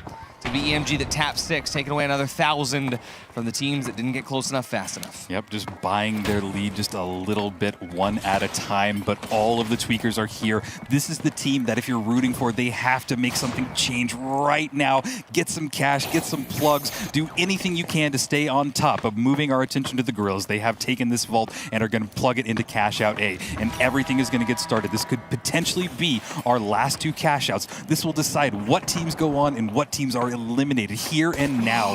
EMG, they're going for the double. They know they have to go for the double. They have their eyes set on it. Wait a second, no, are they just deciding, hey, we're just gonna play this super safe? They don't want to go for this double yet. So for Gorillaz, this is phenomenal. This is exactly what they wanted over here on the office side of the map. But Tweakers, they got money on their mind.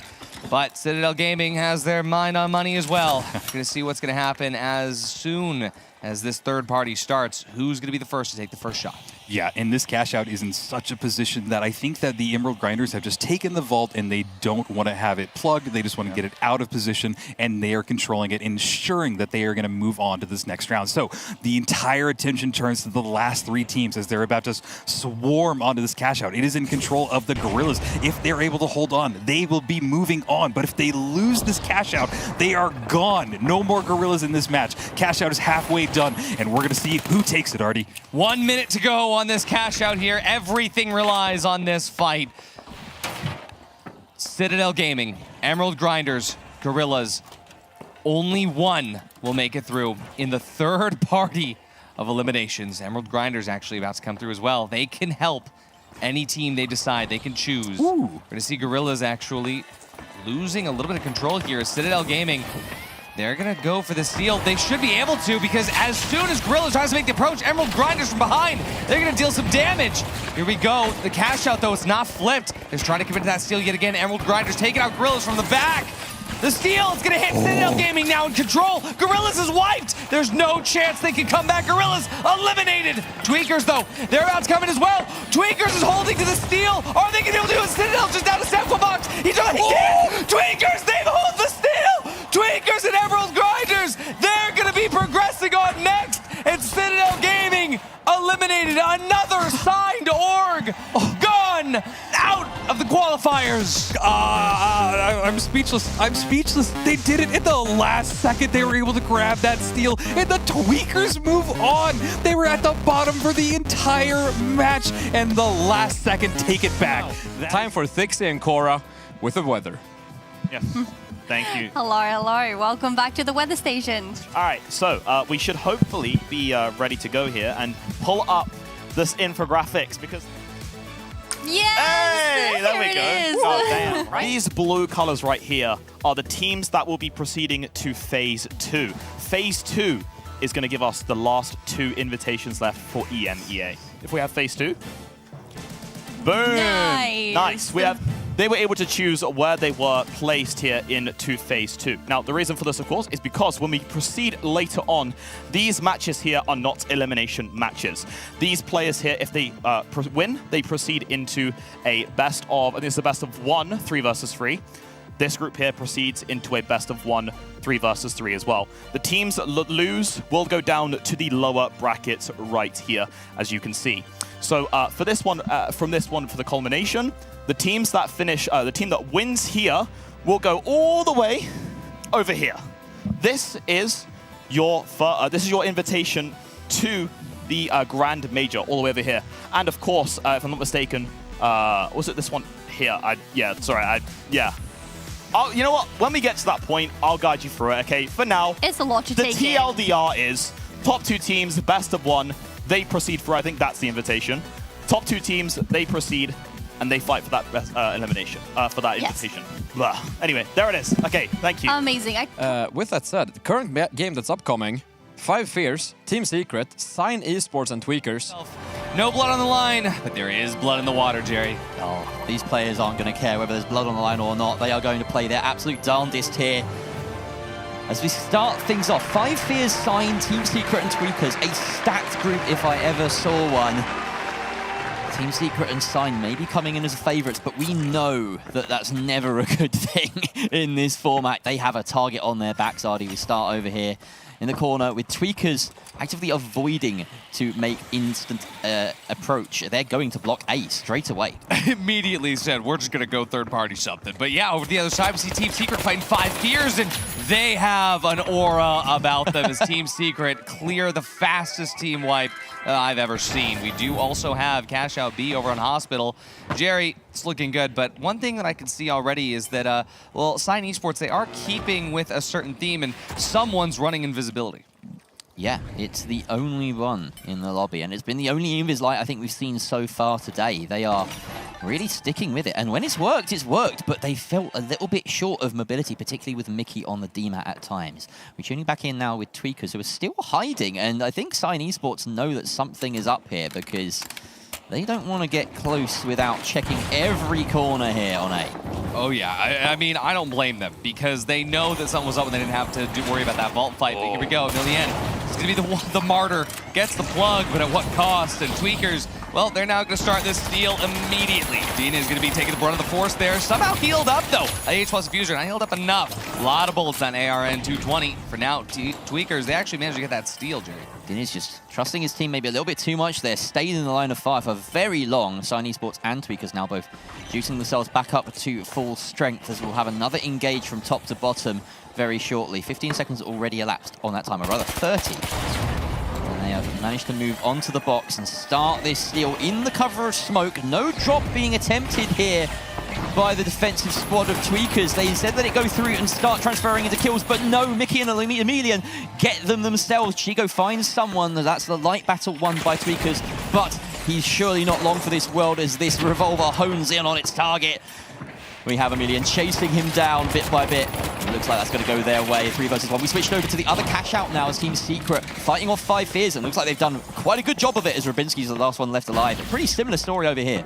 Yeah, I mean, Rubinski is going to be able to survive here, get that coin back in. This is good for Team Secret. Great start off, but for now, Tweakers not out of the running just yet. Sign Esports up at the very top of the sector for dorms. They're about to get run in on. 5 Fears Rubinski making his way over here as well so that Jurgen and Yoip are going to coin a little bit closer to this side of the action. They know that there's more timer left over here, so could be seeing the third party occur. The Sign Esports, they hear the footsteps approach. For now, for Tweakers, they're waiting for the right time to strike because they think that 5 Fears might already be here. Again, the positional play from Sign is absolutely exceptional. They are always on top, quite literally, of the objective. But it is dropping down a number of times, and we've seen this sting them before, especially on such a map as Fortune Stadium. The steal is being attempted here by Mac of Tweakers. It drops down, but he sticks it. But there is the kill, quite crucially to deny it. Someone being winched out of position. It is coming in, and 5 Fears, they've come in. They've just saved the cash for Sign Esports, who have all been wiped. Tweakers go down as well. 5 Fears come out with the bodies, but Sign Esports with the cash. I wasn't expecting them to help. Genuinely, I was thinking that they would just let that steal occur. Yeah. Because, again, this is just a crazy set of cash-out circumstances. We're going to be looking at Team Secret getting the plug over here as Vault 3 maneuvers its way to the Ingimo building. Cash-out D underway early. Now, thing about having an early cash-out, it's kind of a good thing and a bad thing. Good news is, hey, it's going to be done sooner. The bad news is, you've just opened yourself to third-party central, but already Vault 4 maneuvering its way all the way over to Cashout C on the Holto side of the map, and someone invised on the sideline scouting out where 5 Fears is approaching from. Will decide whether they want to plug that or not. They do go for it. It's immediately under threat here, but 5 Fears are betting on it working in their favor. Both dome shields go out and no bullets fired. That is a rarity, a bit of utility traded there. This steal being attempted. They have the red barrel to bring it down, but something just hasn't worked there, and the steal will go through successfully for Sign Esports. Yeah, I mean, a perfect opportunity here. Sign comes in. Look at the heals. H+ Infuser is infusing for 5 Fears, though. They are a bit split on this fight. Perfect beam there by someone. Not going to quite get that finish, but Mickey's there to do the job. Yoik goes down here, and jumping right through as Jurgen gets chunked away. Just down to Rubinski, who's not going to survive this engagement. Sign Esports didn't even lose a player. Zemilian just chunks him out. Look over to Team Secret there. Diniz gets removed. Mac gets removed. Chigo does have the opportunity to get the res. But the question is, if the res on Diniz comes to fruition, will they be able to get in a spot to use the paddles on Mac 1? Team Secret have been quietly going about their business. Have only really had to fight a single team on either of their cash outs so far. And if they complete this one, they'll be well in first place. Very well set to continue in the bracket, which is exactly what they'll want. They just have to fend off one more attack from Tweakers, who still are not at full strength. The coin spent there by Mac, and that's a horrific spawn right on the far side. So Tweakers really do just need to pull the trigger at the man disadvantage and hope that that late flank can have some effectiveness. Wait, Diniz is in a great spot to go for the steal, and I don't think they've noticed him. Never mind, there's Elix with the shots immediately as I say that. Honestly, the best caster curse I've ever had. We look to see as Cash Out D starts to finish up. Gonna put Team Secret at roughly $30,000. We also have Sign Esports. Someone gets taken out as Jurgen Jurgen on a warpath on the other side of the map here at Holto. But through this, though, Emilian and Mickey, they are trying to recover. Mickey needs to play for stall here. He finds one to Rubinski, but as the last player standing, 3 bars remaining on his health, he needs to use this goo grenade to hit a stall. The goo stall is going to work. Oh, but there might be enough time left. No, there isn't, as they decide to fall off it. That has done it. Mickey, with only time on his side, so many teams bearing down on that position, manages to get the cash once again for Cyan Esports, and this is a cash-out game with 2 clear leaders at the moment. Team Secret and Cyan Esports in commanding positions. Both of the lower placed teams, as well as Secret here, may favor from a double. That is dangerous for Cyan Esports. Oh yeah, this is one of those places where it sucks to be in second place. And for Team Secret, they've already got the plug. That should, in theory, already guarantee looking at 3 and 4. If this gets doubled, it's going to get further into that. Cyan Esports trying to survive this up against Tweakers, but as Emilian goes down, Din is not going to get finished. Mac1 getting healed up on the sidelines as Tweakers, they're putting the damage in. They chase through to Mickey. Someone, last player remaining. Cyan Esports, they will survive, but this is a crucial moment for them, a moment they won't be able to take advantage of. That was such an important fight for them. They needed to get that box out of there and have control over Vault 6. They're just going to put it in the corner. Now, this is interesting. They could choose to plug it and get a bit of extra cash to their names, but of course, someone being the last alive doesn't really want to risk that percentage loss if there is a team wipe. Offers it up to Tweakers, who, of course, will want to go and double this, but they might not have time. In comes Jurgen. Of course, 5 Fears need to try and get control of this as well. Everyone wants a slim chunk, a small piece of box 6. Yeah, I mean, as 5 Fears gets wiped away, Team Secret, they know that if they double it, they're going to be safe. For Cyan Esports, they know that if Team Secret doubles this, it's all going to hinge on this one now. Ooh. Now, this is the worst case scenario for Cyan Esports. Even though Team Secret still holds it, 1 minute remains, and if anyone comes in control of this box, Cyan Esports is gone. And OG's donated a bubble! He's No gonna way. allow this to be stolen! Team Secret donating the box to Tweakers. What a wild turn of events. And Cyan Esports must be kicking themselves, because this is the exact scenario they were trying to avoid. Emilian taking flak from every direction as OG finishes off Roma's damage.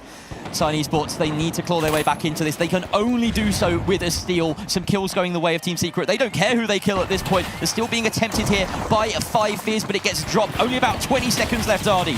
Jurgen doing what he can to try to come in control of this box now. He's pulled it into a corner. Seemingly nobody is trying to stop him, but as it gets dropped down to the bottom floor, it's another story as Diniz takes him out.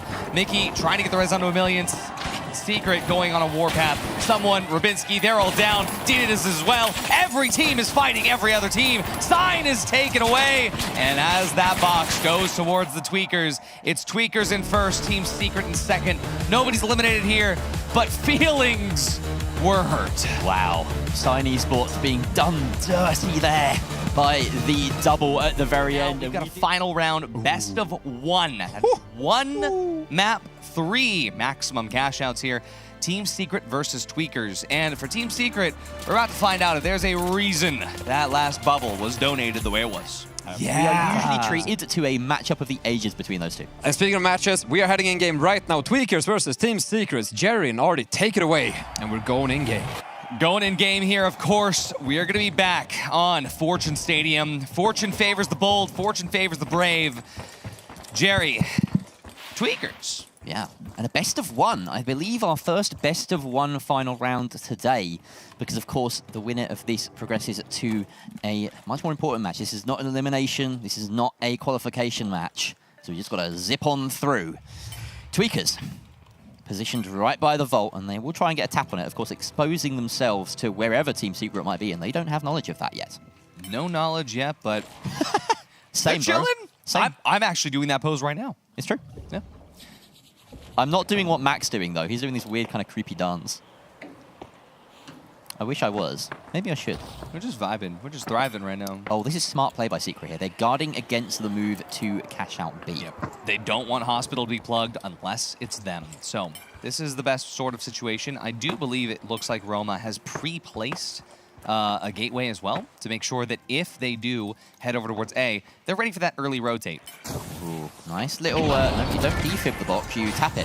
Oh, but there's the winch, and the Elix has gone straight down as the burst damage is fantastic from the both of them. But look at the response there from Roma, nailing his shots and taking it back to a 2 versus 2, but the defib is up. Chigo has been returned. OG has taken maybe a little bit too much there, bitten off more than he could chew, leaving Roma in a pretty dire situation. The heels attempted to come out there, and Roma somehow brings this down from a 1 versus 3 to a 1 versus 1. Rounding the corner is Chigo, but this is just an ego fight. An ego to Chigo, but he's got an XP 54 in hand. A definitely different take. Roma about to make the approach. He doesn't know. Oh, he's just... Oh, there we go. The pre-placed gateway. There it is. They were 5 steps ahead. Yeah, there it is. Actually, the gateway wasn't pre-placed. He definitely just made that yeet over the cross. Well, they were 1 step ahead. Yeah, headed over to Sector 4, Cashout A. Team Secret back from the coins here as, well, again, we come back to this whole Season 8 survival meta. I love that we're kind of already here. Tweaker's actually putting up a really big fight against Team Secret. I'm kind of hyped for this. But they just didn't stick the landing, and I can't believe Roma pulled that out of nowhere to make it essentially a secret victory. Now they control the box, and they decided not to go across the hospital. Instead, they're in this corner of the map now with a bit of an approach coming here. There's lots of points of entry as options for Tweakers, but Chigo already being taken out. The Dome committed with not much of a response there. OG finds Chigo, and he's turning his attention now towards Mac, who is low on HP. The heal beam coming out from Elix is enough to secure that one. Elix transfers over to the FAMAS and finishes off Diniz for breakfast, lunch, and dinner. There it is, and Team Secret, they win the first full team fight of this map. And as Tweakers get ready to coin back in, they've got a lot of time to hopefully free cam around, look at this approach. Just a quick replay here as OG takes Chigo through the vent. Yeah, look, it's playing perfectly around that bubble there. Din is on the sidelines, definitely not in the spot where you want to be able to, you know, not get used to that heal beam, but it is what it is. Tweakers definitely have another chance to come through here. 1 more minute on that cache. They spawn close by at Holto. That's probably the best spawn they could ask for. I feel like looking at that. Oh no, is that a gone Chigo? Did we just say bye-bye to Chigo? No, we did not. He managed to make it across. There was a scary moment on the zipline that caught my eye. And we thought Chigo, she went. Yes. Exactly that. Only about 40 seconds left on this cash out, and that last fight really did feel like a heavy diff. OG making some big moves, landing shots where Mac couldn't. So let's see if that repeats itself. Mac, with the SA-12-16, has a big part to play in this push. Has to try and get the Dome down, rely on the goos from his teammates to stick the steal, but this is out in the open. Yeah, Team Secret have kited all the way over to the Holto building. They flipped over with the TP. Now they are going to try to dome this into a spot that they can steal us from with the goo. The Team Secret, they're closely making their way over. OG has the spot. Wait, the steal! Oh, wait a second! Chigo is going to be going through, but wait, there's no time to get the steal. They stuck the steal! Perfect play by Tweakers. Don't write them off. And as said, Mac had a huge role to play there. Everyone did. The goo, the dome, the winch, the positioning, and then the heal beam to deny the steal. Body blocks as well. Everyone just piling in, making it impossible for anyone to land the shot. OG winched Diniz, but it was Mac that was stealing. Was it? I think it's the other way around. No, yeah, he winched the heavy, but it was the meaty. It was Diniz that was stealing. It was the other way around. Absolute cinema on your screen right there. Vault 2 already opened up by Team Secret, hey, well, see what's going to happen. This is a best of 1, so Team Secret possibly 1 cash out away from losing a life. Yeah, you only need to win those fights at the very ends of cash outs to see yourself to victory in the finals. Everything, all the dominance that Team Secret had been exhibiting up to that point for naught so far, as they are still at square one. In fact, they're back a step. They need to be flawless here to avoid Tweakers sending them into an elimination zone. Good RPG comes out, but Mac turns and burns, and OG goes down. Elix, the next one to meet him, and where was Roma in all that? Where was Roma for real? Because now we have Tweakers about to get the plug on Hospital. This is unprecedented as Tweakers is making a generational run here.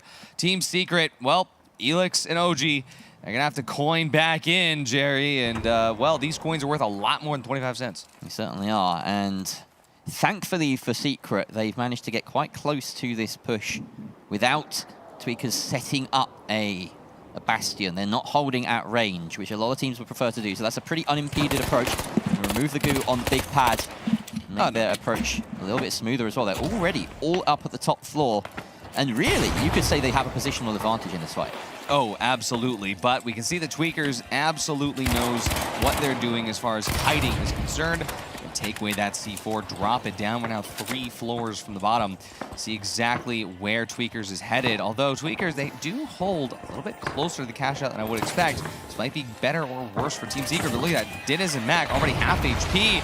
Roma finds himself underneath, looking for the angle to deal some damage. Diniz is going to be getting the team healed back up.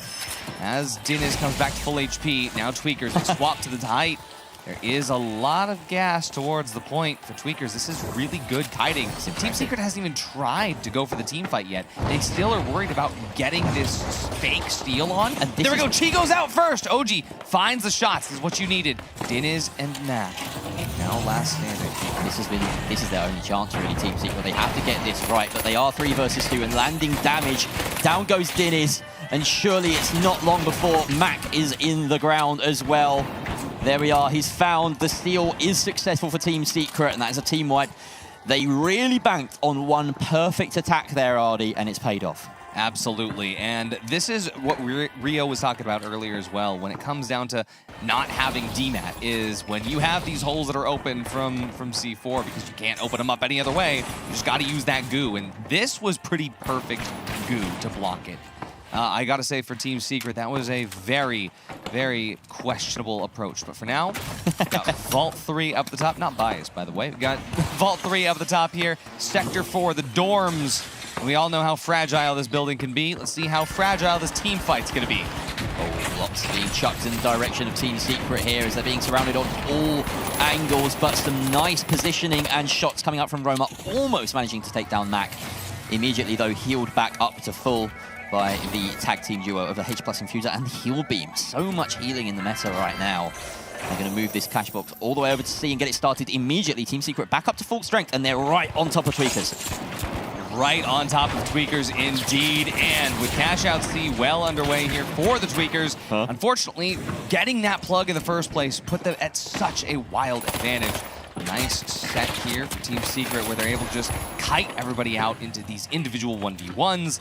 For now, Team Secret, every single player got a pick. There was a defib moment in there. Don't know if you caught it. Very strange moment. But I didn't want to seem like I'm just glazing my own team. All right, I wanna make sure that you gotta stay unbiased here. Exactly on the mic. But Team Secret right now with about 1:20 left on this timer. Realistically, this is about one team fight unless Tweakers full send it and die immediately, allowing for a second team fight. But that's not going to be the plan, obviously. Look at this spawn, Ardy. It could not have gone better for Secret because they get to watch over this whole thing. TTV Mac manages to escape through, but Diniz is taken out in midair. That is huge from Alex, the pick that they needed to aid this defense. The Witch comes out and Mac goes down. It's 3 versus 1. Absolutely, and I mean for this, that felt a little bit personal. Team Secret has been in a position before, spawning right there at almost this exact same setup. If you remember back to Open Qualifiers, Week 1, Team Secret versus Alliance, and this is Team Secret sort of coming through and having their own moment on the other side of history. For this, though, look at how clean these fights are. They're not. It is very good for Tweakers, but there's one good team fight left, depending on their spawn. This might be a bit of a fluke. Roma playing very smart there, positioning himself in the middle of the map to force a spawn far away. Absolutely genius from Roma. Teleports back to his team as soon as that spawn comes in. Chigo already taken down once again by Alex. Roma taking Diniz out of midair, and that should do it. Mac will fall in a bundle of coins as well. Roma just adds to his growing kill tally for this game. The best of 1 taken by Team Secret. Absolute cinema. And coming through this as well, looking to see the actual just macro plays. That's going to be a best of 3. Absolutely. Gooblins, Books, Esports, Wing It, and Emeral Grinders. Oh my god, it's just so funny that this team have gone back to the dark ages with their weapon setup. No bullets required. Oh, that's right, we have an APS user. Oh my goodness. And the APS team, this is all off-meta picks. This is phenomenal, Jerry. It is. We could not be in store for a bigger treat than this. And this is also my favorite room in the finals. I have so much footage in here. Chat, can you tell that we're like super, like you heard how locked in we were for the first one, and listen to Jerry and I now. We're like, ooh, shiny, ooh, a piece of candy, ooh, a piece of candy. And out goes a Namatama to just close up the room a little bit more, make this a bit more of a sword-friendly environment, but the office is no place for swordplay as Pulsar is immediately removed by Nuok with that little punch to the face. Dog Rage picks up Randy. It's not going to plan here for Wing It. Yeah, Wing It, it's almost like they're having a little bit of a hard time with their loadout. But we're going to check in on the other side with Books versus Gooblins, and hey, Goo Gun user beware, you've got Books Esports on your tail. And though they are hot on the tail, Gooblins has this air of survivability. Oh, nice little res there as Books gets their player back. And Krieger, Amanda, Red Fox are also going to be able to take out 2 here. It's just down to Alphonse. He's good for 1, though. Red Fox and Amanda trying to find the finish. Not sure if they will. Fox firmly in the hands of Emerald Grinders, who are yet to plug it. I'm not quite sure what that's about. It's just taking a moment. Perhaps some issues at hand. But either way, at the moment we see Wing It moving that box across the map as they come into contact with Books Esports, and out goes the Shack. Doing not enough damage, if you ask me. Plopon takes a peek, but can't find anyone on the other end of that arrow. Emerald Grinders doesn't want it to be staggered. They do not want to invite third party, so they are waiting. It took me a second to figure out that's what it is. This is macro that we haven't seen even at the highest level. I have to commend Emerald Grinders for their thoughts on this. This is incredible. To be fair, it is this if it's maybe my suspicions have been confirmed here. Maybe it was macro play. Maybe there's been an issue. True. I'm impressed. I believe we are now actually at a point where, after some beautiful stalling, appropriate given the stall meta, I felt like we were all throwing Goo grenades and winching cash boxes left, right, and center. We are actually at a point where the game is starting to load up in the background, and we'll soon be back in the game that we just watched part of. Last game, that was actually this game just in the past, making it this game, but last game, also this game. Anyways, teams behind me are the teams that are playing. We're going to see how it goes for Goobliners and the rest of the gang. Special shout out to Team Wing It. Can we see a sword triple kill? Maybe a bow mass mayhem? Who knows? I've never yapped this long in my entire life. We're gonna go in game. We're gonna hand it over to professionals, Jerry and Artie. Let's take it away once more. Let's see what happens. We're gonna sit down.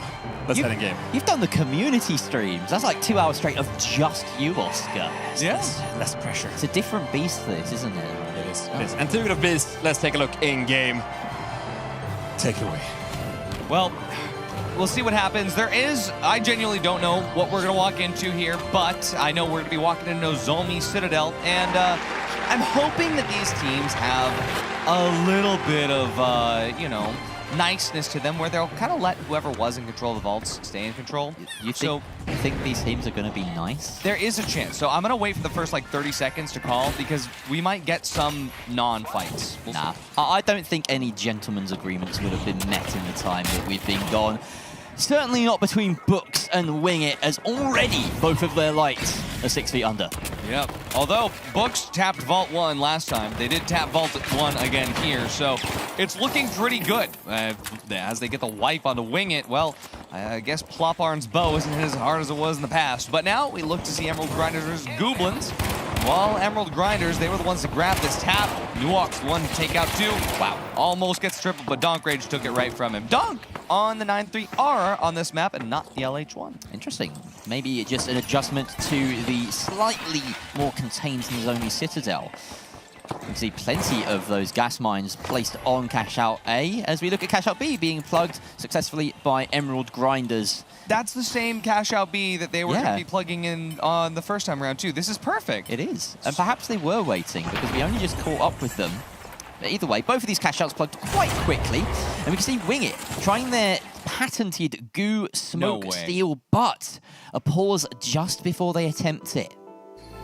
Howdy, folks, and welcome back. We are straight into the action here in Nozomi Citadel, as an attempted steal is coming out from from Wing It, and they have successfully gotten that steal down in the midst of that rehost just as they came back. Books Esports, though, find that kill in response and can immediately start stealing back. What are Randy and Plopon going to do about it? Absolutely nothing. A kill goes Plopon's way, but Randy, left standing, has to win the 1 versus 2, and he can't do it. Oh, but there's a third party. Gooblins is here as well. Krieger, luckily, able to get the res, but Mr. Red Fox can come back with defib sickness somehow.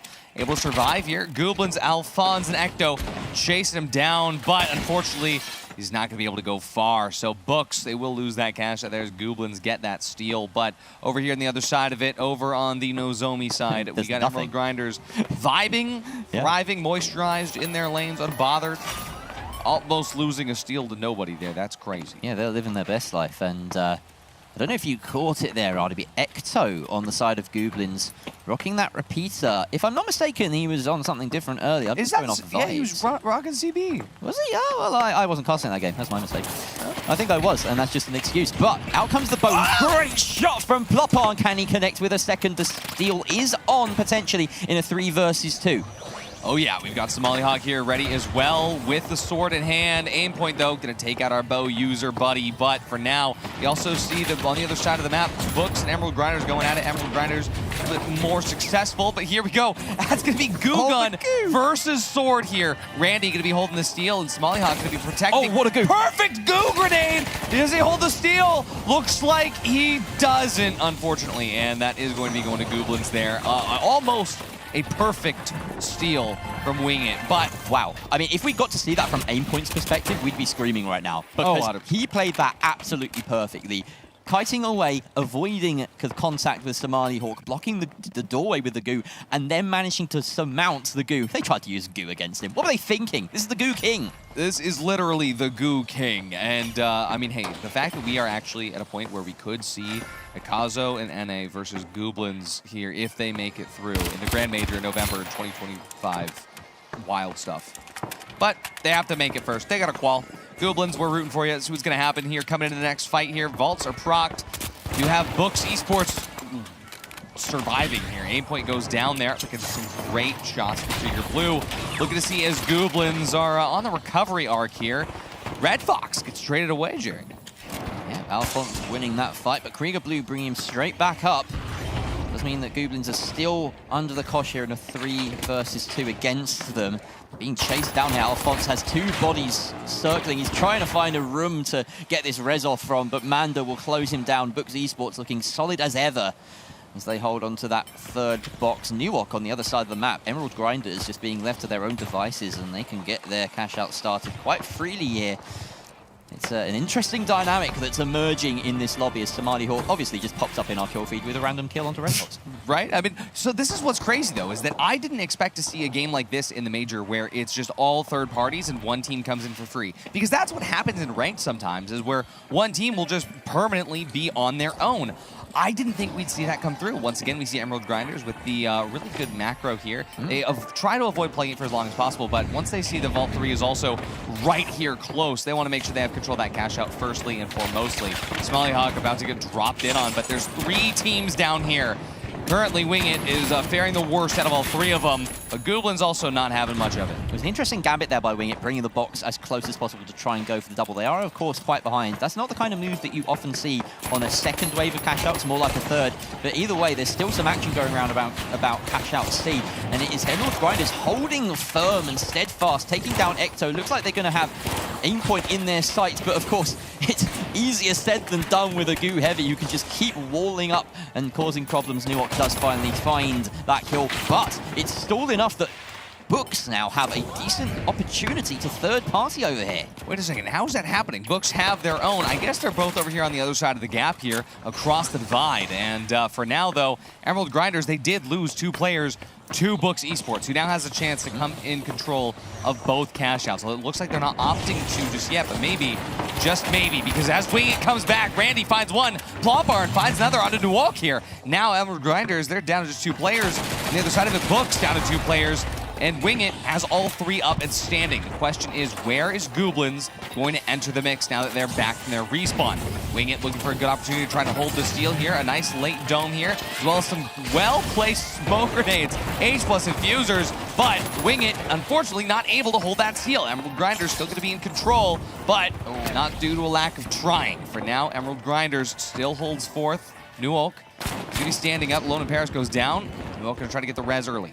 And this is a difficult situation for Wingit, who have committed bodies, and it looks like they're going to go down fairly shortly. That is the wipe onto Wingit. Emerald Grinders still with 2 bodies up, sticking a res on that point. I think they're safe, Artie, and they will book a first place spot as long as they can keep hold of it for a few more seconds. We're going to turn our attention to the other Cashout, which is currently being stolen successfully there by Gooblins, despite layers of defense as we see. What is this room? This is a war crime. You've got goo, you've got gas, you've got drops, you've got more gas to the sidelines there. Probably Abby the APS somewhere in here as well. Bucks Esports, though, losing control and losing Krieger and Red Fox and Manda. Thusly, because Gooblins, they're also not really at the helm of anybody other than Emerald Grinders, who are fighting them right now. Somehow, the steal doesn't come through, though. Emerald Grinders, they are still trying to fight this. They know they can't wipe. This is actually a very bad time for them to wipe, so we do see Donk Rage moving over to the sideline to make sure that he's playing for his life. It does go to Gooblins in the end here, but this is a wild set of events as Books gets wiped when I didn't expect him to, but, I mean, Jerry, this is the craziest lobby we've seen. It's the most fast and fluid game I've seen today. Every team seems to be turning on a dime, making different macro decisions to try and suit themselves. But the upshot of all this is Emerald Grinders clearly out in first, most likely with a spot in the next round here. I say that as Alphonse finds Nook, and that takes out the heavy from the equation. So they're going to have a little bit of a struggle here to continue this form. 1:50 left on the timer, and 1 volt untapped, another one already plugged by Wingit.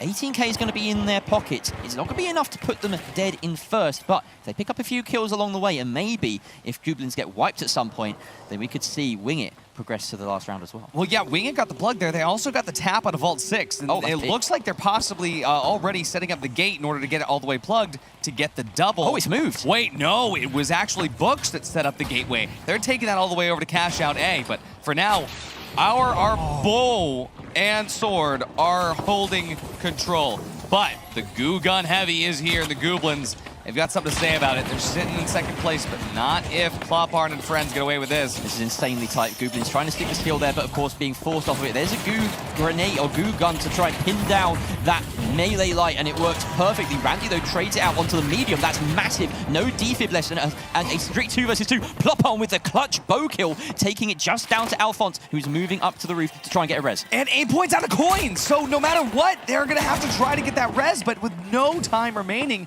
this is going to be a very tight fight for the Gooblins, and currently Wingit, they're kind of getting third parties. Books these kills are so crucial because they need to overtake Gooblins, and at this point it looks as though they have in that cash tally. Kloparn with 2 kills out of nowhere. Can he make it a third? If he can wipe them in this moment, but no, he's taken out himself. Where is the supporting cast of the rest of his team? Wingit. But where's Hill? Where's Randy? They are at 29k though. That could be enough. It is enough. But now it's a 2 versus 2. 2 versus 2 now, but 3 versus 2. 3 versus 2. They can res. Wingit. Kloparn's going to come back right now. We have to go back to Cashout B. We have to see how that plays out. Books has 7 seconds. Wait, the steal though over here. Oh my goodness. And the steal over here as well. It's all happening. Gooblins got the steal. How have they done that? That is unbelievable. Gooblins flipping it at the last moment, and it's Emerald Grinders on the far side. And Books in second place. Oh my god. It's been a best of 1 between Gooblins and Emerald Grinders. And thank you, Noah's grandma. Is it Noah's grandma? Noah's mum. Gradsma. Shout out to Gradsma.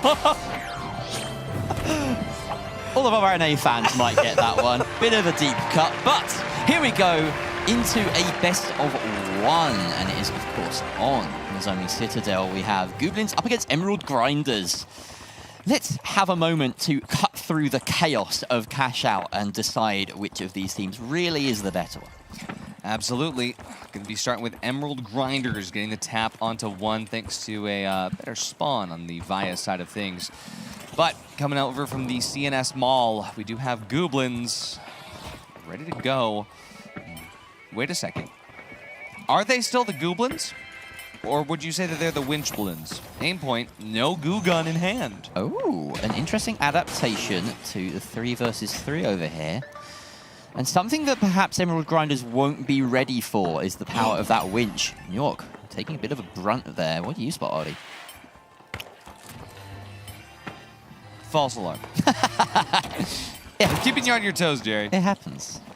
There was something. I was like, I did not see anything, so I wonder what it was. But no, Gooblins just making their way towards the point, and they clear the C4 off of that box. Of course, that's only one form of delay that they have at their disposal. They got the Witch, they got the DMAT.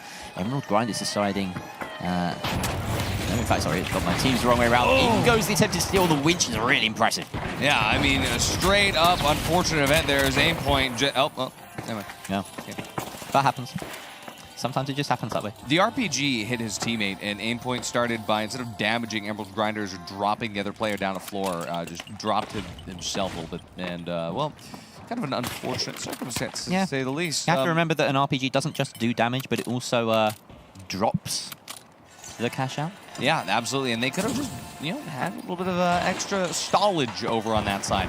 But we're going to check back in as Gooblins are on the way. Emerald Grinders, they've thrown it out of the operations center. It's going to be out towards the edge of the arena. The Gooblins, they're getting ready to edge down there as well. About 40 seconds there, and Gooblins managed to winch it into a slightly more favorable spot for themselves, but this is a great sight line opened up. Donkrage has lots of cover and a good angle to try and deny the box. They have to unseat him from this position. They also have to unseat Emerald Grinders' core of that medium and the heavy from above it. This is excellent positional play from the Grinders. They are kiting away very nicely. A great little DMAT, though, traps the heavy down, and that is Newark out for the count, but Emerald Grinders still have time and utility on their side. We see the attempt is still coming out from Ecto, and the shots are coming out. A really nice angle at range, but he's being juiced up. There is an opportunity here. Down comes Donkrage, though, and he gets the kill he needs. Alone in Paris finding Ecto as well. Aimpoint may have traded out, but the cash goes the way of Emerald Grinders here on the best of one. Yeah, I mean, hey, we've seen some crazy last-second steals, but today was not one of them. Although, again, the Gooblins is a team that powers up over time from what we've seen. Look at this fight right here. I mean, crazy just util from both teams. Now we're down to the LVL here, and Alphonse, unfortunately, starting that fight with a little bit less HP. Beautiful little email there from Donkrage, but he earned that. That was a real showstopper from Donkrage from start to finish. Honestly, I was about to praise his positioning, and then he went and got 2 kills as well at the end, the cherry on top. That was really impressive from this light. We haven't seen too much action from him in the competitive scene over time, but yeah, he's making a mark here. Look at that. Beautiful drop. Look at that. And so, we'll move on to the next cash out. The Vault 2 going to be started here by Newark as he closes on in, and he's got that goo as well to block off any entryway. He just wants to wait for a bit of a read on Gooblins, see where they're coming from. He's gonna goo the Gooblins. Of course. He's gonna, Oh, but the Gooblins still goo him. No goo gun in hand, but they shoot the goo that was in his hand. We're gonna see now as the Gooblins set aim point a little bit closer up to see Emerald Grinders contest this, but as Gooblins now get ready to hold on to this vault, the question is, who opens fire first? And Gooblins, they open fire first, but Donkrage clapped back a little bit harder.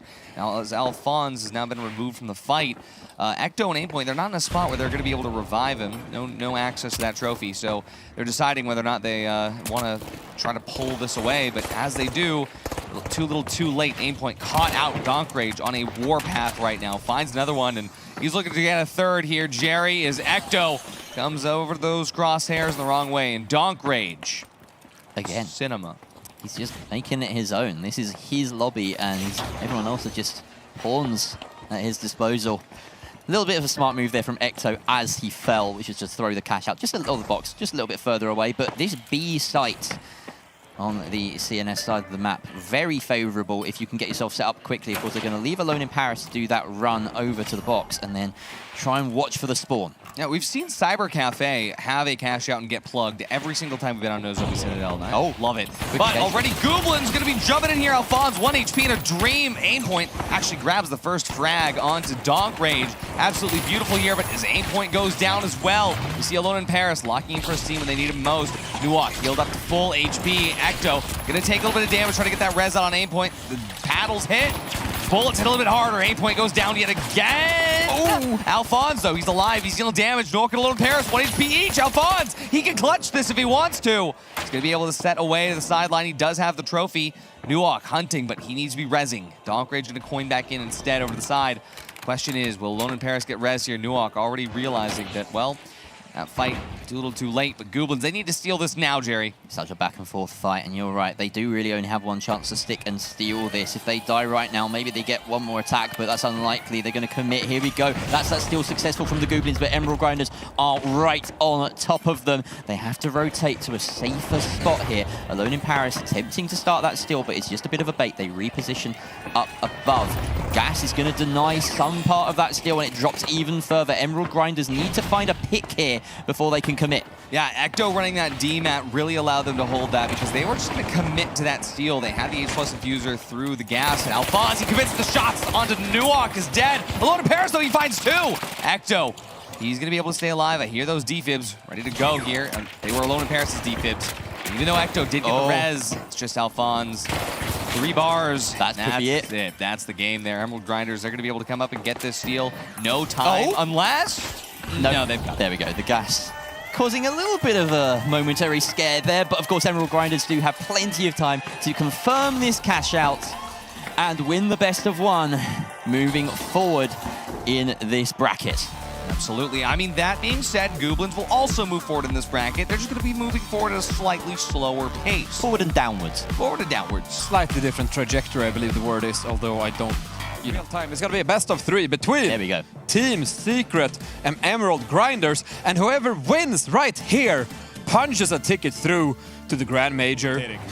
Oh, we've got so many fist fights scheduled for the end of the week that mostly involve Caroline. I have no idea how that's happened, but she knows what I'm talking about. It's been a very strange weekend, particularly with the Americans arriving here midweek and having all that time at Embark Studios. But that aside, we are into a very important best of 3, a qualification match between Team Secret and Emerald Grinders. Absolutely. I mean, Chad, if you can't tell, it's been 9 hours of casting the finals, and if you think that we are going crazy, imagine how Team Secret and Emerald Grinders feel right now. As the first team fight goes away, Secret, OG, he's going to grab a winch out of mid-air to take out Emerald Grinders heavy. Nuok, though, going to get insta-res by Alone in Paris, but Alone in Paris is going to pay the ultimate price for that. And Team Secret, I have never seen them look like this. That was relentless, ruthless even. Emerald Grinders being shown a taste of what to expect for the rest of this game, and we need a replay of that one. It was over so quickly. Awesome winch out of midair. God, cinematic. And that's just what this game does. It spawns incredible cinematic moments. Alone in Paris almost gave up at that point. You could see it. Just wouldn't even turn and fight. Yeah, I mean, sometimes you just get those matches. Here we go, though. Team Secret, they get the plug onto Beats over in the alleyway here. Team Secret, they've got ultimate height over the top. That goo is going to get dealt with early on by Alone in Paris, but already OG, he's going to pad over. Takes a lot of damage, but Roma heals him all the way back up. But now OG realizes the entirety of Emerald Grinders are up here on this roof with him. But the damage is going to come through as Roma and Elix, they're going to grab some alternate angles of the sideline. Alone in Paris, 2 bars, gets chipped out as Roma finds the angle. Nuok and Donk Rage going to go out as well. Again, I have never seen this fire in Team Secret. This is so personal. It really does feel like it. And just to escape the heartbeats that I can feel around the room right now and talk a bit about that engagement. That goo from both sides really determined the fight there. You could see that flat rooftop within seconds became a series of rooms. Corridors, yeah. Yeah, and it really just isolated Nuok to take a load of damage. He was out of range of his heal beam, he was out of range of the H+ infuser. On the other side, Team Secret had the larger room.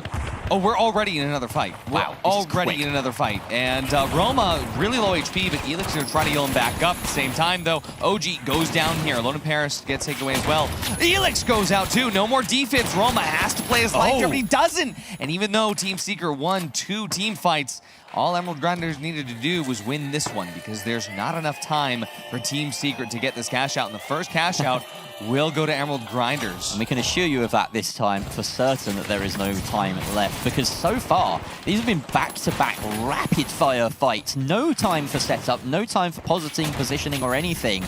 And that might be one of the quickest first 3 team fights I've ever seen in a 3 versus 3. We're going to move straight on over to the next vault here with Team Secret not really having any hope of closing this one down. But they are taking a strong power position in the center of the map, just gambling on the next spawn of that cash out. That vault even, as it spawns right in the far corner of the map. That's some nice forethought there by Team Secret. Emerald Grinders now chasing.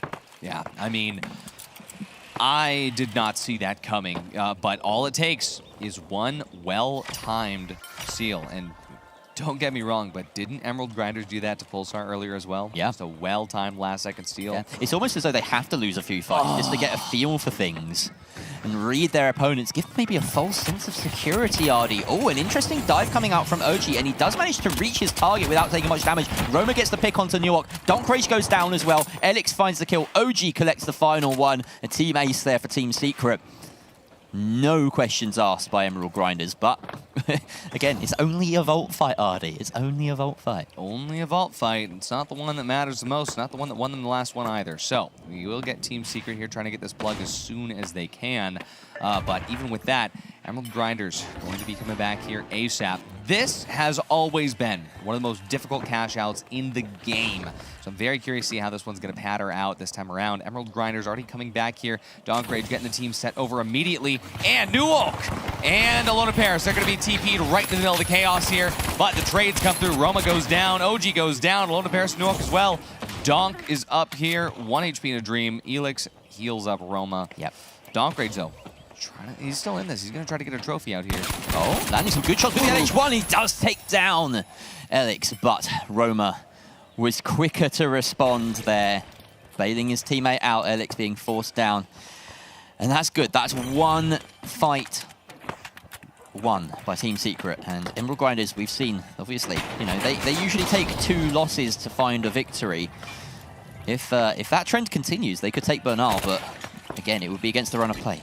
Yeah, right. I mean, this is where Emerald Grinders came back in and took the last cash out. All they need to do is win this one. Same exact run up here. Nope, it's going to be a little bit different. Good spot there. Donkrage was up on the rooftop. Wait, he's faking. Return fire. He's faking that they're coming over from the assault buildings. This is another fake TP. They did this to Pulsar as well. Nuok, though, is set up on the point here. The entirety of Secret, they're still looking towards the Isolt hotels. They're still pinging it. The issue is this is such a difficult cash out to start going on that really Emerald Grinders are looking for some picks before they get going. They're not baiting the steal at all here. And I think Team Secret have got the idea. There is that alarm sounding as Team Secret have to pull the trigger now. Emerald Grinders waiting for the perfect opportunity. They've already spent their dome, though, and that's huge utility when you're trying to go for the steal. That's a great goo, though. That's a great goo with the winch. It's not going to quite connect. He still hops off the point anyway, though, but as OG goes down, Roman and Elix have to take these shots exactly as they need them. Nuok, though, he's going to try to commit to the steal. Donkrage taking these shots out, but Emerald Grinders, they go out. Team Secret gets second cash out. Got one more cash out in the bag, but Jerry, that was close. It was close. However, we are still now looking at a situation where Team Secret have won 5 of the 6 team fights in Bernal. Yep. You have to be favoring them. But it's getting tighter because TS won that first fight with only Roma alive. And look at the replay on this one. This was a very, very tight fight, and OG only just barely coming back from the brink here. And even though, yeah, all 3 were up, it was so close. It was. It's a smart defib coming out there from Elix. Of course, with time on your side, you do just commit to getting that player up and back in the action to allow for the stall potential, to just throw a body in the way, to get that SA-12 back in action. And so the longer they continue to control this game, the better they will feel with Team Secret. I feel as though one lost team fight here or there, and Emerald Grinders might upset their mental slightly. They managed to sneak in and grab this box as well. That's maybe not as impactful as a team fight, but very smart. I mean, I gotta say, even though, like you said, Team Secret, they've won the majority of the team fights here, it still feels like Emerald Grinders is setting the pace, right? Like, yeah. They're forcing it to be quick. Yeah, and they're forcing Team Secret in uncomfortable situations. None of these fights have really been, outside the first 2, have really been easy in any sense of the word. But this is going to be a very important vault fight for Team Secret. They know how much is riding on this. And so for Emerald Grinders right now, they do have control of that vault. But Team Secret got OG and Elix up to the top. Roma holding a side angle somewhere. No, they're all grouped together here. This is only that first map in the best of 3, need I remind you. It was a qualification match, so much on the line here. That tasty golden ticket to DreamHack Stockholm in a month or 2's time. Some shots coming out as Emerald Grinders managed to make it to D, bruised, battered, but not beaten entirely. And they will have the opportunity to set up. There's plenty of hiding spots in this building. The steal being attempted by Team Secret. I don't think Emerald Grinders are near enough to delay this properly. It does drop 1 floor. Team Secret don't know that. They can't commit to the steal just yet. I mean, Emerald Grinders are still mid-kite right now, but for now, Donkrage is going to be able to get his health back, heals up passively over the sidelines. Here in this apartment building, it's a hide-and-seek game. It is just hide and seek. And for now, looks like Team Secret is feeling confident enough to go for this. They know there's no DMAT, so it's just going to be another C4. But there it is, the C4. They don't commit to the steal entirely. They're not surfing it down. But they've at least figured out the positions of 2 of those players. But now that's on full bottom, they're going to be using these goos to hold off every single angle. Emerald Grinders are still not committing to anything just yet. You have the pad, Team Secret. They're going to ulti height now. 1 minute left on this cash out. 1 minute left in Bernal. We'll see what Team Secret's going to be able to do. A couple of goos were committed there by Elix to try and facilitate a steal that I don't think is going to happen. They have to now... Ooh, what is this? Angle has the sightline to try and commit to the steal. Of course, there will be shots in his direction. The winch potential from Nuok is there. And Donkrage closes down OG. Massive pick, but the trade is back there onto the light. This is a massive defib coming off from Elix. He's gotten himself into a 3 versus 2. Can they transfer with kills? Some great shots coming out from Elix. That is Nuok down. Very low indeed, but Alone in Paris has taken out OG in the meantime. It's only Alone in Paris left, and there's the kills that Secret needed. 2 cash outs to 1. It was tight on Bernal, but Team Secret go ahead in the best of 3. Wow. I mean, this is the best storyline I think we've ever had in the finals esports up to this point. The fact that Team Secret had the win on map 1, they still have 2 more, but that was close. That last team fight had me on the edge of my seat, and it was trade after trade after trade, but you can tell that if any player here is playing differently than before, it's Elix. Elix is absolutely locked in. Not a single defib missed. Not a single moment to use that heal beam sat on. As we head in game for game 2. Thank you very much, Oscar. Here we go. Team Secret with an opportunity in this map to book their spot to the major. Emerald Grinders need to complete the reverse sweep. If they don't, then there will still be a chance down the line, but these chances are far and few between. We have Team Secret rising up the top of the Alpha Actor building here to try and get a vantage point. That's what this map is all about. Yeah, that Megadome is going to be a really nice spot for them to keep hold of. We remember the fights on the Megadome with Emerald Grinders versus Pulsar when they started their best of 3 on Vegas. And if you guys recall from that one, it was the 2nd and 3rd cash outs. Emerald Grinders were able to win. That was all the way over on the Alpha Acta side of the map. So for Team Secret, once again, this feels extra personal. Once this team fight gets started, I guess we'll try to figure out the pacing. But for now, Emerald Grinders, they've actually run away with a nice Vegas heist here. No vault fight at all. No vault fight, just a vault running to the Ngimo Casino Resort. They are umming and ahhing about this a little bit, as they don't know where Secret lie. And nor do we at present, as we're getting the true perspective of each team without outlines. You can see that box moving around. Just... they don't know how close they could. Honestly, Emerald Grinders could plug this and they wouldn't be at too much of a disadvantage, but they just don't know how close Team Secret are. Yeah, I mean, TS has height right now, and they could use that. Oh, wait a second. Emerald Grinders are swapping height right now. Team Secret, they have the hole in the ceiling to be able to see that. They know they can drop down and get this started, so they do. Team Secret, they now have the start.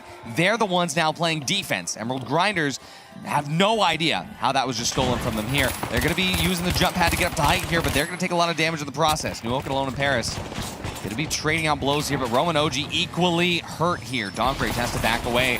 But Elix, worst time to reload that FAMAS here, but there's the defib onto OG.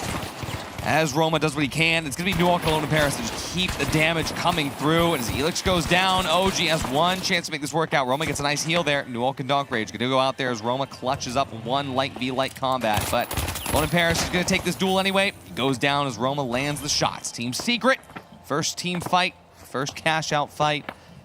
Much more drawn out than most of the fights that we saw in Bernal as well. Real kind of tentative back and forth. I feel like both of these teams have gotten a grasp of what they want to do, their little habits, when they winch, when they'll dome. I'm just talking about heavy stuff, but that quite often is determinative of how a fight will flow. And I mean, keep it going. Yeah. When the light takes the angle, when the light goes for the H+ infuser, all of these things come into play here, and you're exactly right. Well, thank you. And just a little bit of a stroke there. Thank you very much. So, Team Secret still in control of this box. So here comes the jump up from Emerald Grinders. And there's the engage from OG, already shot out in midair, losing a lot of HP. And I don't think there are anyone in position to get him back up. There's that defib, though, immediately bringing him into contention. And some great kills from Roma as they clean house. OG offered up as a sacrificial lamb there for Elix and Roma to dish out the damage. I mean, it's just pure cinema. From the top rope there, Roma has the glitch grenade pre-prepped to land alongside OG's dome. As soon as OG goes down, Elix already has the defibs available. I'm glazing him a little hard right now. It's layers upon layers of prep that you can see that's gone into this, Artie, of course. As we now get a lovely view of Roma with his zoom goggles on. I love this. This is my favorite observer bug, but we'll get those fixed eventually. Don't worry. Absolutely. Emerald Grinders now taking a point of rather high up as they move towards the Mega Dome. Again, there's a lot to be said about these positions. They feel really important, particularly on this map, because you can see every single lane. But of course, if you have a light in your lineup, which most teams do. In fact, every team in this entire tournament has run at least one light. In fact, light has the highest pick rate of any class. You're right. Insane. Just to think about that for a moment. You have the gateway at your disposal, so you can cross these roads without having to look left or right. Issue is, though, gateway, only 70 meters, plus or minus. Not going to take you anywhere near either Cashout C or B. Both of those belong on Junior McJohnson's side of the map. And for now, we will see Roma use the gateway to try to get at least a little bit further away. Although it's a reverse gate here, just to the other side of the Ospu's building, just enough to keep Emerald Grinders on their toes. Yeah, a little bit of chess being played out between these two teams as they toy with baiting each other into certain locations, moving that cash box around at opportune moments. New York repositioning with Alone in Parish. You want to have your heavy and your medium grouped up together. Of course, Team Secret, they can hold this box. Yeah. Right? They are ahead. They could, it would be very boring, hold this for 15 minutes straight, and they would win the map with 25k. We keep making the reference to this win condition, even though we've never seen it happen. No.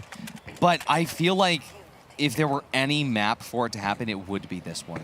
I don't think it's going to, for the record. No. But it genuinely is a possibility because Emerald Grinders, they haven't budged yet from this ultimate height. And they have to, you know. Team Secret, they set up a really nice fortress here with the goo. They've got these long angles, these head glitches that they can try and win. But the onus is on Emerald Grinders to close this distance, and that will put them out in the open. And Roma already has that gateway pre-placed. There we go, Emerald Grinders, they're moving through. Should Roma utilize that gateway, they should be on the other side of them, and they would have effectively swapped. They left the vault. Come back to get it. Wait a second. I don't know what's going on here. They come back. It's not going to plan. They've squandered a little bit of their movement potential here. Now they're stuck indoors, trying to work this out. They try to throw the vault through the gateway. Doesn't quite go. It just lands down that elevator shaft. And Nuok, he picks it up. He says, thank you very much. This strange dance that we've watched play out over the past 2 minutes or so has left the teams having swapped locations, Artie.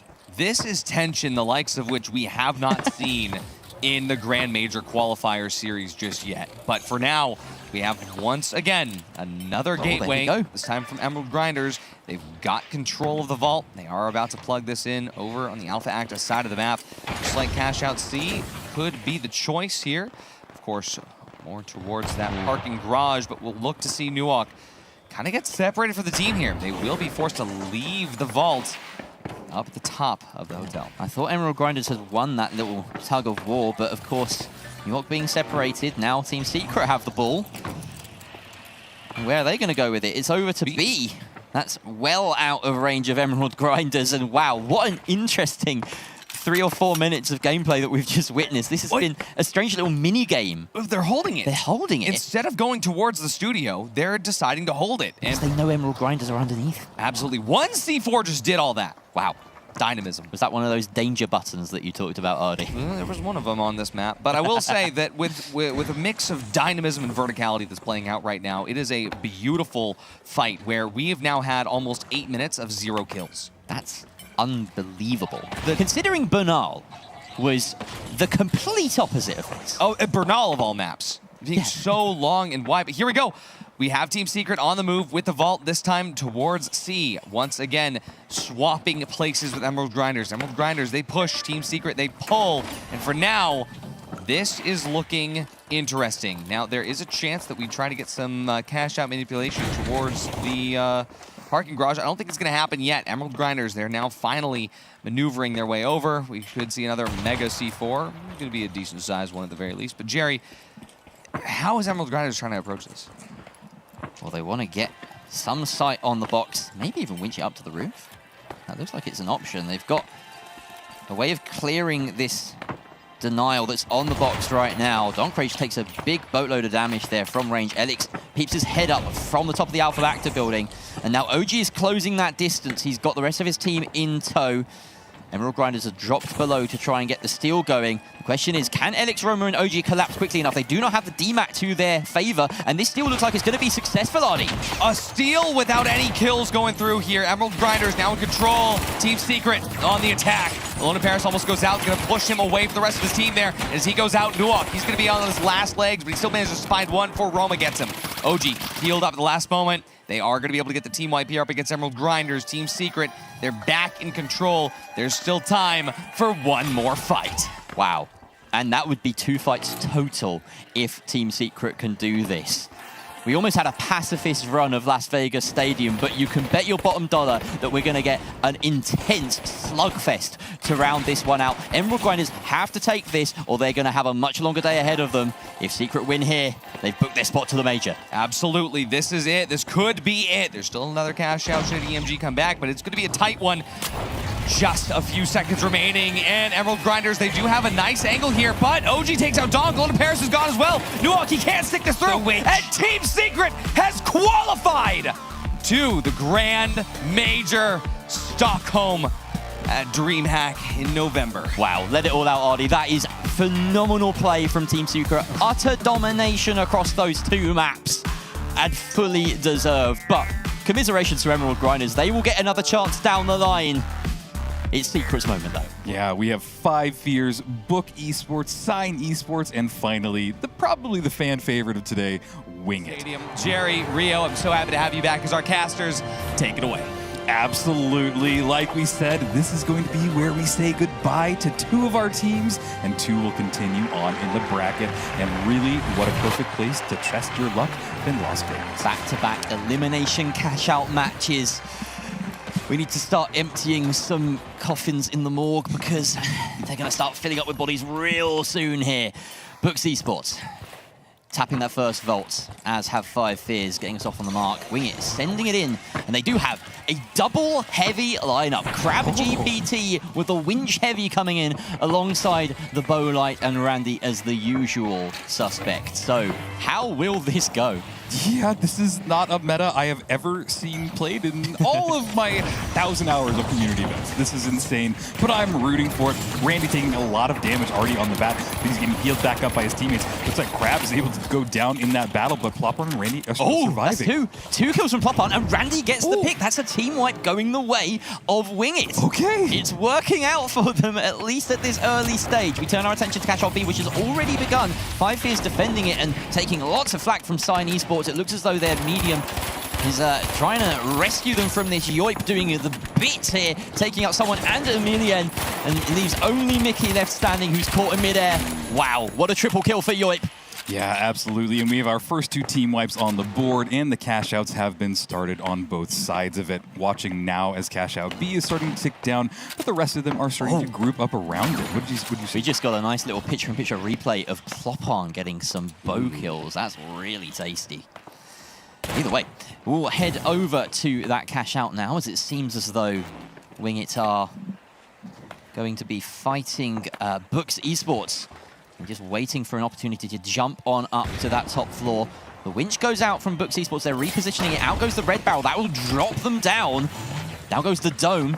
But an opportunity to steal has been missed as the box doesn't actually drop at all. Yeah, and I mean, Wing It are playing this really smart. They're playing for the kite. They're not diving directly into it. It looks like Randy's taking a lot of damage right now, but having 2 heavies is a lot of HP for anybody to bring down. This is going to be interesting, but 2 of them have gone down. It is all on Plopper to try and kite this for half a minute, but I don't think that he has time. His teammates are going to have to coin back in, or he's going to have to get a res, but it looks like all of Books Esports have gotten the steal, and they're going to now be in control of this cash out. Yeah, so we'll turn our attention to Jürgen, who is happily steward over Cashout B. Sign Esports, the attackers here, but with only about 20 seconds left, although less than that, 10 seconds even, to try and collapse here. It feels as though time is firmly in the hands of the defenders. 5 Fears, they've got so many methods of stall. Mickey will pick up a kill onto Yoip, but it's a cold comfort as the cash will go in the direction of 5 Fears. We should have a quick look over at the other Cashout now as Books Esports look to defend it. Yeah, just a little bit left on this Cashout, but it does drop it, but they are going directly for a steal. If they can hold it, they're going to be able to grab it, and they're still holding it, but no, they get pulled off at the last second, and sadly, they all get wiped in that battle.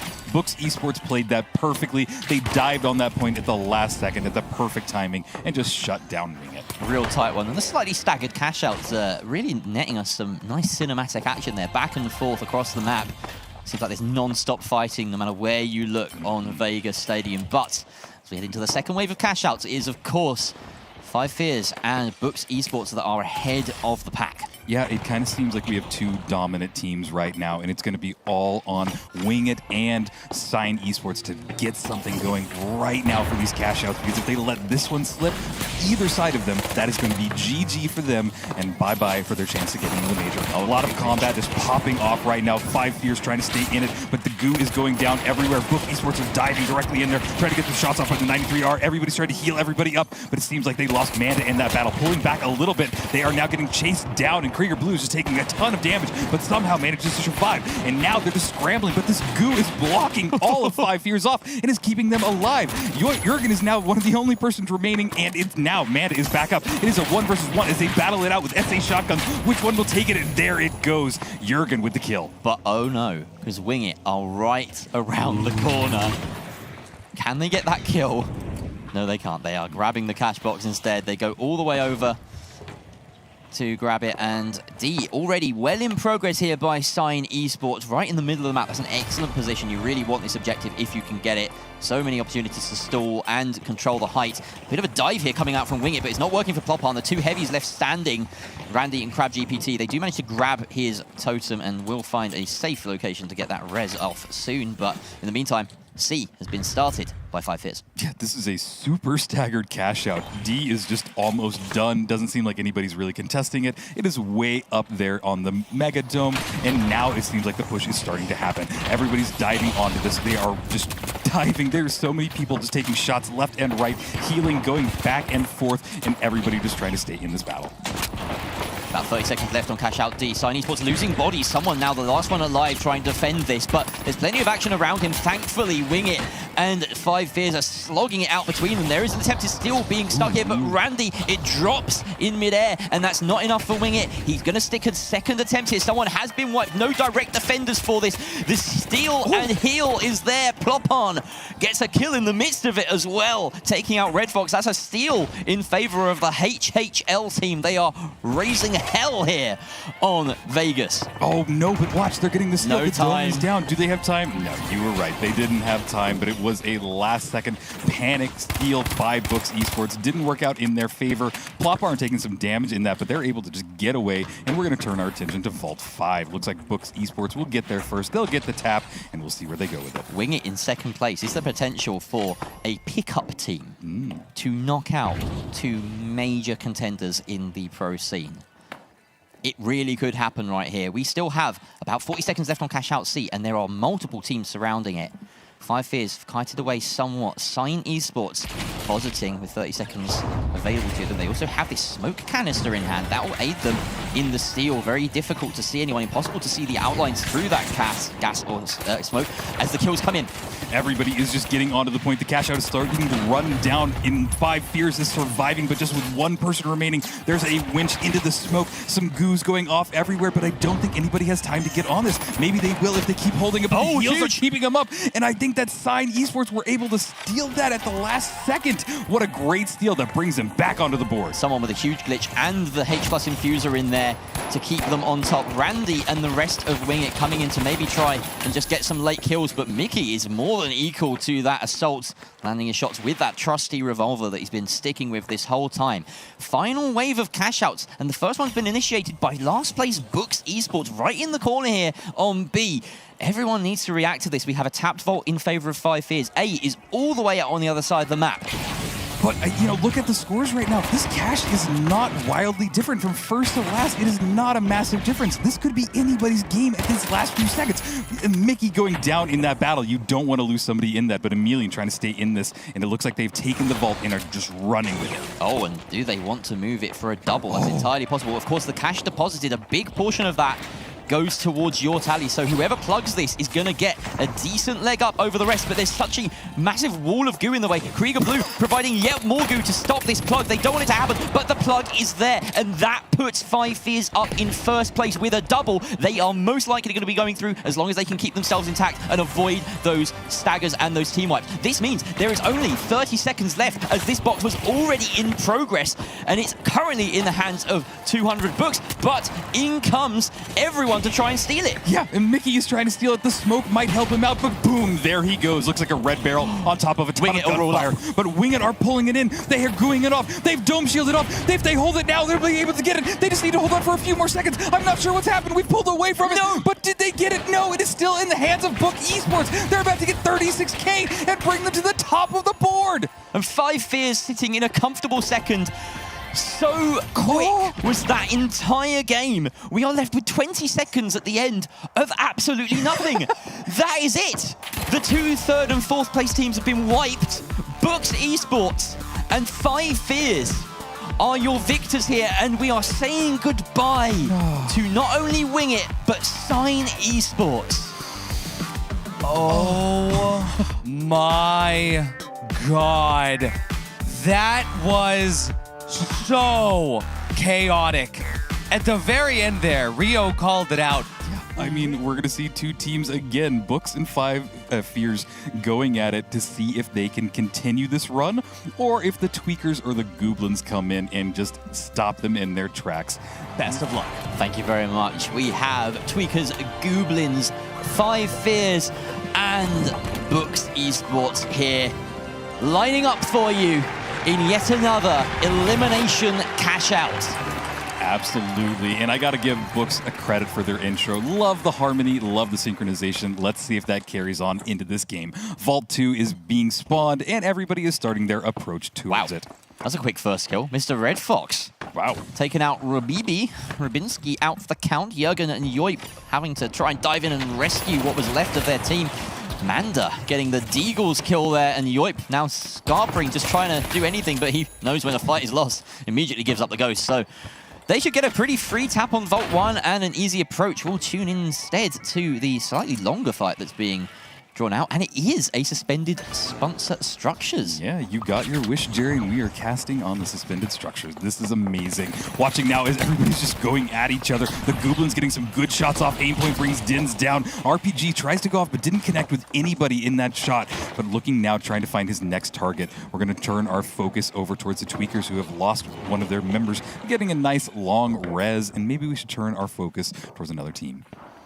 Yeah, we can see this approach being started here towards that A structure. This is completely new, suspended above the sort of park area. And Gooblins getting the plug over there.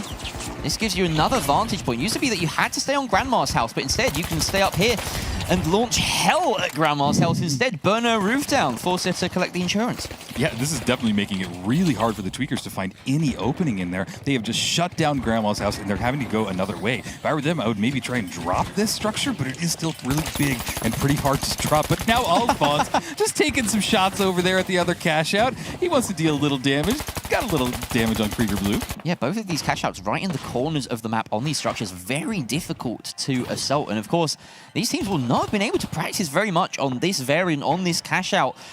This is going to come down to vibes and adaptation, quite honestly.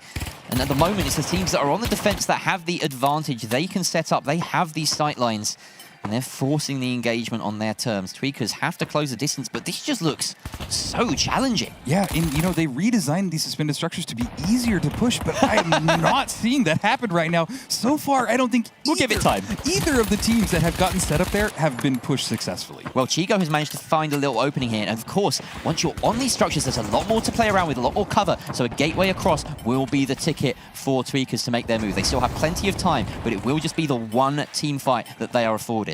Yeah, absolutely. And we're seeing potentially their approach now, or are they pulling off? Oh, what is happening? They've messed up the gateway or something there because Chigo is heading back. He wasn't able to set up. So we're looking instead at Cashout B, where Books Esports have got control of it, but it has been dropped down to ground level. And they are taking some flack, but Jürgen is losing his life. 5 Fears going in for the fight, but they can't win any of them. Manda is on top. Rubinski does trade out, takes out the light on the other side, but Krieger Blue stays 1 step ahead. 5 Fears now left with only Rubinski running for good dear life, and he gets the first kill. He gets the second. Is there time to steal? No, because in come Tweakers to third party off the back of all of Rubinski's kills. And there's nothing Rubinski can do about it. Wow, what a cheeky play by the Tweakers. They came in there at the perfect time. They must have been watching that kill feed and go, yes, now is our opportunity. And really, that's the finals. What a great play. I love that. Incredible. They could not solve one puzzle, so they went and solved another instead. That's the finals. It's so dynamic. Absolutely genius from Tweakers. And of course, Gooblins, with their much more resolute defense in that corner of the map, go unimpeded. Absolutely. Vault 4 has been tapped by 5 Fears. They're setting up a nice little bounce pad to get out of there. Turning our attention, though, it looks like Manda just went down, and the Gooblins are at a little bit of a standstill. I'm sorry, it's Book Esports now that have gotten the res off on Manda. Tweakers taking some damage off on them, but Aimpoint just dealing some damage with that Lewis gun. Everybody healing themselves right back up with Book Esports here running that healing beam. Full fortresses across these 2 suspended structures is a lot more dynamic than we've seen with the older, very small structures. You could not manufacture these sorts of team fights on those. Instead, they are just whittling each other down, and of course they will have to try and find a cleaner opening. And once again, we see a team deciding it's not worth it. We can't solve this puzzle in the moment. We just have to go for the easier cash out. They turn their attention to cash out C instead. Yeah, Tweakers have gotten the plug on this one, and now they are setting up in this rooftop. It looks like maybe 5 Fears are going to go for it. No, I'm sorry, they have the cash out on the other side. Yeah, there wasn't even a cash out. There wasn't even a cash out over there. I got a bit distracted by what must have been a vault fight. And so now Gooblins, despite holding that ground really well, it hasn't gained them anything. And here we have Tweakers now in defense, but they are under pressure from 2 different teams. They're still being attempted and stuck here by Books Esports. Looks like it's going to be successful. They do get that flip, but the kills are raining in back and forth. Manda once again finds a kill with those Deagles. He's putting down some bodies on the side of Tweakers. It's 3 versus 2 between purple and pink, and I don't think they're going to be at any risk of a third party unless Gooblins really time this perfectly. Yeah, I mean, Book Esports just have to hold this for another minute. They seem to have a good setup. Everybody on their team is back up, getting to full health as well. They are staying inside of this building, and I'm not sure that's the strategy, but it does seem like everybody is around them, and right now the Gooblins are here. They have to make something happen. They're looking for any entry, trying to find a little poking point, but where will they find it? Well, they're done waiting. They want to pull the trigger themselves. They don't want you to rely on the Tweakers to cause damage here. 2 Books Esports, they're going in themselves. There's some shots back and forth, nothing really substantial enough. Krieger Blue taking some damage as well. It really is just a game of who slips first. That winch saved by the windowsill. Ecto will thank his lucky stars for that one. Only 20 seconds left on this box. Great RPG commit there, but Aimpoint also loses a lot on the return as the FAMAS can ring out. Yeah, and Book Esports are still holding on to this. Nobody's been able to get close enough because there are 3 teams here. This might be the chance for the Tweakers to get it. A lot of carnage is going down right here, but they are holding it. No, they got pulled off of it. I'm not sure what happened, but now Alphonse is trying to hold it. This could be the opportunity for the Gooblins if they got on it in time. I'm not sure. That's the steal. Right? No, Gooblins didn't get it. Oh, it's so close, but Books Esports and 5 Fears now right ahead. Books Esports have been wiped, as have Gooblins. But it all comes down to this final cash out. Look how tight it is across the board. Every single team having gotten a cash out up to this point.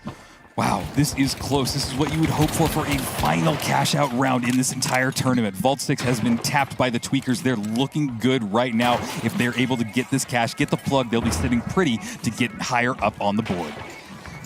All right, here we go. First Vault tapped by Tweakers, who have not yet been in any real control of the game. They've always had to come in for an attempted late steal. They were successful that first time. The second time, they weren't really much of a factor, but they do get a cash out deposited, and that puts them cleanly ahead in first place.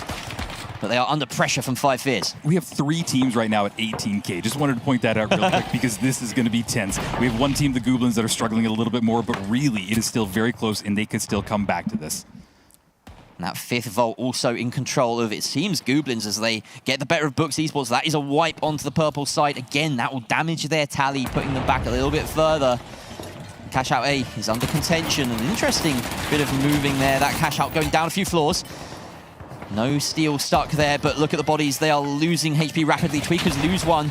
Yoip gets poked off the point and almost loses his life for it, but he's still up and still alive. The Deagles come out here, emptying those mags into Mac. Down goes the heavy. Yoip and the rest of 5 Fears in a 3 versus 1 here. Only Chigo holding this Cashout. Yeah, I don't think this looks good for the Tweakers. It seems that they are in a perfect position for 5 Fears to just steal this right out from underneath them. They're going to have to wait for their teammates to coin back in. They are all back up, so they have an opportunity to get in there, but this Cashout is more than halfway done. 5 Fears is completely set up in this position. They've spread out a little bit. They're ready for any advance that comes the way of any team, and they just need to hold on for about 45 seconds. Gooblins have managed to start their Cashout, and they will have time to try and set up a defense, but of course A is where it's at right now. Look at these Wasps, everyone's splitting up. There's barely a death ball in sight. They're all just hunting for ones. Manda in the building, maybe attempting to get that steal, but of course that delay comes through as it hits a jump pad, then settles down. We see the whole of Books Esports going in. Some good shots raining out from everyone, and in fact, Gooblins are getting in on the action. They can have an influence here and try and grief, just trying to get some kills onto this point to make any subsequent push much harder. Look at this stack here from Books Esports. They can try and stick the steal, but everyone is trying to deny them.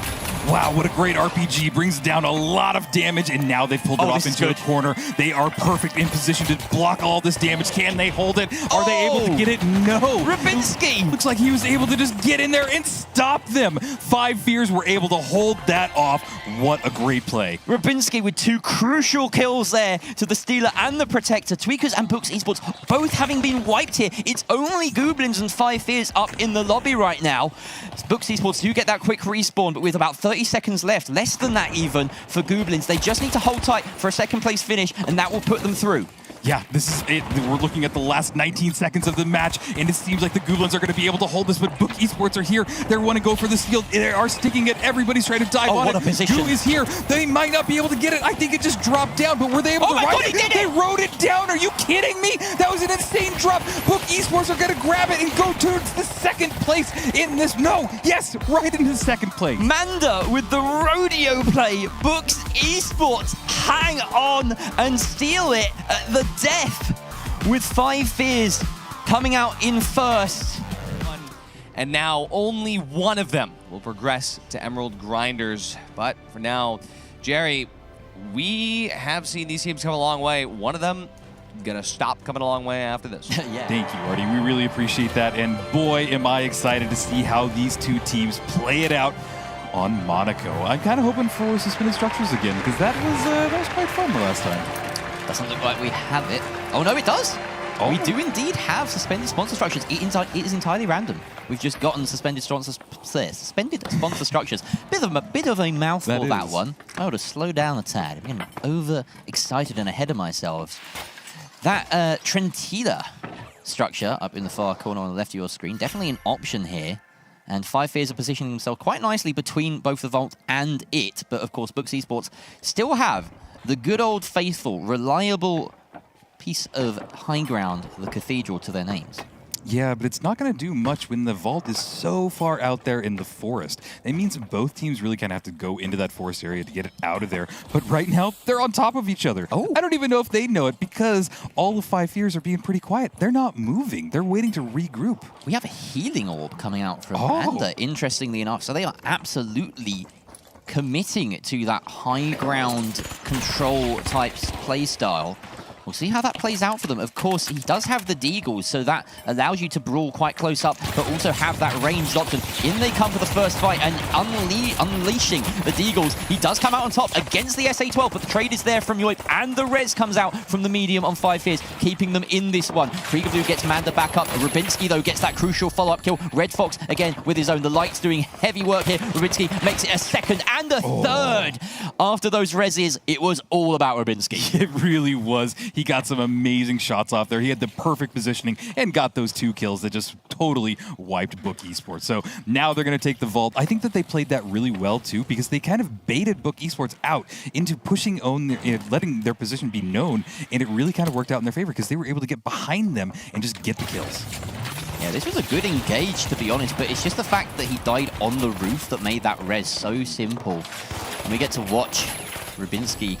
This is Red Fox's perspective. You can see Rybinski just that orange shadow lurking and causing so much chaos against Books Esports. And we see 5 Fears now already progressing on their cash out over on that Frontier station.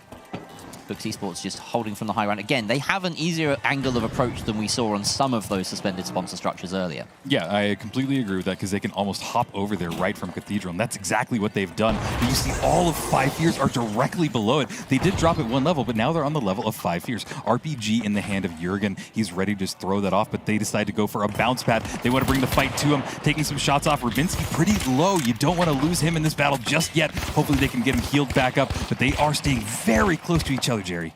This is an excellent position to have that RPG. 5 Fears need to be worried about how they expose themselves. That gateway set up top is a really nice one from 5 Fears. It allows them to re-engage above the cash outs if they need to. They back down into the safety of this building.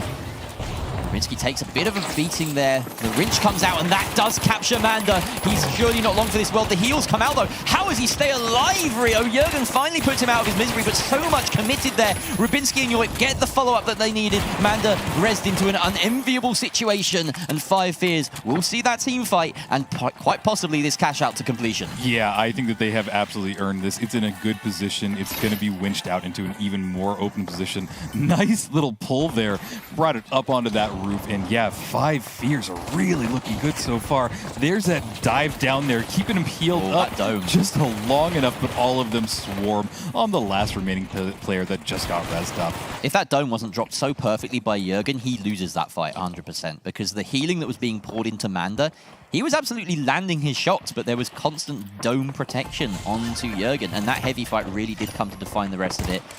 Great clean-up play from the supporting cast of 5 Fears as well. Yoip and Rybinski have been really hitting their shots so far. Absolutely, and they're, again, right on top of each other. I don't know if this is a strategy that 5 Fears has played into or planned, or if this is just happening, but now they're all making a move. They have to have heard them. They have to have known that they made a call to go somewhere else, go towards the vault, maybe tap it. I'm really not sure, but I am really impressed with how close 5 Fears is playing together. They really just don't want to separate at all. Yeah, and what's important is that they don't give Books Esports any sort of opening to connect from range, because of course that is what Books have lent into with the Deagles, with the healing orb.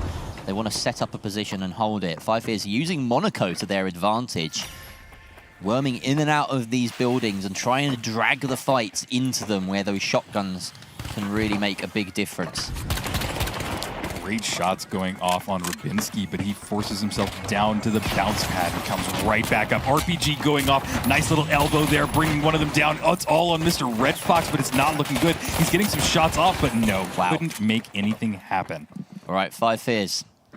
They look somewhat unflappable so far. Books Esports have been good, but these teams are so tight, and it's just these fine margins. 5 Fears are coming out on top every single time so far as they march towards C. A little bit of a gateway to speed them along. The plug will happen at any moment now and the spawn back in. The question is, will they be able to set up? Will they be able to watch these spawns?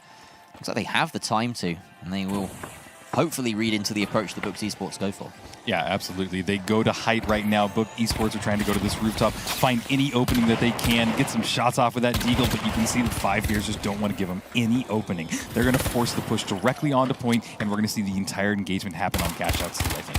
5 Fears don't need to peek here. There's no reason to. The dive is going to come over from Books Esports, though, as they've scared them off. That's a really nice bit of suppressing fire coming out. The drop already started there as the catch-out goes down, hits the jump pad. The winch comes, it misses, and there's the follow-up winch from Manda, but it gets him killed as there's so many bodies around supporting the heavy on the side of Books Esports. That is the death ball they wanted to run with. Mr. Red Fox claims all the spoils with the final shots on every single one of those players. With about 1:10 left on that cash out, they will get the steal. The question is, can 5 Fears take it back? A very successful first team wipe in favor of Books Esports. No, I mean, if they keep running with that energy, they will be able to take this right out of the hands of 5 Fears. They played that perfectly. They got the res, they got the kills, and really even what I thought was a pretty risky res. We're seeing it right now as he just brings them back into the battle. But yeah, Kriegerbrew gets that res off Manda, and then Manda and Mr. Red Fox just finish him up.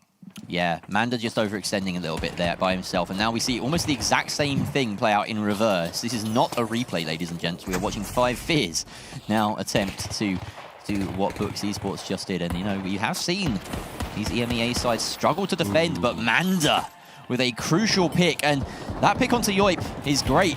Not so great is Jörg being left all alone up there. Manda will find him as well. Rybinski diving out. That engage did not go nearly as cleanly as Books Esports did earlier. And that's going to tie us level. Yeah, this is exciting. We talked about this going to 3 cash outs, and boy, we are delivering. This is a great performance by both teams. They seem to be defense-heavy teams, so that's really important to point out because we're really seeing who can crack the defenses, which means all of this is going to really pivot on the vault fights. Who gets there, who gets the vault, and who can set up first. We got to see in that little picture-in-picture replay there a really impressive winch from Jürgen. It's through threading a needle, but didn't mean anything because he was the only person around. And yeah, you have to bunch up, you have to play as a team in this game. Doesn't matter how skilled you are, you're going to lose that fight if there's 3 versus 1 most of the time. You know, that's actually the cool thing, is that 1 versus 3 is very doable in this game. You get 1v4s, 1v5s in other games. They're incredibly rare, very difficult, but those special moments happen a little bit more frequently.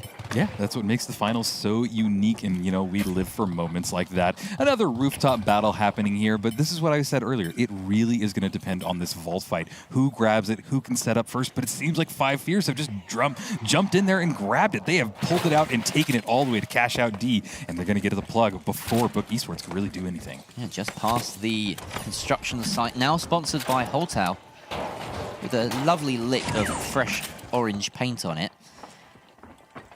Look at this routing from Books Esports. They're sticking to the rooftops. Again, this favors them. This really is a match of range versus long range versus close range.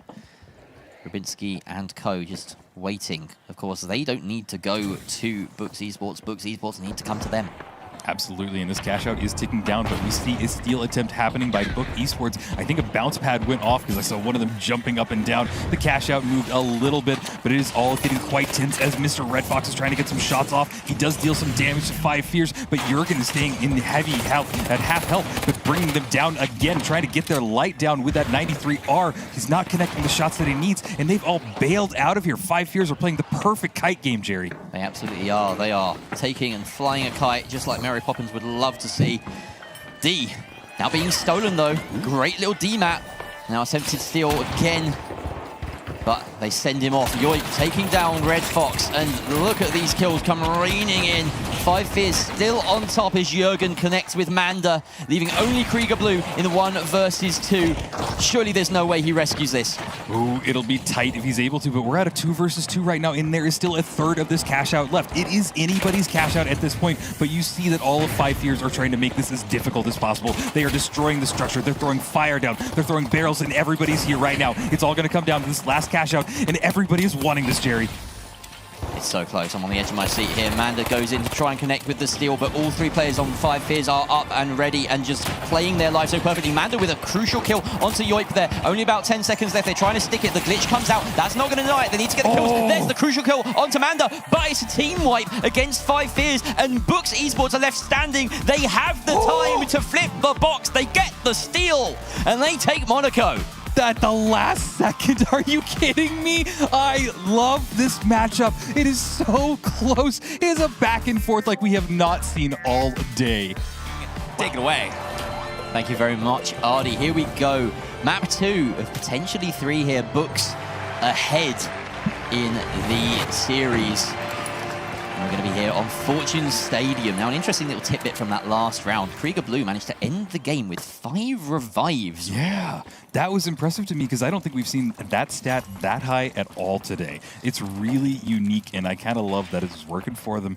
But yeah, can they continue it into this? This is a tight battle. It's a tight battle on my favorite map, so I want to see it go to 3 because I want to see 5 Fierce bring this back.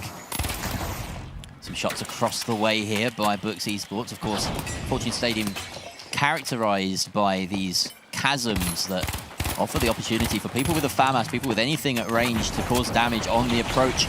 Drop there, not helpful for Yoip as he's separated from his team, has to regain the high ground, and it's a bit of an alley-oop as they go back up and his teammate is lost. Mr. Red Fox picks up a kill onto Yoip as Yoip takes out the heavy, and now 2 versus 2 ensues. Everyone bruised, but there they go, the kills raining in for both sides. Krieger Blue left standing at the end of it all with what, 10 HP? I thought we were about to see a double wipe situation again. They were so close, and yeah, 10 HP. In the same location it would have been as well. Same location.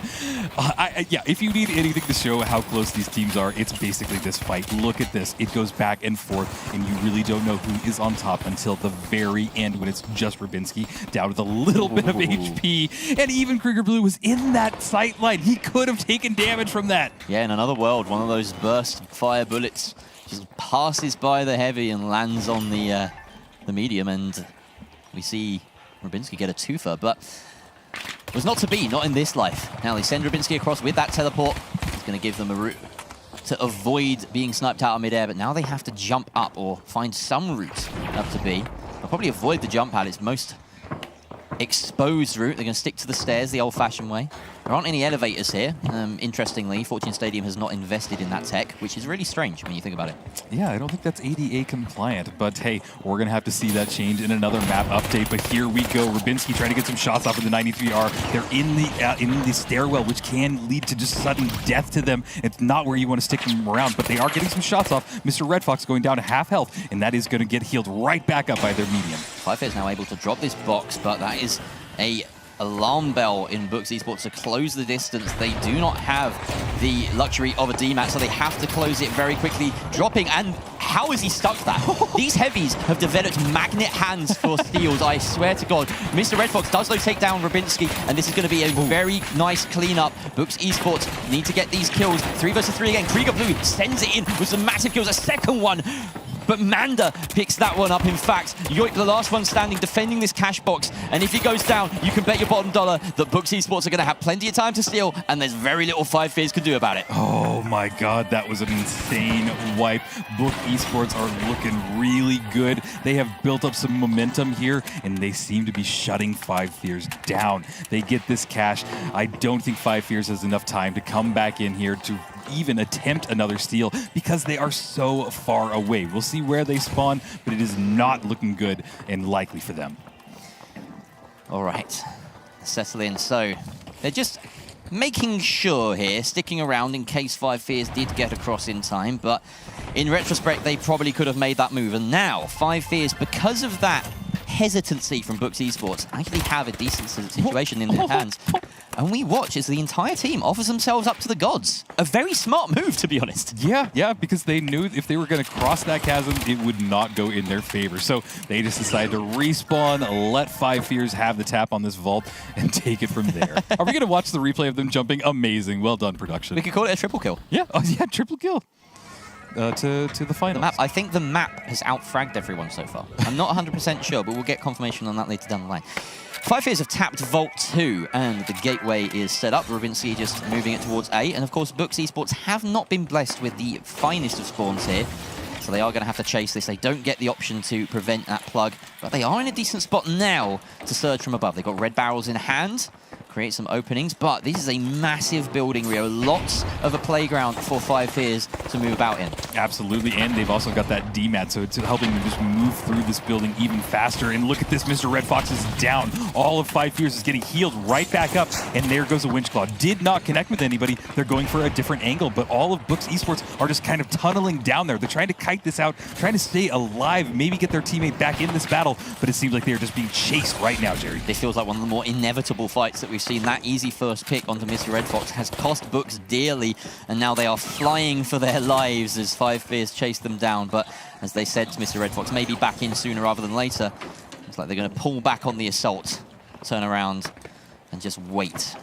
Yeah, this is good. They're actually all on top of Books Esports, and they are really just at a full advantage. They're just kiting this out. Books Esports is still trying to figure out what the heck they can do. They need to find an opening here. We see some red barrels in hand. This might be how they pop it, but this cash out is just starting to tick down. Yeah. We're more than halfway done. It's worth mentioning here that, of course, Books Esports had that first cash out, so if they manage to steal this, then they've won the series. They're going to full send it with that jump pad into the deep end. There's lots of denial set up on the point. They're going to blow it up immediately to try and make it easier, drop it down as far as they can.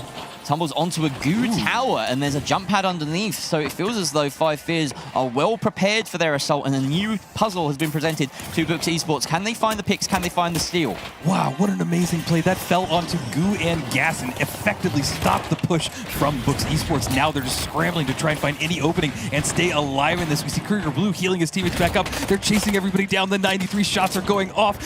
Which one gets it? Who is going to get the kill? Rubinski goes down, and this 5 Fear are eliminated, but there's not enough time for Book Esports, so we will take this to one more cash out. Ooh, that was a little close for comfort for Five Fears. If that had happened 5 seconds sooner, we would already be seeing Books Esports book their spot in the next round, of Five Fears would be out. So a little bit of a reminder of the stakes at play for Five Fears here. We're in map 2. Five Fears need to win this. We go to Cashout 3, as we expect to in every map this series. It's just been so close, on a knife edge here. Cashout 3, or Vault 3 rather, having been tapped by Books Esports. Let's see where we end up. We're on this rooftop yet again. Very famous battlegrounds in Fortune Stadium. Yeah, and if they can control them and keep Five Fears at bay, they can take this vault and bring it all the way behind them and get this cash out started at Cash Out D. But I think that Five Fears are realizing this now, and they're starting to move a little bit closer to Cash Out D, but they don't want to give them any opportunity to then just run it to C. But it seems like they're making their advance right now, and their Book Esports are getting really close to that vault. This is tense here from Five Fears. We've circled round behind Books Esports, but I think Books will get the plug successfully into C. And they don't have too long to set up, but they've done a decent job of it with the limited time that they've had to set up a round. They don't want to be caught out mid-transition, though. There's the red barrel going out, the gas barrel being prepped on top of the point, and the C4 no doubt there as well. Oh, this jump pad maybe not going to plan for Manda as he's separated from the rest of his team here. Krieger Blue has taken a lot of damage. Books Esports are heavily split, Rio. Yes, they are, and look at the damage that has gone down on them. Manda is basically the only one that's healthy, and Krieger Blue is at just 1 bar of HP. He is getting healed back up, but there he goes. He got down, and it looks like all of Five Fears are here. They're making their approach, trying to find Mr. Fox, and there he goes down as well. It's all on Manda to try and stay up and keep this cash out kited for as long as possible, but that is 22 seconds before his teammates can coin back in. It's not looking good for them. It's a dangerous game. If I'm him in this situation, I am hiding. I'm letting this steal go through, not taking the 1 versus 3, of course. He has to survive for another 10 seconds or so just to make sure the rest of his team can get up completely.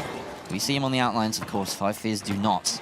He's so close to that box. He's underneath in another room with a red barrel in hand. If Five Fears wanted to set up a particular way, they might just stumble across him, but Five Fears just need to hold on to this to see it to map 3. Krieger Blue coming up these stairs, has to try and regroup. That was what lost them the last fight, was separation. Can they find each other? Five Fears still death-balling here, and all they need is a single pick to swing this in their favor with about 30 seconds left, Rio. Absolutely, 30 seconds. We see them blowing up the C4. It drops it several floors down right onto a bounce pad, but immediately goes off to the right. They're now having to find some kills. Manda going directly for the steal, but one of them gets winch clawed out, and it is not looking good for Book Esports, but they're holding it right now. They got to get Manda pulled off of that, and there is a kill, and Mr. Red Fox, the last person remaining. Not much luck here, because he is immediately going to go down, and that means we're going to go to 3 maps, Jerry. Five Fears take control of that final cash out. Some exceptional team play. Books Esports stumbling there. We're going to go to that 3rd map, like you say, Rio. I mean, predicted? Why am I surprised? Why am I surprised? We said it. We said it's going to go 3 cash outs, 3 maps, and yet here I am, edge of my seat. Oh my goodness. Pop off King, keep going. We got another matchup right here. It's Jerry and Rio to bring you up map numero 3. It absolutely is. Here we go. We could have just made this the best of 1, couldn't we, Rio? We just wrote the script. We knew it was going to this final map. It was written in the stars. Five Fears and Books Esports. Here we go. We're going to see who continues this journey as they both make their approach towards vault number 1. Going into the stairwell, Jurgen bringing out his RPG. They are on top of each other and ready to shoot it off. Vault 1 hasn't been tapped, but these teams are playing very close to each other. There is going to be an opening any second now. Dome Shield going down, but it didn't really do anything. Kind of wasted that utility, but now the other Dome Shield's gone down. And the yoink pulling Jurgen out of position, just bringing him down, is going to absolutely turn the battle. And they're going to have to force a scramble, but now the tides of turn as Book Esports have lost somebody, and Yoip goes down too. It's a 2v2, but now it's just Manda, and he's trying to stay alive, getting some good damage on Jurgen, but sadly, he goes down in that battle. Rubinski is everywhere. Yeah. He's literally N'Golo Kante, prime Leicester City. This is the man right now. And the one person in the room who might understand what I'm talking about is like checking his phone right now. I made a good football reference. Come on, guys. Here we go. All right. Well, yeah, Rybinski just doing everything right there. And some great winching coming out from Jürgen in the middle of that. That dome that you mentioned from Books Esports, if anything, it had the opposite intended effect. It telegraphed the approach that they were making. Yeah, you're right, because that dome that we're only seeing goes through the floor, and you can see that bubble all the way on the bottom, so it did let them know that, hey, they're right above us. So interesting observation there, Jerry, but Cashout A has been started by 5 Fears. They pulled that out into a very open position, but Manda right there already. Is he going to go for a steal right away? He absolutely could do. They've got the goo, they've got the dome. He has everything he needs to do this, and it's going to be successful. Wow. I have no idea what 5 Fears are doing. Artie's losing his mind right next to me. And rightfully so, because they just gave that away. They didn't even try. 5 Fears didn't dive on it, and now look at Book Esports. They are set up. They have full health, and they're going to ready to deal some damage to all of 5 Fears as they approach. Who would win? An entire defensive team or one gooey boy? Wow, Rybinski managed to find Red Fox, and Manda trades it back onto him. 2 versus 3, though, as the res comes through from Krieger Blue. Yoip gets Rybinski back up as well. We've seen this before. The opening picks immediately mitigated by those defibs, and now we start for real. Here come the shotgun plays. Jürgen wins that one. As Manda wins that one. Jürgen going down. Ooh, and Rybinski really up against it here as the melees come out, but it's not enough. He just didn't take him down low enough. Rybinski gets the reload and sprays him clear. However, 5 Fears still just 1 versus 3 here, and there's only about 30 seconds left. I don't think 5 Fears have it in them to even push this box because he can't get the totems. He can't get the res. No, and 15 seconds later when they finally get Yoip back, it will be over for this cash out. So just concede it, get ready, get set up for this next one. But Rybinski is back. He immediately took some damage right after he came back, and then Yoip is now coining back in. So everybody's here, but it is a little too late. And I hope that they don't dive on here just for an ego fight. Well, they might. You know what? Go for it. It'll be fun. Let's see it. Go on. Ego fight, guys. It's that time of the night. Yeah. And it's not like this is a crucial elimination match with Books Esports already 1 up in the map with a Grand Major ticket potentially on the line after it. Yeah, just have an ego fight. I want to see it. Well, I think that they've decided to pull off of it because now all of 5 Fears have made their approach towards Vault 2. Doesn't seem like we'll get an ego fight there, Jerry, but you know what? We might get an actual fight. Probably for the best. Probably for the best. It's for the best that I'm not in their ears, you know. I haven't been behind the scenes coaching them either, trying to make them do these things. Do it for the viewers. It would be yeah, I'd be like, do whatever looks best. You know what? Bring a bow. Bring a bow, Bring a bow, yeah. It's cinema. You know what? I have nothing to disagree with there because it is absolute cinema. But there we have it. The Vault 2 has been tapped by 5 Fears. Book Esports are starting their approach. They poke a little hole in there. They're a floor below them, but this might be their opportunity to get in there, find an opening, and get a kill. But Mr. Red Fox takes some damage from the red barrel, and FAMAS is ready to chase him down with some more damage. But immediately he gets pulled out of position by the winch claw. But sadly, Rybinski just deletes Manda. He was pulled out of position, but he was out of position. I mean, Manda just found himself on the other end of the entirety of 5 Fears there. And he maybe got away with it for the steal earlier, but not in a fight like that. Books Esports now a man down with little they can do about it. Of course, 5 Fears do still have quite a journey to make, and they have to cross into the open.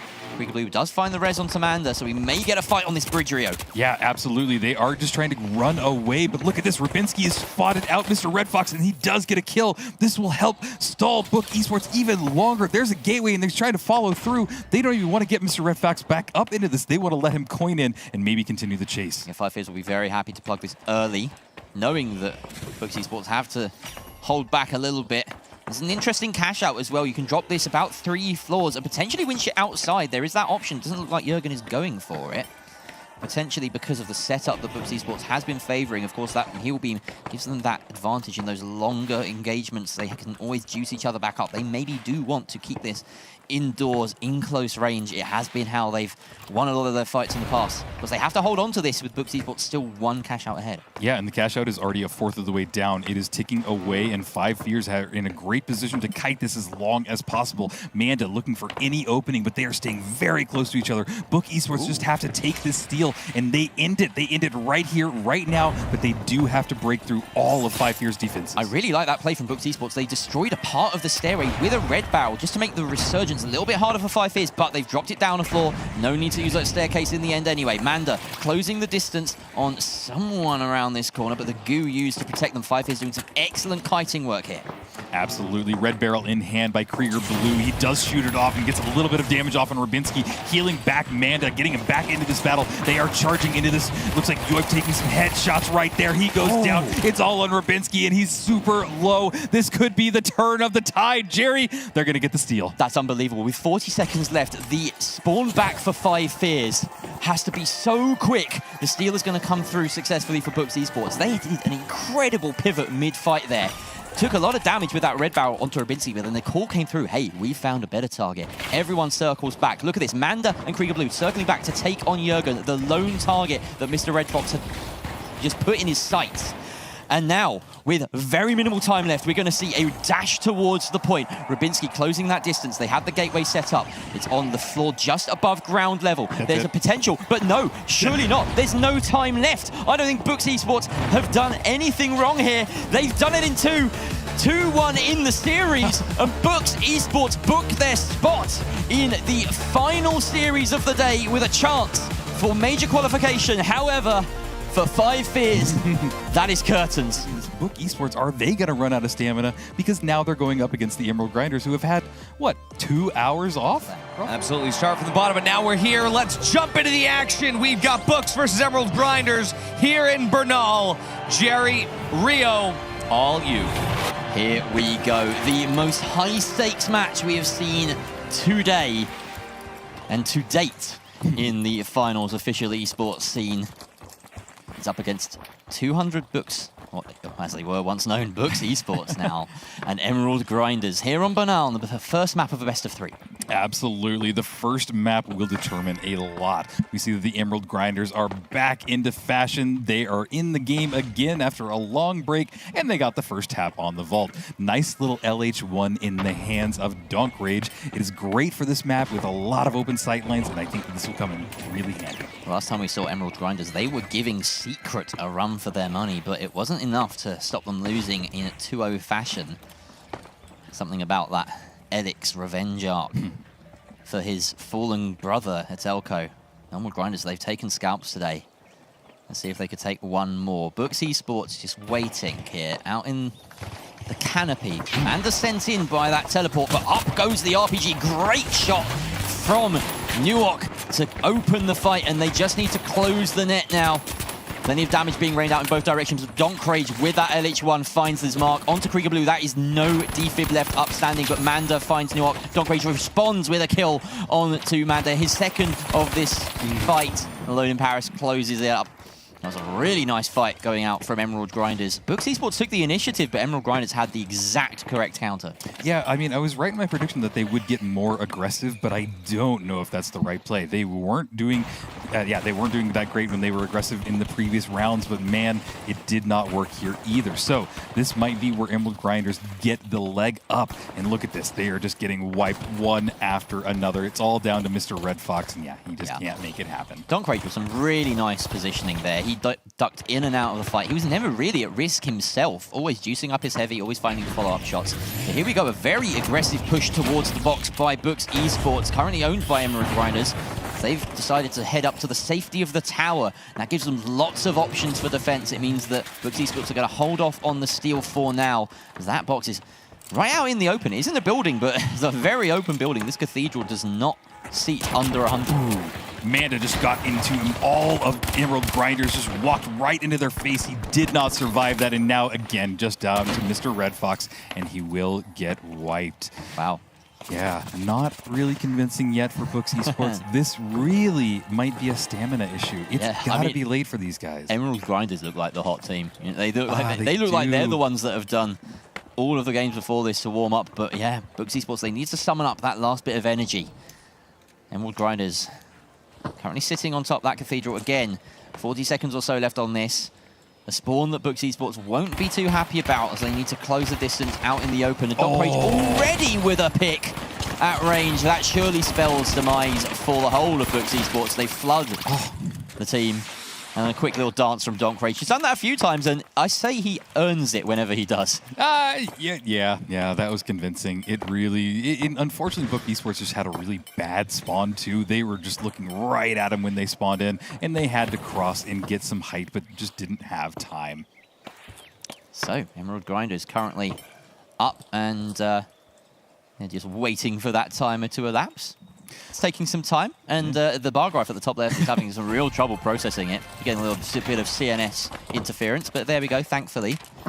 As we switch to Books Esports, it just fixed itself very quickly. Via stepped in. Yeah, good on Via. Absolutely, and we're watching as Emerald Grinders are right next to Vault 2. They're probably going to get this tap, and Book Esports are on the bottom level. I would try and get some height here, so you have a little bit of an advantage against Emerald Grinders, but no, they are not doing that. They are staying pretty low. Emerald Grinders do get the tap on the Vault, and was that a suspended structure? It was. Playing suspended structure? It was. Because we faced off around the cathedral up until that point, we just didn't see the suspended structures come into anything. But we are indeed on suspended structures, and Emerald Grinders have decided to tap the Vault and hold from above. That's preventing Books Esports from making an approach. They don't want to fall victim to the LH1 and the FAMAS yet again. Alone in Paris and Donk Rage making a mean combo at range. This teamwork, this coordination is really something to see. You could see that they brought that Vault over. They sent their light out there with a gateway, and they're all able to teleport right over there and just get out of the way of Book Esports. They are pretty much uncontested in this entire battle, and oh no, CNS is back. Well, we can only do so much, can't we? Books Esports are really actually quite far behind as well here. They didn't quite read the room as quickly as they had hoped. Let's see, Cashout will be started successfully by Emerald Grinders. So far, they've been coasting to a potential victory here on Bernal. Books Esports really need to wake up and deliver something. Emerald Grinders posting themselves up right on top of this Disson structure. Yeah, and this suspended structures give them that perfect advantage. And look at that, Donk Rage threw a glitch grenade down, and he got so much information from that because he knows that they're right there, and they were immediately able to just shoot down some hellfire from above, and it is not looking good for Book Esports as they need to find another way to get into this cash out. They juice themselves back up, and of course, being directly under this structure now, they have some routes. That zip line is safe enough. Alone in Paris doesn't chunk any of those players quite substantially enough to halt their approach. Of course, there's only so many places that Books Esports can emerge from.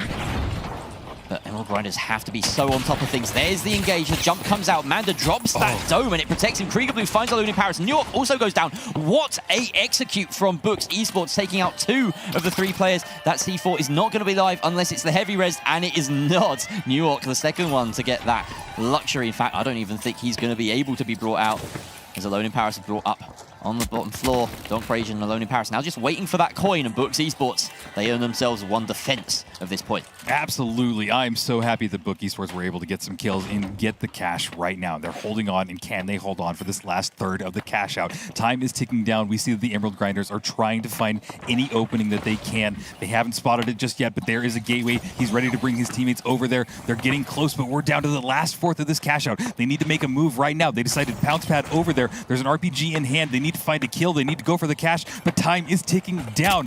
Nobody has gone down just yet, but there's Donk Rage. It is not looking good for them. They're trying to blow up the C4. It does drop it down just a little bit, but Book Esports are all healthy. They're all staying up here. They just have to kite this for a few more seconds, and then we go to 3 cash outs, and it seems like they have done it. They drop it down. They are staying alive even in this battle as they get the wipe on the Emerald Grinders. It seems like Book Esports have woken up and are in the battle. Absolutely. Just took that 1 cash out loss for them to adjust their playstyle. We saw Emerald Grinders, they've been waiting. Books Esports, they've come through this with that philosophy of having the long-range options to their name. And right here, they're up against an LH1. They have to try and change tact. They've done just that. Yeah, they have. And we're getting a nice little replay. There's that drop that ensured that Book Esports will get this cash. And even the battle that ensued right after it. Look at that cleanup. It's really nice to see. Let's hope they can keep this momentum going and maybe get this first map. Here we go. Final cash out here, and that 3rd vault is very tempting, but it might be a bit of a poison chalice as both teams now posted up watching it. The tap does come out from New York, I believe, and the Alone in Paris gets the pick onto Mr. Red Fox. The drop comes through, and there's the heavy right up in their face. I don't think that Books were expecting this at all. Emerald Grinders right on top of them. Krieger Blue, the last one standing. He does manage to get the res as he holds tight and just about destroys the zipline in time to help him get the rest of his team up. That was moments away from devastation.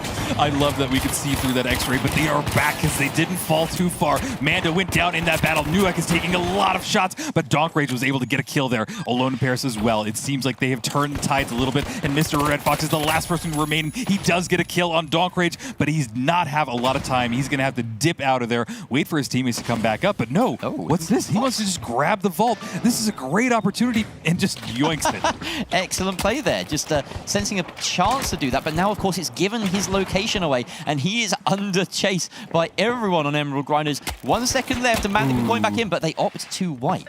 Interesting. Manda did have the opportunity to coin back in there, but it would have just staggered them. Obviously, Books Esports going for that wipe instead. Waiting for that 20-second respawn timer, or a bit longer. Emerald Grinders now sailing their way towards A. Yep, the Trintilla Cashout will get started momentarily, and it looks like Book Esports will spawn back in. Will the spawn gods be kind to them and let them spawn in close? They are pretty close, but we've seen this situation again and again. Emerald Grinders are at the top of the suspended structure. They can see down below. It seems like Book Esports need to go through these buildings to stay alive, try and find a pathway, maybe come below it and drop the Cashout, but boy, it is going to be really hard. And here's the LH1. This is what we want to keep a track of, is Donkrage on this defense. Can he get a pick out of midair? Looks like an interesting coordinated move coming out of Mr. Red Fox and the rest of his team. They throw that gateway directly underneath the box, underneath the site. That's going to eliminate any threat that Donkrage can pose at long range. They do expose themselves a little bit to his angle, but in fact, they're fighting back as much as they can. Krieger Blue, though, takes a couple of nasty shots, and no matter what they do, they cannot escape this LH1. Donkrage drops down and gets another one. He is on fire, a third! This light is dominating on Bernal. He's put him in a position where they only need one more fight to win. The LH1 is so strong on Bernal. You have these sight lines, you don't have a ton of height, and it really works in their favor. We're going to see one more push by Book Esports to see if they can take this first map. But gotta say, it's in a suspended structure, it's on top. You have all of these Emerald Grinders, and it's going to be pretty tough, Jerry. Here we go. Book Esports closing this distance. This is for map 1. The best of 3. Mr. Red Fox shot out of midair. Why would you even try it? Don't you know that Donkrage is here? Maybe they don't, but they get a res off, but immediately Krieger Blue goes down, and their res player will only have half health, but these are able to get it back in there, but Mr. Red Fox is the only remaining person. They are trying to get some reses in there, but all of the Emerald Grinders are here. Mr. Red Fox is trying to survive, but no. It's not looking good, and Emerald Grinders take map number 1. Donkrage with a performance to go down in the books. Books Esports won't want to remember at all. Not in their books. They want to burn those pages out. That is one hell of a performance from the LH1 Light. I mean, when you load into Bernal with an LH1, it's suspended sponsor structures. You've got to be thanking your lucky stars, Artie. A performance for the books. Jerry, Rio. Let's do it. We are here to see if the Emerald Grinders can take it in 2 maps, or if Books Esports are able to bring it back one more time and take us to 3 maps. We're getting started here on Sis Horizon as they both make their approach towards vault number 1. If there's one thing that Books Esports have done today, it's fight from behind. This entire lower bracket run, 2 cash outs that they've managed to get through, a single best of 3, and now another one where they are behind by a map. Can they do it? Newark closing this gap here, and the excellent shots coming out from Donkrage on the 93R now. Yeah. And he's making a difference in these close-range engagements. He's not just an LH1 crutch. That is one hell of a contribution. Newark really pitching in there. Alone in Paris is just on the back of them, making sure this all ticks along. It's a beautiful team once it gets rolling. It really is a beautiful team to watch them. They have a formation. They seem to play everything so perfectly. Look at those shots by the 93R. He is knowing when to switch these weapons up, and it is the perfect weapon for this map. These close quarter ranges is exactly what you would expect from this. Krieger Blue, Red Fox, and Manda moving towards that box. They arrive in midair, and this could be that trench warfare, but no, in fact, they're gonna surge across no man's land, land directly on the box. Interestingly enough, Emerald Grinders offering it up, and the plug is gonna go in favor of Books Esports, but they split in order to do it. However, that doesn't seem to matter as Mando just taking names. Donkrage and Nuok, though, transfer with the comeback. And now it's only Mr. Red Fox. He's solo. Nuok, the last one standing there as Donkrage chipped in as well. That 2 versus 1 going in their favor. And that's an interesting decision from Books Esports to plug just before a team fight like that while they were split. Yeah, that didn't seem like a good play, and I really feel like the Emerald Grinders kind of baited that out. They really fell directly into their trap, and it just didn't work in their favor. These are 2 team wipes going the way of Emerald Grinders already, and boy, if I'm a fan of Book Esports, now is the time that you start hoping, praying, looking for a miracle. It's an excellent setup here from Emerald Grinders, moving that cash out way into the open. They've got the C4 and the goo around it to make it a little bit harder to winch indoors. That's what the point of that goo is. And we see Books Esports taking the same kind of approach, same position, but they might be a bit more considered this time. Yeah, they are just playing the kite game, and really, I don't know if anybody on Books Esports has even spotted them out, but as they get close to that window, they absolutely will. An RPG went off, took a lot of damage on Donkrage. This might be a perfect time for them to strike, but no, the winch claws go off, they pull everybody out of position, and there goes Manda down. All the heals are coming off, and all of Emerald Grinders are getting healed right back up, and all of Book Esports are going right back down. You can see the power of healing right there. Emerald Grinders keeping each other alive, and the final punches in both directions from Emerald Grinders winning that out. Books Esports did have a plan there. They were thinking a few steps ahead. They sent down a red barrel to burn the goo out and enable a late winch steal if the opportunity presented itself. But they just didn't get the basics right in that fight. They couldn't get the kills, and Emerald Grinders stalling out with the heals. Really impressive stuff. They win fights in so many different ways, Rio. Yeah, you are right. And that is what you need to do to be a top team in the finals. You need to be dynamic. You need to be able to change on the fly. You need to be able to use more than one weapon. And boy, Emerald Grinders are showing us that that is all possible. Vault 2 has been spawned. It looks like Book Esports will be a little bit closer to it, so they will likely get the tap on it if they don't want to go for the direct engagement with the Emerald Grinders. Books Esports one cash out away from elimination right here. Emerald Grinders only need one more right here, right now to book their spot in the major and end our night on a high. Vault has been tapped here by Book Esports.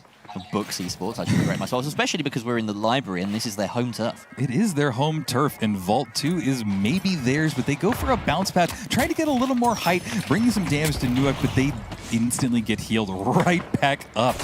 Must be frustrating for Book Esports because they don't feel like they're really making any progress, but now they're in control of the Vault. They're going to bring it over to B because it's really close to them, and they're going to get this cash out started. Like we said before in the previous series, Book Esports is great at defense. This is a great position for defense. They just need to bring that out, but look at this. Emerald Grinders are here, Jerry. Yeah, Books Esports letting their macro slip somewhat as they're falling into trap set by Emerald Grinders, but they're getting some kills. Nuok, though, finds that first one onto Manda. Red Fox trades out the heavy. No heavies left, and that glitch is so crucial. Denies Alone in Paris the res at a crucial moment. 2 versus 2 now. Can Emerald Grinders get the kills they need? Donkrage finds one. Alone in Paris does get the res eventually. It's 2 versus 1. Krieger Blue, the last one standing for Books Esports, and his days are numbered. Nuok chases him down. Yet again, Emerald Grinders laying a trap. And Books Esports are just becoming delivery boys at this point. Absolutely. It is really interesting how they play. I've never seen anybody do this many setups that also go their way. It's really interesting to watch. And honestly, all you people watching out there, these are the strategies you need to start learning. Watch how these people play. Watch this setup. Book Esports are getting spawned back in, and they're about to start their approach. Here we go.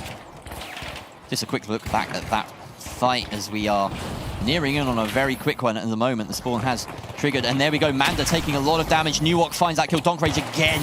And before the fight even begins, Krieger Blue, it's not starting for him. They're just going to wait. They're toying with him. They want to make sure that he can't end his life as quickly as he wants to. Krieger Blue fights his way out briefly, gets a little bit of a kill on the emoting Donkrage. Wow, that's one way to get in your opponent's head, Rio. Yeah, and it might all come down to this. Can Books make something happen? Can they turn the tide of this battle? And yeah, it's a little bit mean that they're keeping him up there, but it's a strategy because as soon as he goes down, the respawn timer starts, and it just didn't work in their favor. This could be it. One more chance for Books Esports. They have to take this cash out. Emerald Grinders just need one more defense to get that golden ticket, and boy, have they worked hard for it. But Books Esports, after such a long lower bracket run, can they turn it minute round. About 40 seconds left on this timer. They need a pick at distance or at close range, whatever works for them. They're going to go around to the side. They're going to engage via this jump pad. Do they even have time for this, Rio? This is going to be tense. This is a really interesting way to push in, but they haven't gotten anybody down. No damage has come off. The timer is just a fourth left. And again, they're just jumping around. Emerald Grinders seem to have found the perfect way to kite this, but Manda diving directly on this. They need to have something happen right now. There is some goo going down, but Manda takes a lot of damage from that C4, and boom, there he goes down. Now we're watching as it is the last person remaining, Mr. Red Fox and Jerry. That's it. Emerald Grinders, they've done it. They were waiting so long for their opportunity. Secret Gate kept them, but they had their second shot. And boy, did they take it. What a dominant performance here on Cis Horizon. Books Esports just couldn't stick the landing after such a long journey tonight. That will be heartbreaking for them.